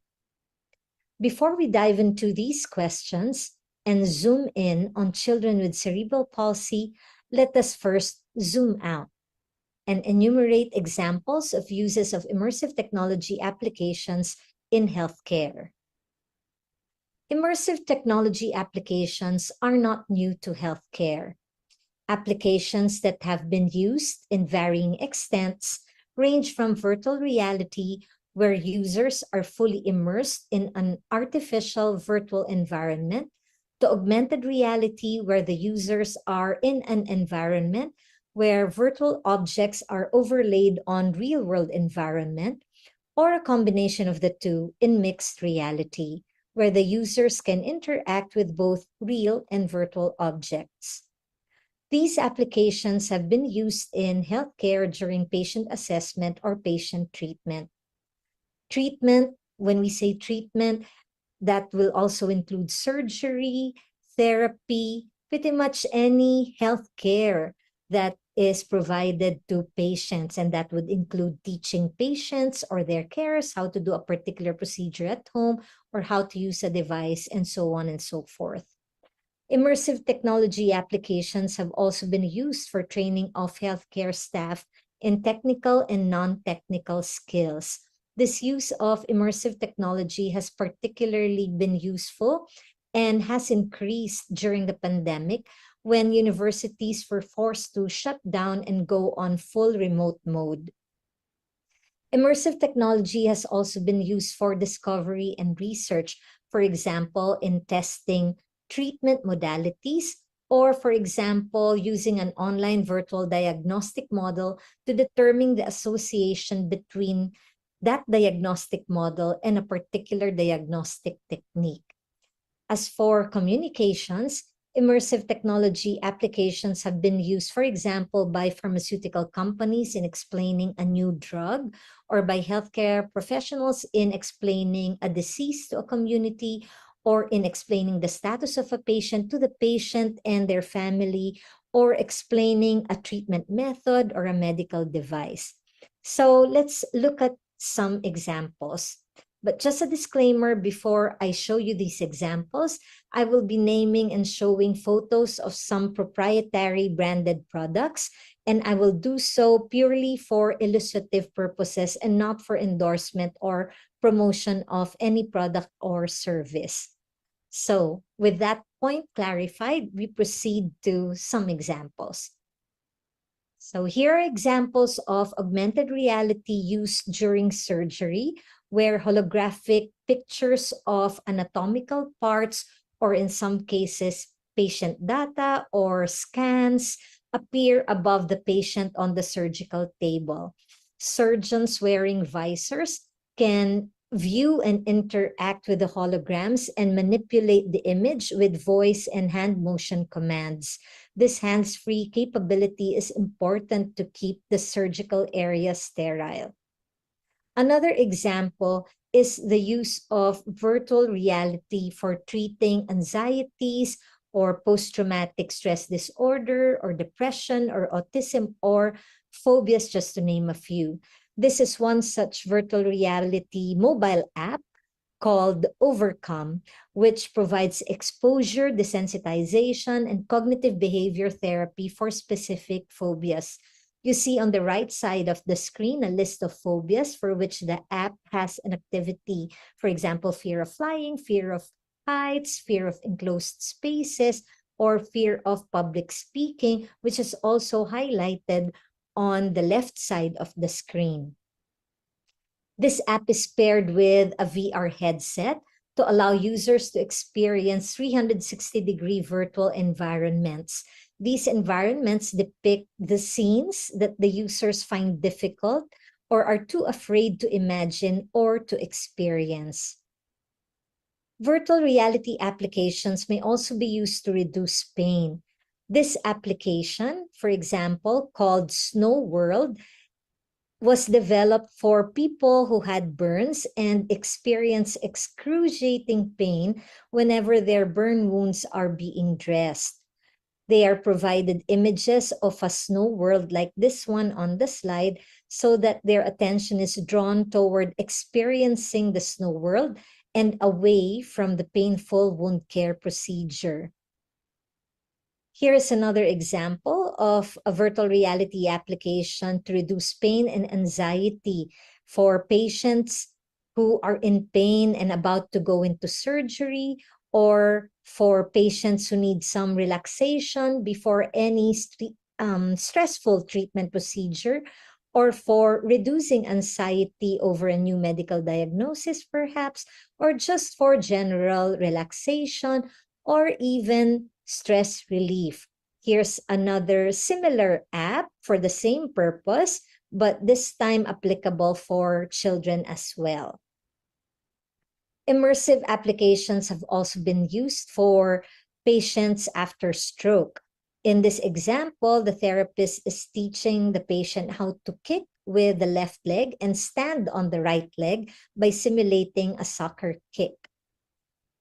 Or The application could be used to teach someone how to walk after a spinal cord injury, say after a motor vehicle accident, or for teaching a child how to use a wheelchair.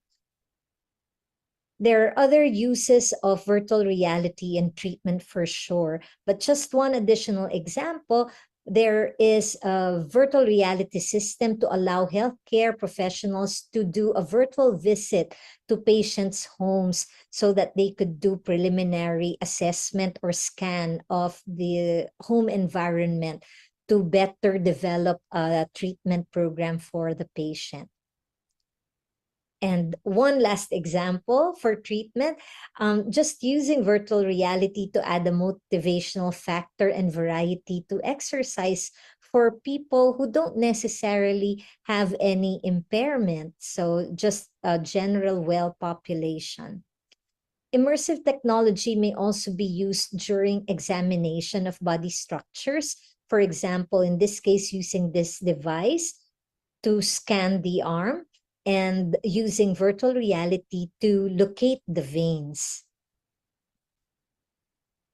In terms of training and educating future healthcare professionals, here are examples. The one on the left shows using immersive technology to teach anatomy, and the one on the right shows using immersive technology to teach about blood cells as blood flows through blood vessels.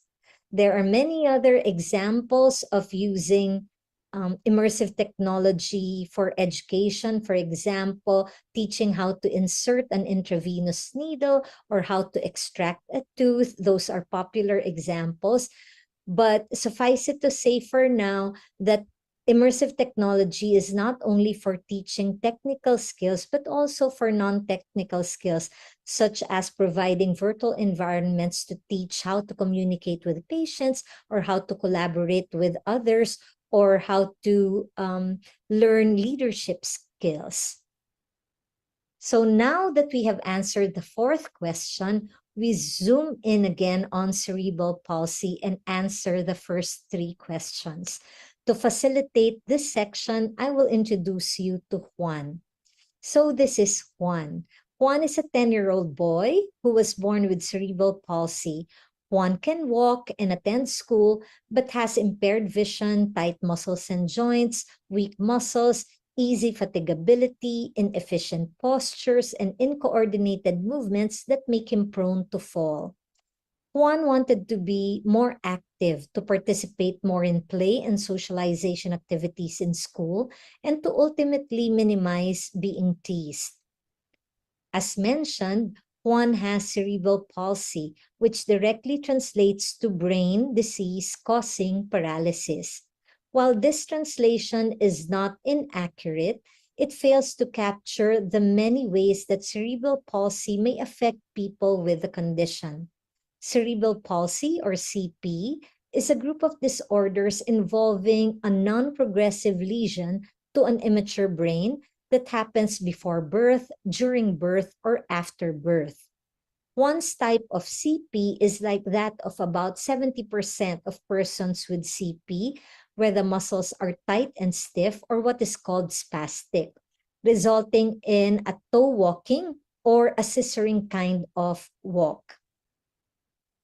One is among the 50 million individuals in the world who have CP and experience disability. On a global level, CP causes 11 million years of healthy life loss due to disability, partly because the irreversible brain lesion results in a lifetime of challenges. As in the case of Juan, the disability among people with CP includes challenges in maintaining a position, in moving about, in interpreting what body organs see, hear, or feel, or doing everyday tasks that are typical and easy for people without CP, like reaching for objects or eating. As in the case of Juan, the disability may also restrict participation in games or sports and interactions with others and with the environment. Standards of care for CP including these interventions on this slide, have been shown to be consistently effective with strong, high-quality evidence. However, these, what may be considered traditional therapies, are often long, they require rigorous work, and comprise repetitive and demanding activities, all of which taken together may lead to decreased motivation of the child. Immersive technology has potential to overcome drawbacks of those traditional therapies. This potential rests on 5 reasons. First, it is entertaining, enjoyable, and motivating, and encourages exploration. It is considered cool because of the technology involved and therefore counters boredom from traditional exercises. Second, it provides opportunities for repeated practice and therefore better learning of tasks. Third, it presents realistic simulations that make it easier for the person with CP to transfer the learned movement or task to real life. Fourth, it allows persons with CP to safely explore, move, and manipulate objects in the simulated environment, even if this environment is a bit more challenging than their real environment. And fifth, it could be designed in a way that the simulated environment is tailored to the needs and therapeutic goals of the person with CP.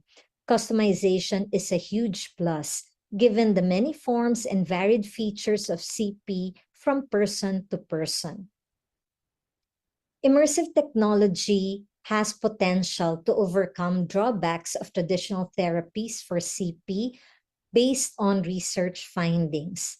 Studies have shown that virtual reality applications may improve arm function, walking ability, postural control, or the ability to control the body in space, and balance in children with CP.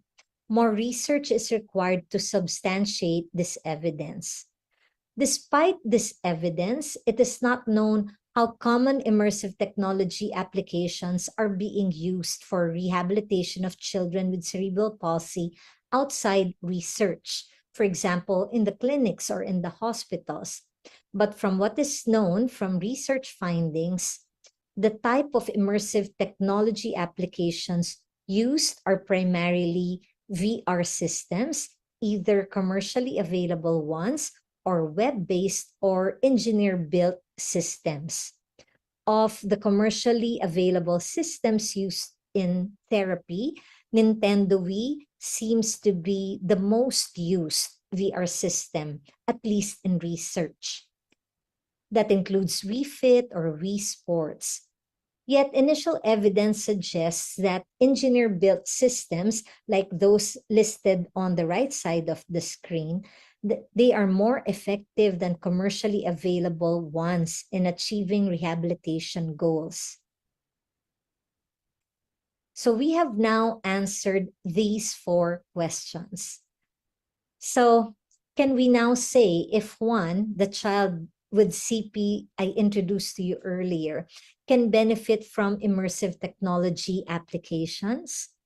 Well, based on our answers to these questions so far, the answer is perhaps, but more research is needed to be certain. And so we couldn't fade out the middle 2 questions. Our research team ventured to respond to this need for more research to help Juan and other children like Juan through a research entitled Developing Immersive Gamification Technology System for Rehabilitation Management of Pediatric Patients with Cerebral Palsy and Mobility Limitations. Sorry, that's a mouthful.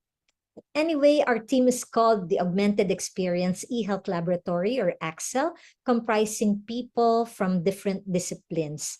We are currently working on a research project that aims to create that immersive gamification technology system for the rehabilitation of children with cerebral palsy.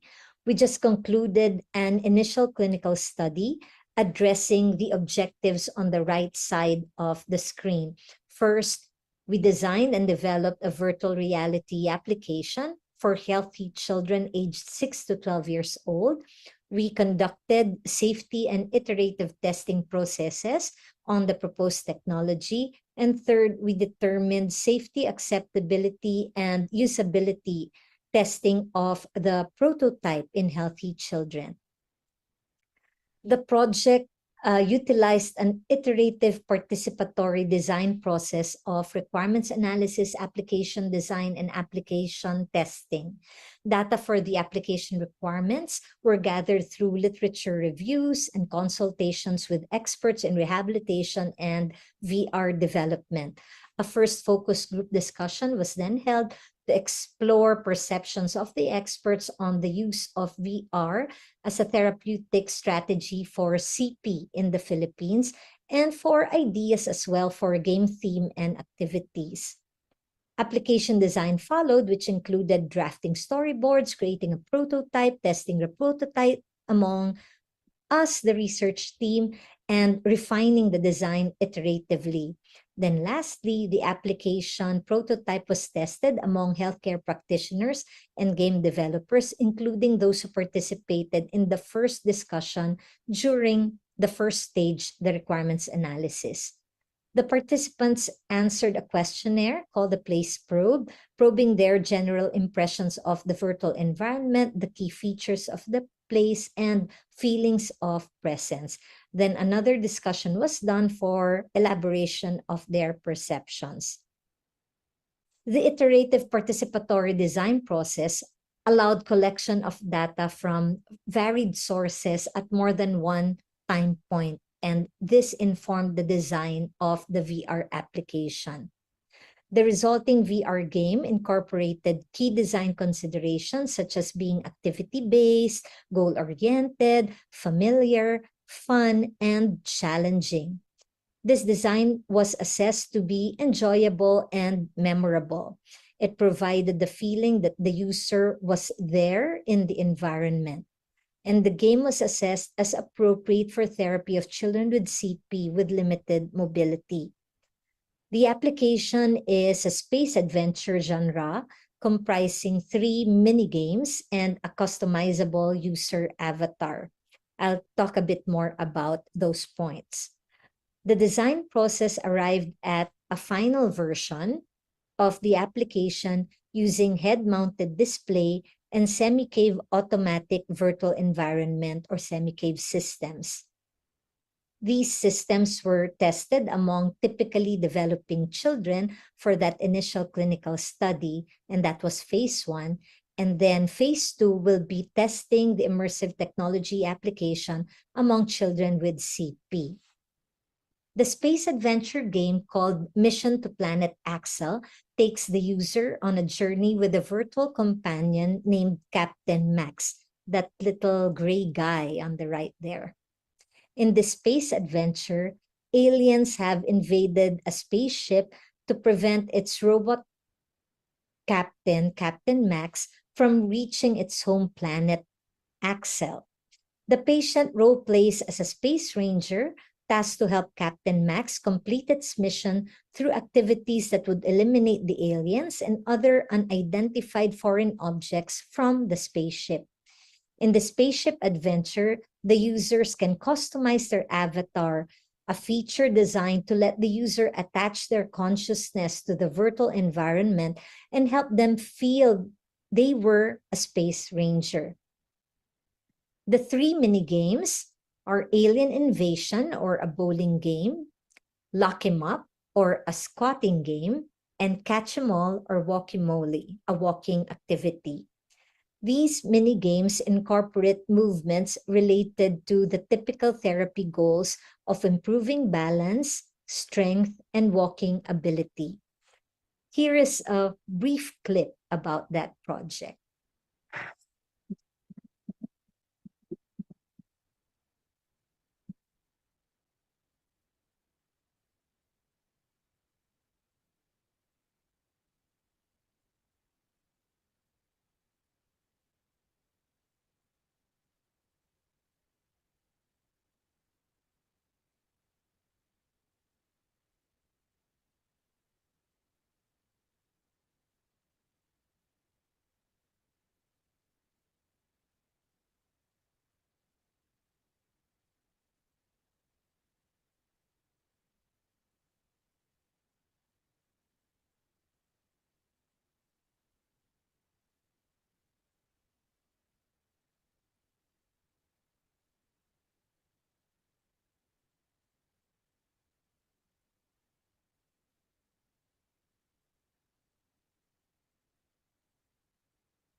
So as the slide suggests, we look forward to the results of the next testing phases for safety, acceptability, usability, and eventually effectiveness of the application among children with and without CP.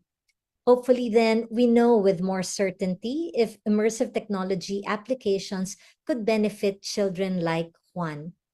Hopefully, you learned about immersive technology applications in healthcare in the last 20 minutes and maybe even have some ideas or more questions to answer about widening and deepening the understanding and use of immersive technologies in healthcare.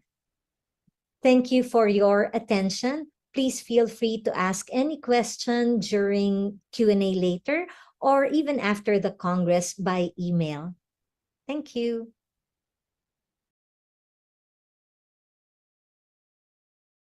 All right, thank you so much, Marilee. All right, now we will proceed to our Q&A with Miss Marilee.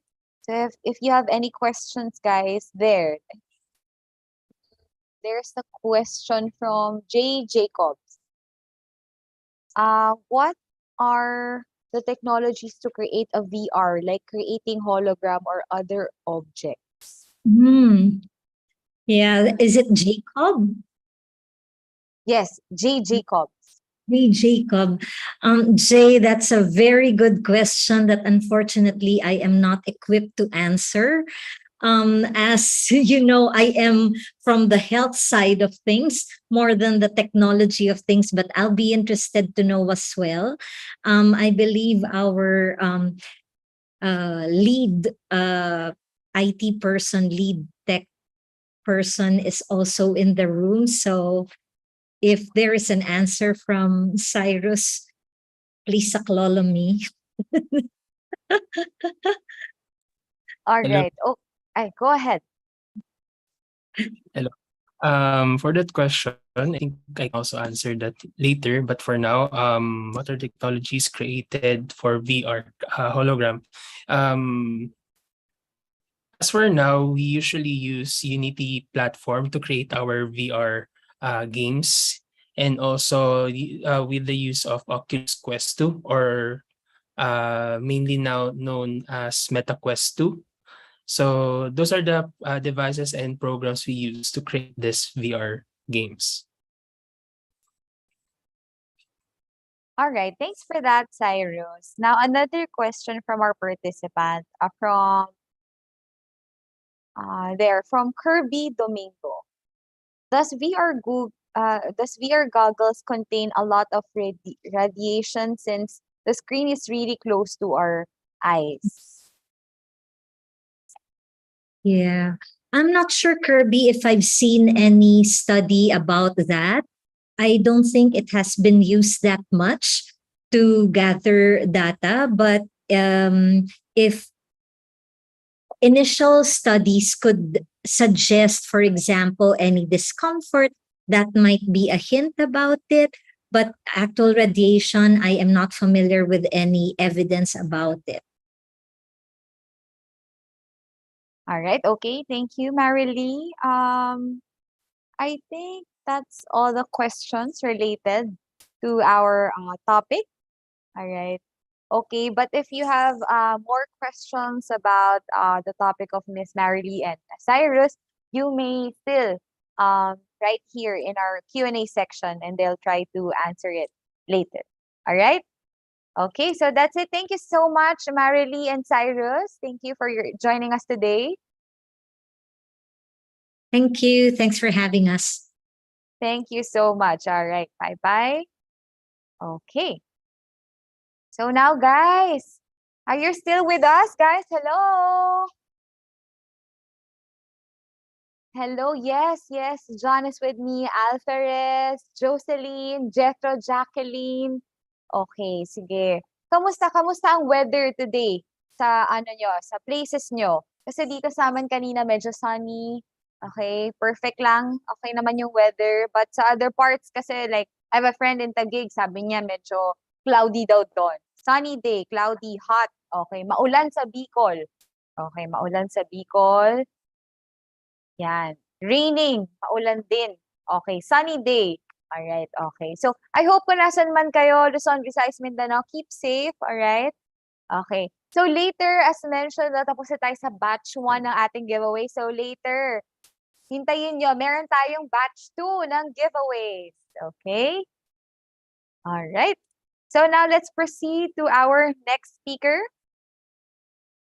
Okay, our next speaker is a graduate of BS Computer Science from University of the Philippines, Baguio, a master's student from University of the Philippines, Diliman, under the MS Computer Science program. Currently, a consultant of Tech Factors Incorporated for augmented and virtual reality technologies. Also, a research assistant of augmented experience for health eHealth Laboratory Project under University of the Philippines, Manila. To talk about AR or Accelerated Learning Experience, let us all welcome Josiah Cyrus Boque.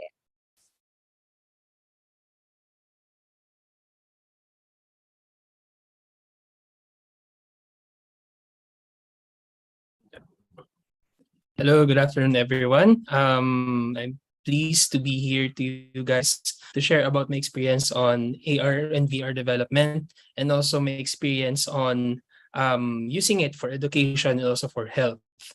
And with that, just want to share my screen there. So today I titled talk AR accelerated learning for experience wherein our goal here is to make learning experience um, enjoyable, at the same time fun for all of the kids. And for now, alam naman natin na in terms of technology, everyone has mobile devices, has laptops, has anything that they could find everywhere, even your TV, even your tablets and iPads. And I think we're really in the technology era.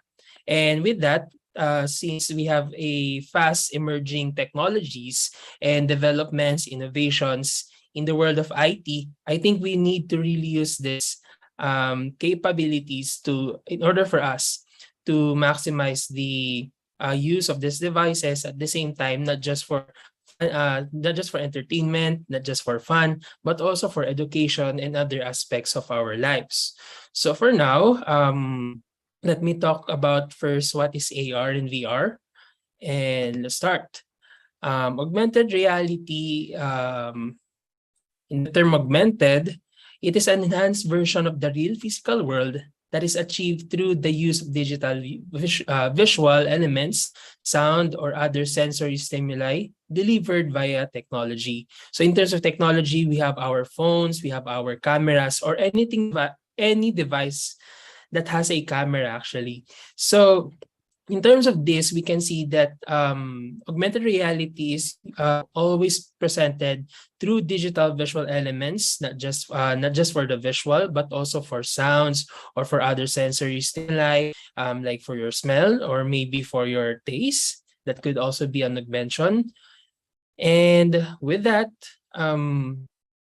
technology has been growing and being utilized in the devices. Like for now, we have, as everyone know, we have iPhones or Apple products that provide LiDAR scanners. And this actually opened a lot of capabilities in terms of augmented reality devices, wherein they are used for entertainment, they are used for engineering, they're also used for medical uses like what Dean Marily has presented a while ago. And with that, not just technologies that being just used for these aspects, but we want to extend it through education. So under Tech Factors Incorporated, we delivered some materials that actually enables augmented reality in our books. And some of this, we use the capability of AR to present out concepts that are hard to present, that are hard to discuss, like kung magbabasa ka sa libro mo and you will just read it alone, you would not really understand the concept. But some of our learners are not just learning through reading, through class discussions, but also through visual and animation. So with that, we use the capability of AR to present these concepts. Like for this one, a traditional jeepney. Like for now, if kids have been born like this year's 2018 and beyond, maybe they haven't seen any traditional jeepney now. But with the use of AR, we can present them, or we could really give them the experience of what is traditional jeepney. At the same time, not just also for some things that usually or traditionally see it in our everyday lives, but also we could use AR to present some material that can only be seen in museums, in far flung places, and also other things that we need that we want to experience, and also we want to see and explore. So like with this Haggaby displayed in front of museums and usually only found in museums and also in Ifugao. So if you haven't been in Ifugao, we'll show you, or we could give you the experience of looking at it, or exploring about it, its structure, its build, and other materials that you could see. Also, augmented reality has been used on books. So if you would notice in this,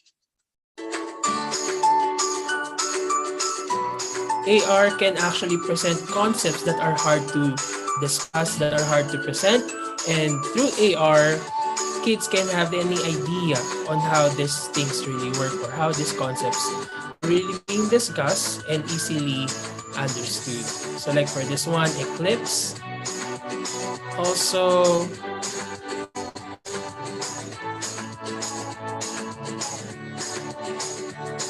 in terms of physics, we wonder why our side actually flunks or bends when we look at water.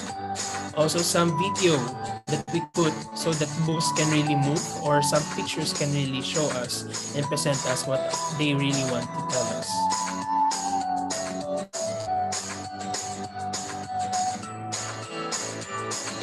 So it is not just AR actually is not just limited with presenting concepts, but also can be used for small kids.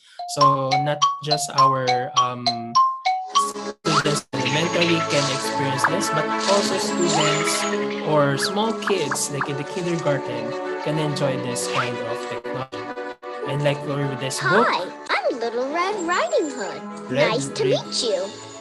One time, I went to visit my grandmother's house, like I always do. But this time, I put myself in grave danger. So if I you didn't would know how bad it was to imagine talk a to world with strangers. AR, we could really Oh no! utilize What its happened power. here? We can Why is utilize its everything black capabilities and to white? present I'm everything. too scared And to in go terms through of the forest experience, we can alone. have it Can and you give help it me find my way? to everyone Hit the page a so good I can experience continue in my terms of journey to enjoyment grandmother's and house. understanding. Also, in the Philippines, we have already used augmented reality for museums like in Mount Samat Fest, wherein they use AR technology to present out pictures and see them move in front of you. Like for this one, Museo Pambata, they use augmented reality to present out more of the things that you could see in the museums. And with that, they showcase AR in their Batang Katutubo sections, musika, kalikasan, and kasuotan. And especially, I think what is interesting about this is they're showcasing in kasuotan, because we don't know, or if you would know that hindi naman lahat is nakakaikot or nakaka-travel around the Philippines, but through our education system with augmented reality, we can showcase a lot of things that we cannot see, but we can experience right in our hands, right in front of us. And with that, in terms of museums, like a while ago, I'll just present to you this video on how it is being utilized in museums.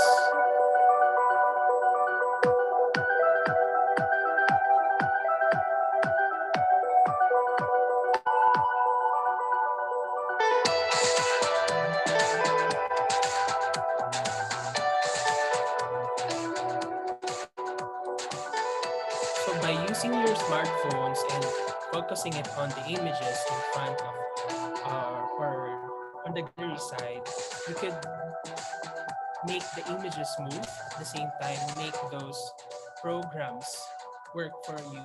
You can see how these images are really look or does really look during those times that they're being created.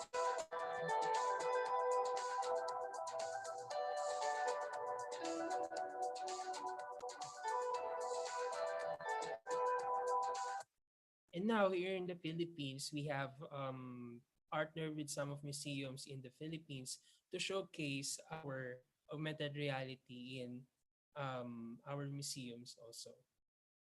And now let's discuss about virtual reality. So virtual reality is a use of computer modeling and simulation that enables a person to interact with the artificial three-dimensional or 3D visual or other sensory environments. So with this, as compared with augmented reality just uses models and at the same time um, um, 360 360 object manipulation in order for us to experience them right in front of us. But in terms of virtual reality, we are not just bringing the objects to the viewers, but also we are bringing the users to the environment itself. So they could enjoy the feel, they can enjoy the environment, and they can experience it firsthand. So with this, virtual reality can be used through semi-caves like what we did or what you saw a while ago with Din Marily's talk, that we use a semi-cave in order for us to showcase or to let our patients experience the environment of a spaceship and stuff. Also, virtual reality has been used to be utilized in some aspects of education, like for trainings in military. In US, they use virtual training so that before they go to the field, they would have this experience already on how they battle or how they do strategies in wars.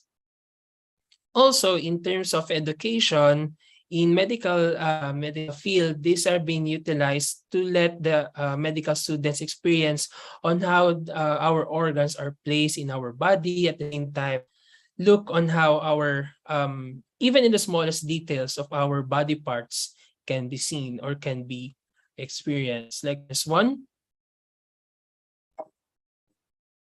Human Anatomy VR delivers the most immersive human anatomical experience available for medical students, So for professionals, here, and the institutions. students can actually Feature-rich manipulate content is the delivered in a objects deeply and engaging also the body experience with parts that they want excellent to graphics see, and they want innovative to virtual show, reality or they want to presentation. study. Thanks to the hand tracking innovation, there is no need for And if you controlling could any. please, the You can users use are your not hands using to any reach any controllers, but structure you are for now, interested in. they're using a The Human Anatomy hand VR tracking provides technology, 14 human which is bodies with more than available 10,000 now at the realistic Oculus Quest anatomical 2. structures But designed for by medical other professionals. devices, it The is not many yet tools and available. functions So available want to make experience a understanding hand tracking complex style of structures easy. manipulating 3D models, you can have or you The can buy an multi-user Oculus Quest 2 collaboration function allows you to connect up or to 100 the people in a latest single room, version, where you Meta can Quest organize a lecture for your students, colleagues, or patients. All structures come with Latin terminology and detailed description in So if you would multiple imagine, languages. VR is Look can be deep into extended human to anatomy to engineering reveal students. smallest We can details now with have the ActMode. experience of The user doing virtually virtual shrinks in size and travels experiments, through the anatomy, virtual revealing buildings, the virtual builds, and at the same time, in order for us to experience The it firsthand combination of before we complete go to our anatomical own atlas fields. and 3D converter makes this. Also, as we have noticed a while ago, Din Marily showed you a video of how cerebral palsy is being treated with the use of virtual reality or the VR technology. And also, we want to show you how AR or VR is also being utilized in rehabilitation of dementia patients, wherein dementia patients has this forgetfulness, poor judgment, a lot of confusions, difficulty in understanding at the same time in terms of cognitive problems. And with that, the use of virtual reality, we can allow them to be relaxed and to slow down the triggers of dementia in their system. And with that, this is our project under the Augmented Reality eHealth Laboratory for dementia. So we use virtual environments to let them experience and be relaxed. Like some of the environment that we showcase here is the Rizal Park, Palawan, and San Benito Church. And with this, we used to utilize some music therapy, some art therapy, and at the same time, a puzzle type of therapy.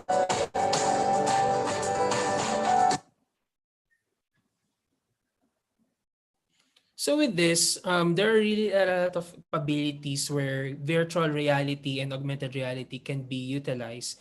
Also, not just for education, but also for health. And maybe in the future can also be for other aspects like socioeconomics, at the same time, statistics, or other parts of or other fields of education. And with that, that's my talk for this afternoon. AR Accelerated Learning Experience.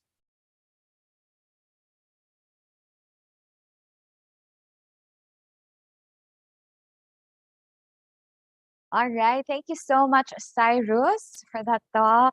So now we are going to entertain some questions from our Q&A section. All right. Okay, so do you have any questions for Cyrus? Here. Here from Joshua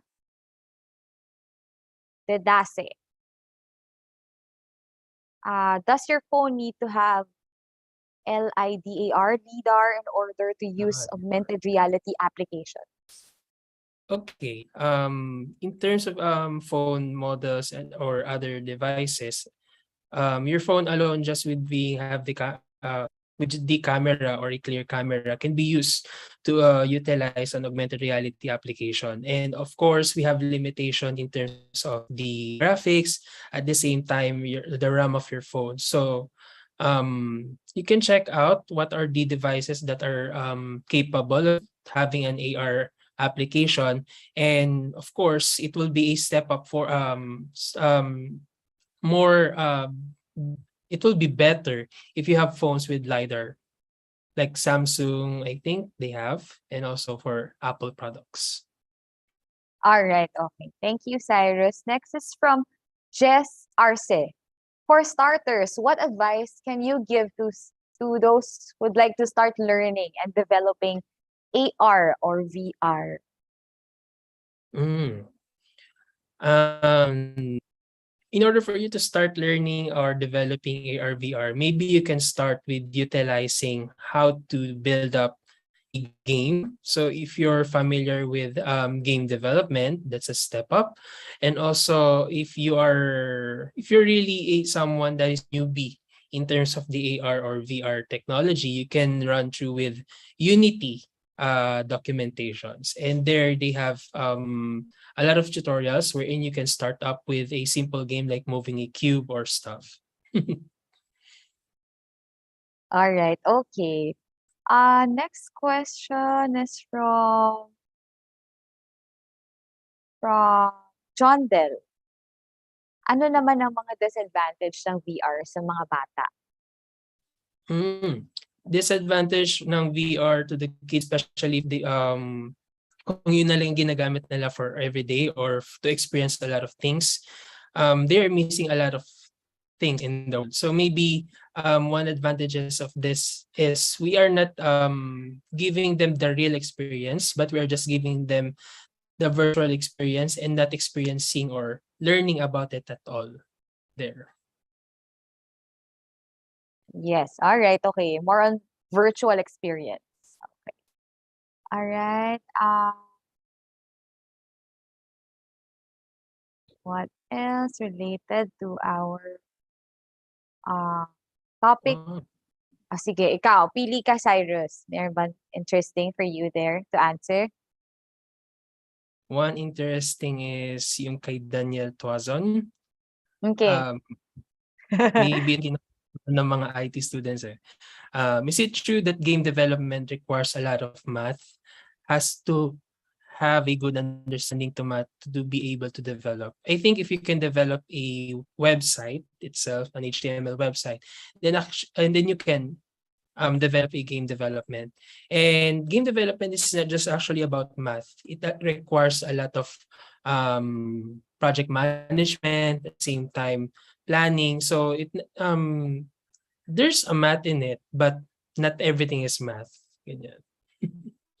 So don't be afraid to develop game in the future. All right. Okay, maybe let's entertain one last question from our participants.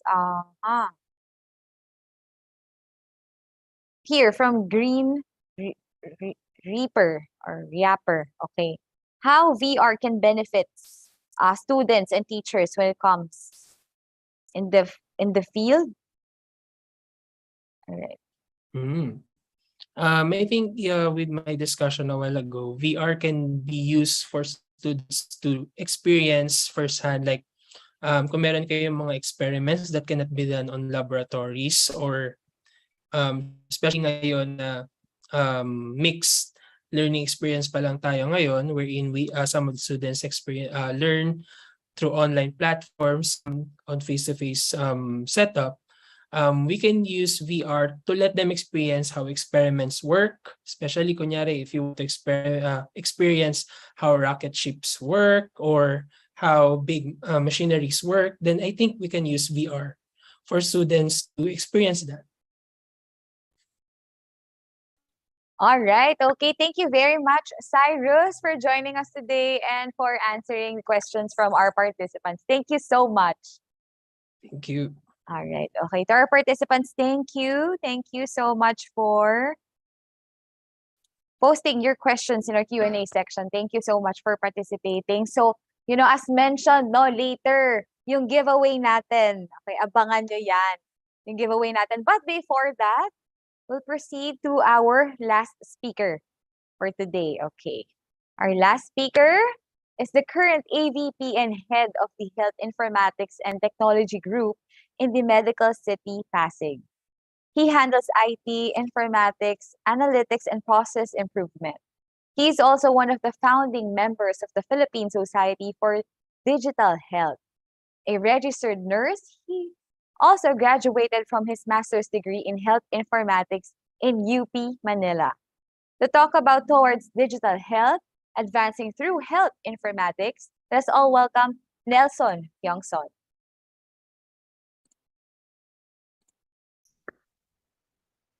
Good afternoon. I'm Nelson Tiongson, and I'm very honored to be here to be able to share my craft about health informatics. So, just for you to get to know me better, I am a registered nurse here in the Philippines and also a health informatics professional. I took up my master's in science with the degree of health informatics at the University of the Philippines, Manila, and I am currently affiliated with one of the top private hospitals here in the metro. So what I do right now is I'm in charge of the digital transformation for our hospital and currently heading the informatics, IT, information management, and the analytics group of the hospital. So in the coming slides, allow me to provide a snapshot of what I'm working on and the things that we are working on here in our hospital or healthcare in general. So in terms of the presentation outline, just to provide a little bit of organization to this, I'll be talking about the general aspect of health informatics, its applications, and challenges, and what the future holds for us as a specialty. So let's start. So health informatics is a discipline that combines information systems or computer science, healthcare, and of course, data science or information management. So that builds the health informatics discipline. So it's a continuously evolving discipline, but it also evolves at a rapid pace, especially in this digital transformation era. And it powers a lot of innovation when it comes to healthcare. The impact of health informatics allows better acquisition, management, and use of health information that becomes crucial in decision making and healthcare delivery processes. For context, for example, a doctor usually needs to get several data from his or her patient when it comes to arrive to a diagnosis. Then thereafter, uses that diagnosis as another data component to deduce what type of treatment is appropriate for the patient to be able to return to his or her optimum state of health. And right now, technology and data are now playing a very, very crucial role in this base healthcare process. So there are many applications of health informatics in the field, and what I'll be showcasing are those that are generally matured or are really taking a larger role in the current environment that we have now. So the first would be the electronic medical records. As you know, medical records is one of the core foundations of healthcare delivery. And essentially, the electronic medical records is the starting point for healthcare institutions in doing digital transformation. So this becomes the base. So while the Philippines in general still maintains manual repository or manual transactions when it comes to medical records, EMRs or electronic medical records are already in place and are more advanced and utilized globally. So there are hospitals abroad that I have already visited that have never had any manual medical records management, and they could not even imagine how it was using paper documents. So that is how advanced maybe the other the abroad is in terms of electronic medical records management. But in implementing these systems calls for generally formidable infrastructure from servers, your on-prem servers or your cloud servers, your connectivity, and even the software itself to be really user friendly. And of course, the role of IT in terms of the demand and keeping the lights on and making it available for healthcare providers all the time.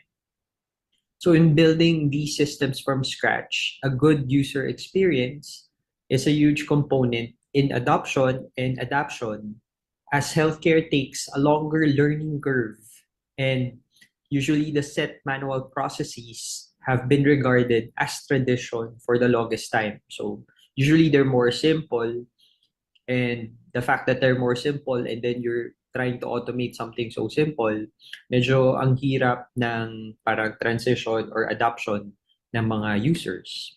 So yun nagiging problema. But from a data perspective, these systems enable the transformation of data again into a digital format, which can then be harnessed to change or improve healthcare.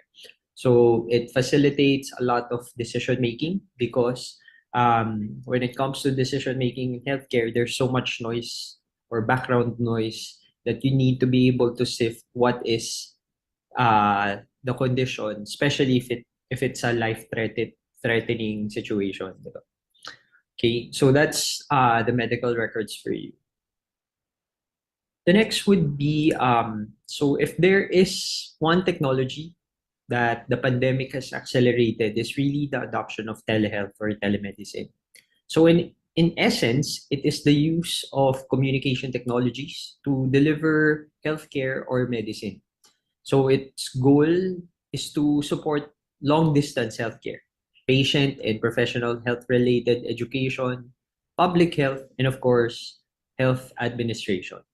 So telehealth or telemedicine is powered by online technologies such as cloud storage and sharing of diagnostic imaging and lab results. So there's also a component of video teleconferencing So it allows the patient and the healthcare professionals to be able to talk to each other directly without having to go through the normal process of a physical encounter. So as mentioned earlier, the initial goal of this back then, when prior pandemic, was to make healthcare more accessible. In the Philippines, we implemented the teledermatology or the doctors to the barrios. So some doctors would go to the barrios and then they would need consultation for more specialized doctors, which we have in the metro. So they get to share the data of the patient, and then they get to arrive to a better diagnosis. So that empowers a lot of healthcare, and it also provides access to the far-flung areas. So but on if you guys are living within the metro or within the city, so imagine going to the clinics at that time and waiting for hours for you to have a 15 or 20-minute conversation with a doctor.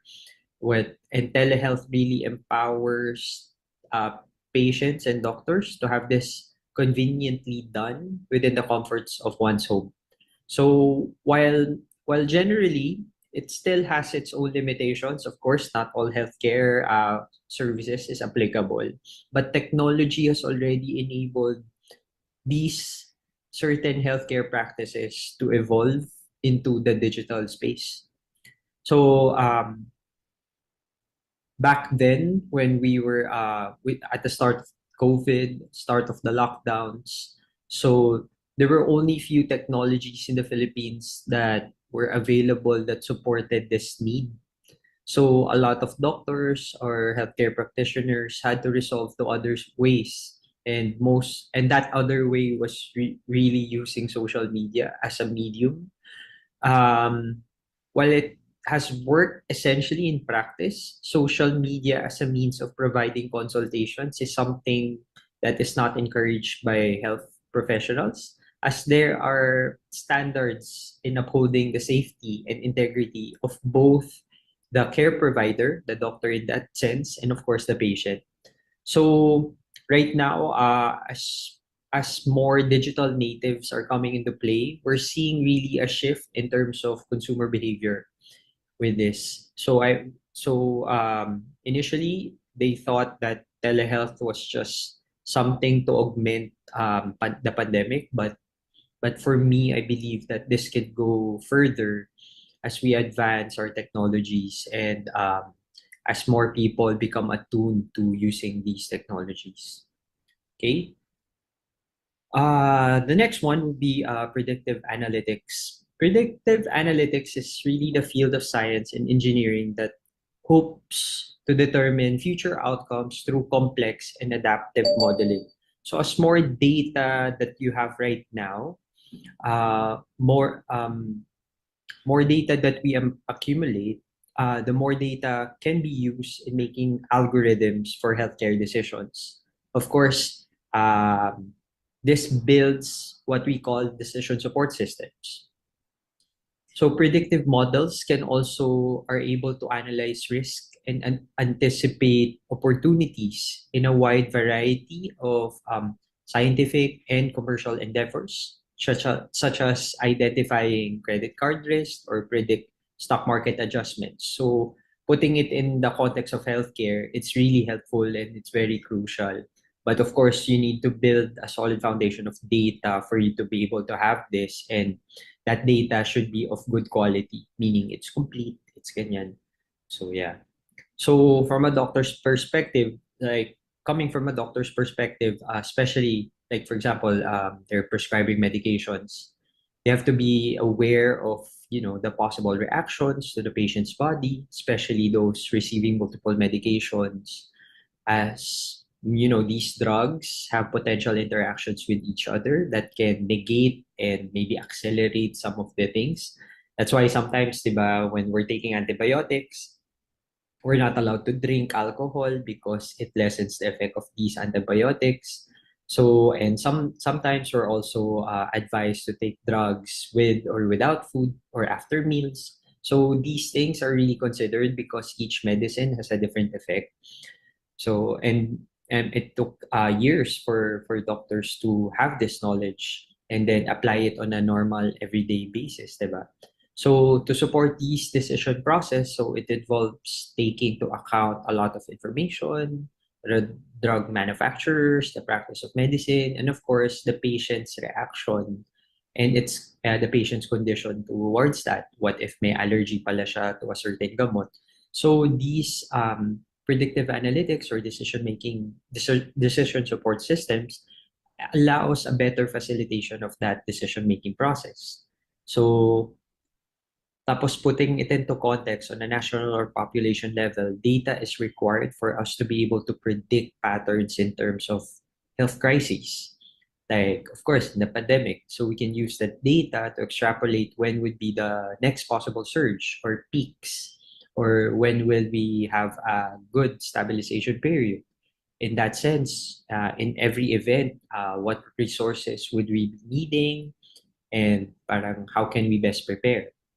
So the next step in terms of predictive analytics or the more advanced step is of course prescriptive, which will not only focus on predicting but also suggesting. These systems will be able to provide, for example, in terms of investment advice and anticipate global health trends based on the models of past data. So that's your predictive analytics. The so another trend or parang focus area is of course what you call your cognitive informatics. Cognitive informatics is the science of investigating human information processing mechanisms and processes in general. In general, it's what we call artificial intelligence or AI. So, of course, we all know with data comes power, and the power to create algorithms can help diagnose certain illnesses faster. So, imagine, di ba, we're only able to deduce if you have pneumonia, parang when you have a chest X-ray, plus you also do some laboratory results, and these take time, di ba? So imagine just from a simple chest X-ray, you can determine the probability of a patient uh, for based on that X-ray alone, parang kaya niya na ma-determine if it's COVID, if it's TB, if it's pneumonia, and even cancer. So nag-advance na siya to that level. So to the point na parang the predictive accuracy of these algorithms is now reaching more than 90% accuracy, di ba? So which also improves the way doctors or radiologists in their parlance read the chest X-rays. So there are a lot of use cases for AI, but the more advanced versions right now as really pertaining to images kasi siya yung naunang na-digitize dito sa healthcare. But in terms of the possibilities, we need to also look at the areas where it can impact best, 'di ba? Depending actually on the use on how can we facilitate AI more in healthcare. There's a branch of AI called neuroinformatics. So neuroinformatics is basically parang neurosciences with the use of your brain and all that to be able to bridge an interface between the human mind and of course the digital devices. So this technology would allow mapping of certain nervous system functions to aid in cerebral system diagnosis, and then even uploading certain human experiences into digital storage. Diba? So parang there's a component of Black Mirror, there's a component of the Matrix going on here. And we're getting closer to that. It's exciting and scary at the same time. Yeah. So the next one would be, of course, virtual reality. Augmented reality or virtual reality in healthcare can make medical informatics or health informatics smarter through innovative technologies. So ang predominant use case nito will be parang using it in terms of nursing informatics, research future trends, tapos patient consultation, physician training, pre-surgical planning and surgical intervention. So there is also growing interest of using virtual reality in terms of mental health as a treatment modality.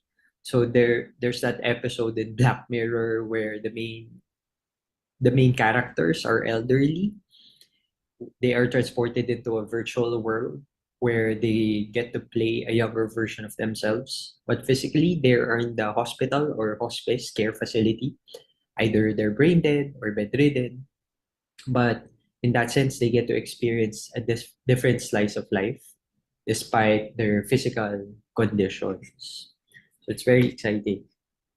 So, this one's more siguro prominent because other healthcare and other IT industries, especially those in the consumer side, like your mobile phone manufacturers and stuff, are really building or harnessing and creating the Internet of Things and wearables.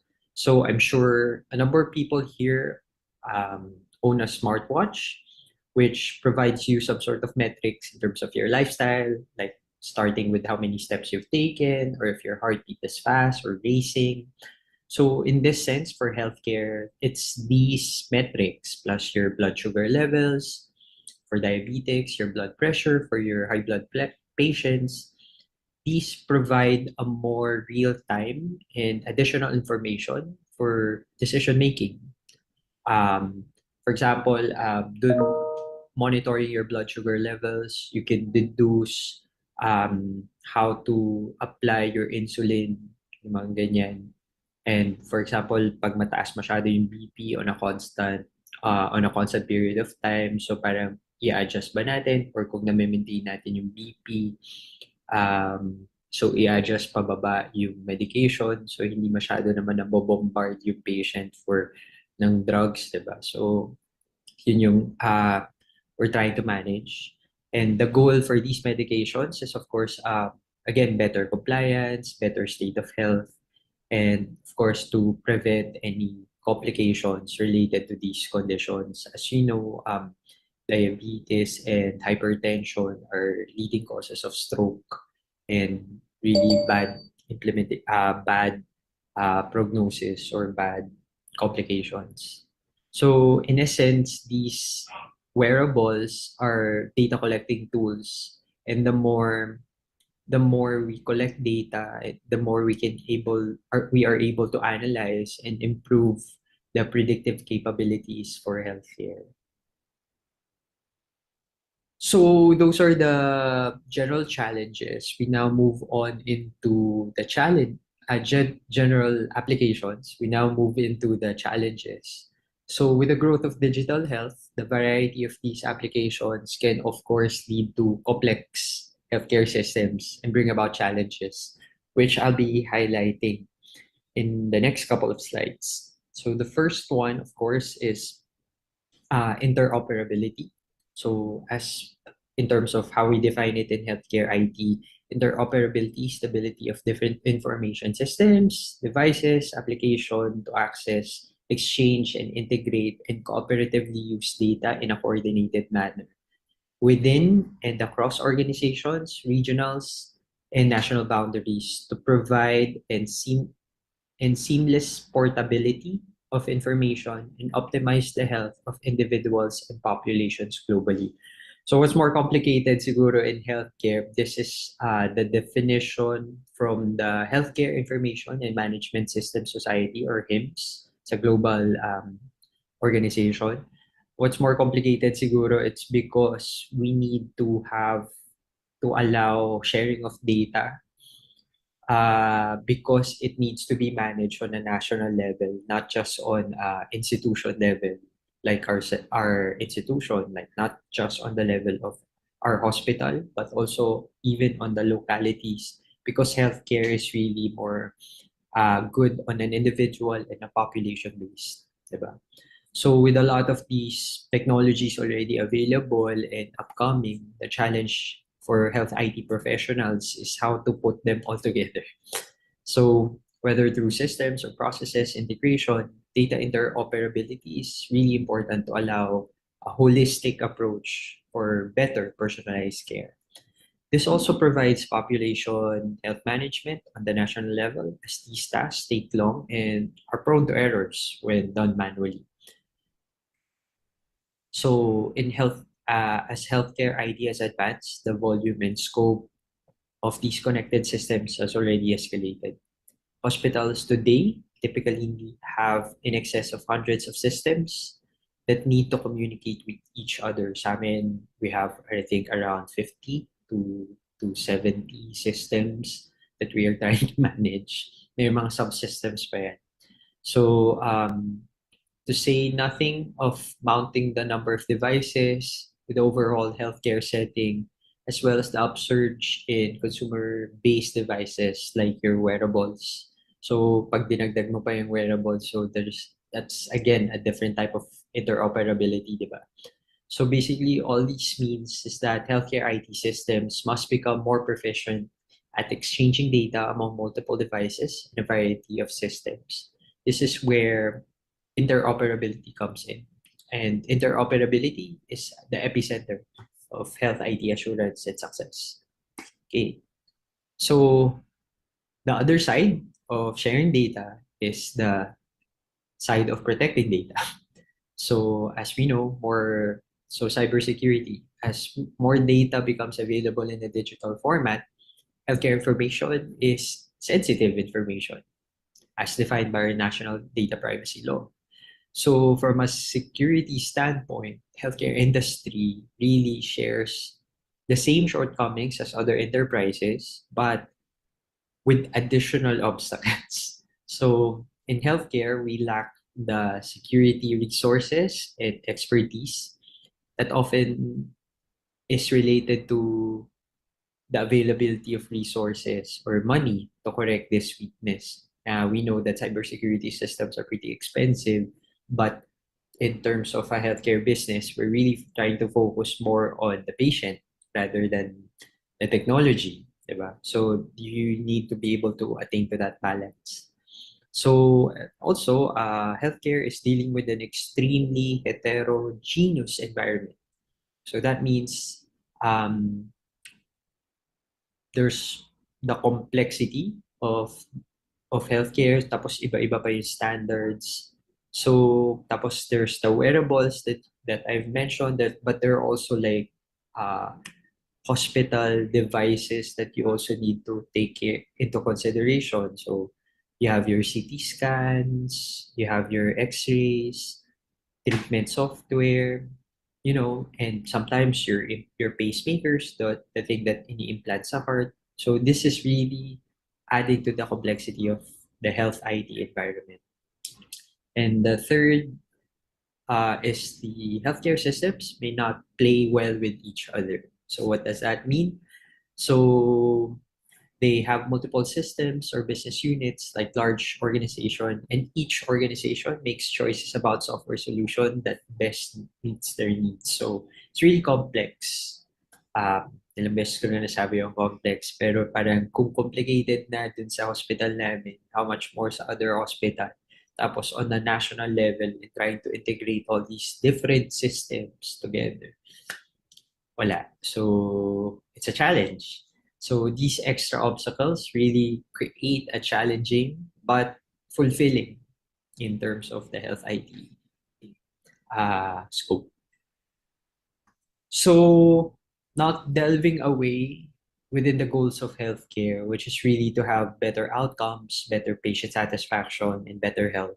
Technology now plays a crucial role in moving forward. And the discipline of health informatics is vital to transforming healthcare to digital health. So this is my last slide. And the future of health informatics is promising and fulfilling.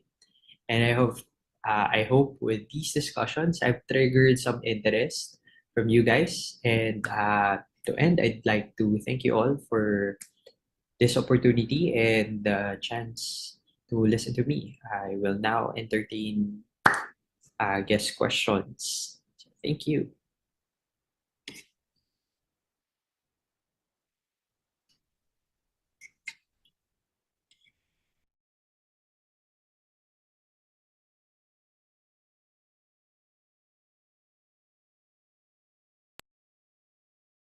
All right. Okay. Thank you for that, Mr. Nelson Tiongson.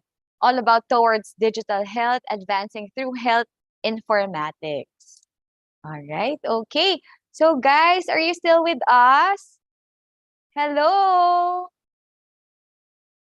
Yes, yes, nandito pa sila Joshua, Aljan, John, Paul, Jolina, Vincent. Hello everyone.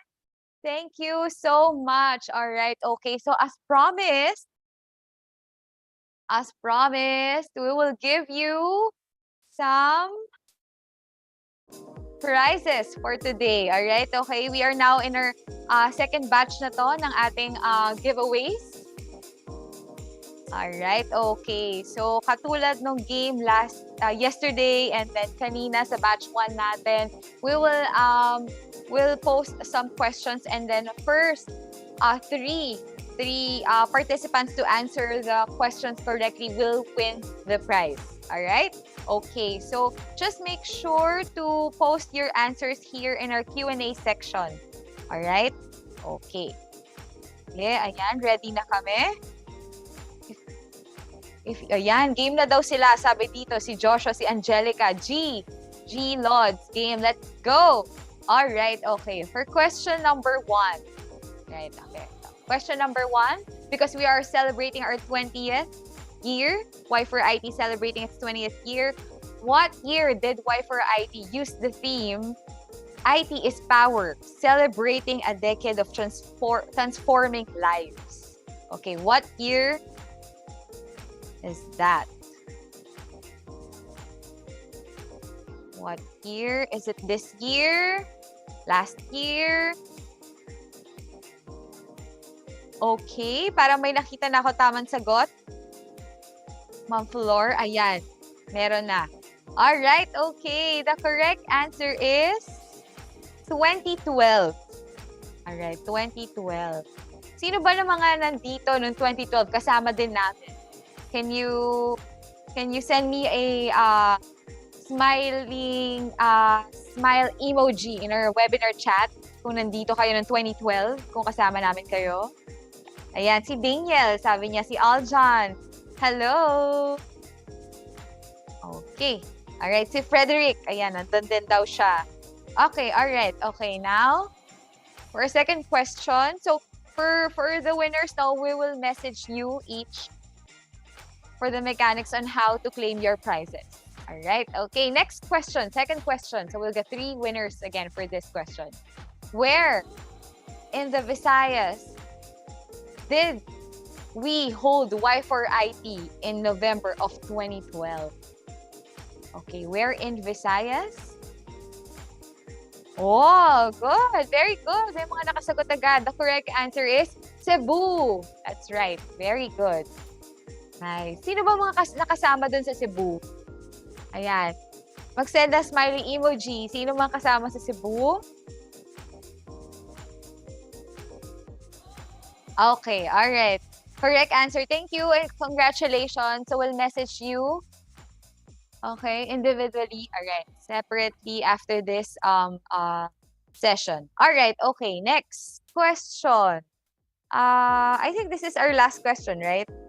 Okay, for our last question, so we'll get three winners for this question. All right, first 3 to answer correctly. All right, who among today's speakers use the topic immersive technology application in healthcare for pediatric patients with cerebral palsy? Okay.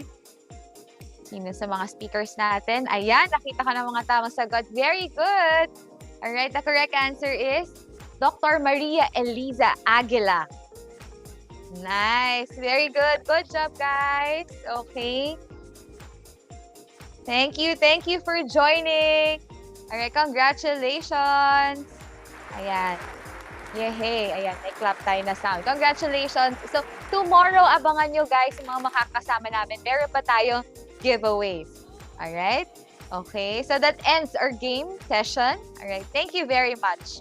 Now, for some announcements for 2022 feedback and e-certificate requests. All right.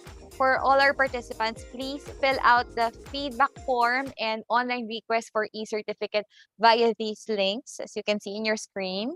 So the e-certificate will be sent via email as soon as we have verified your participation, and an e-copy of your payment receipt has been uploaded via the request form.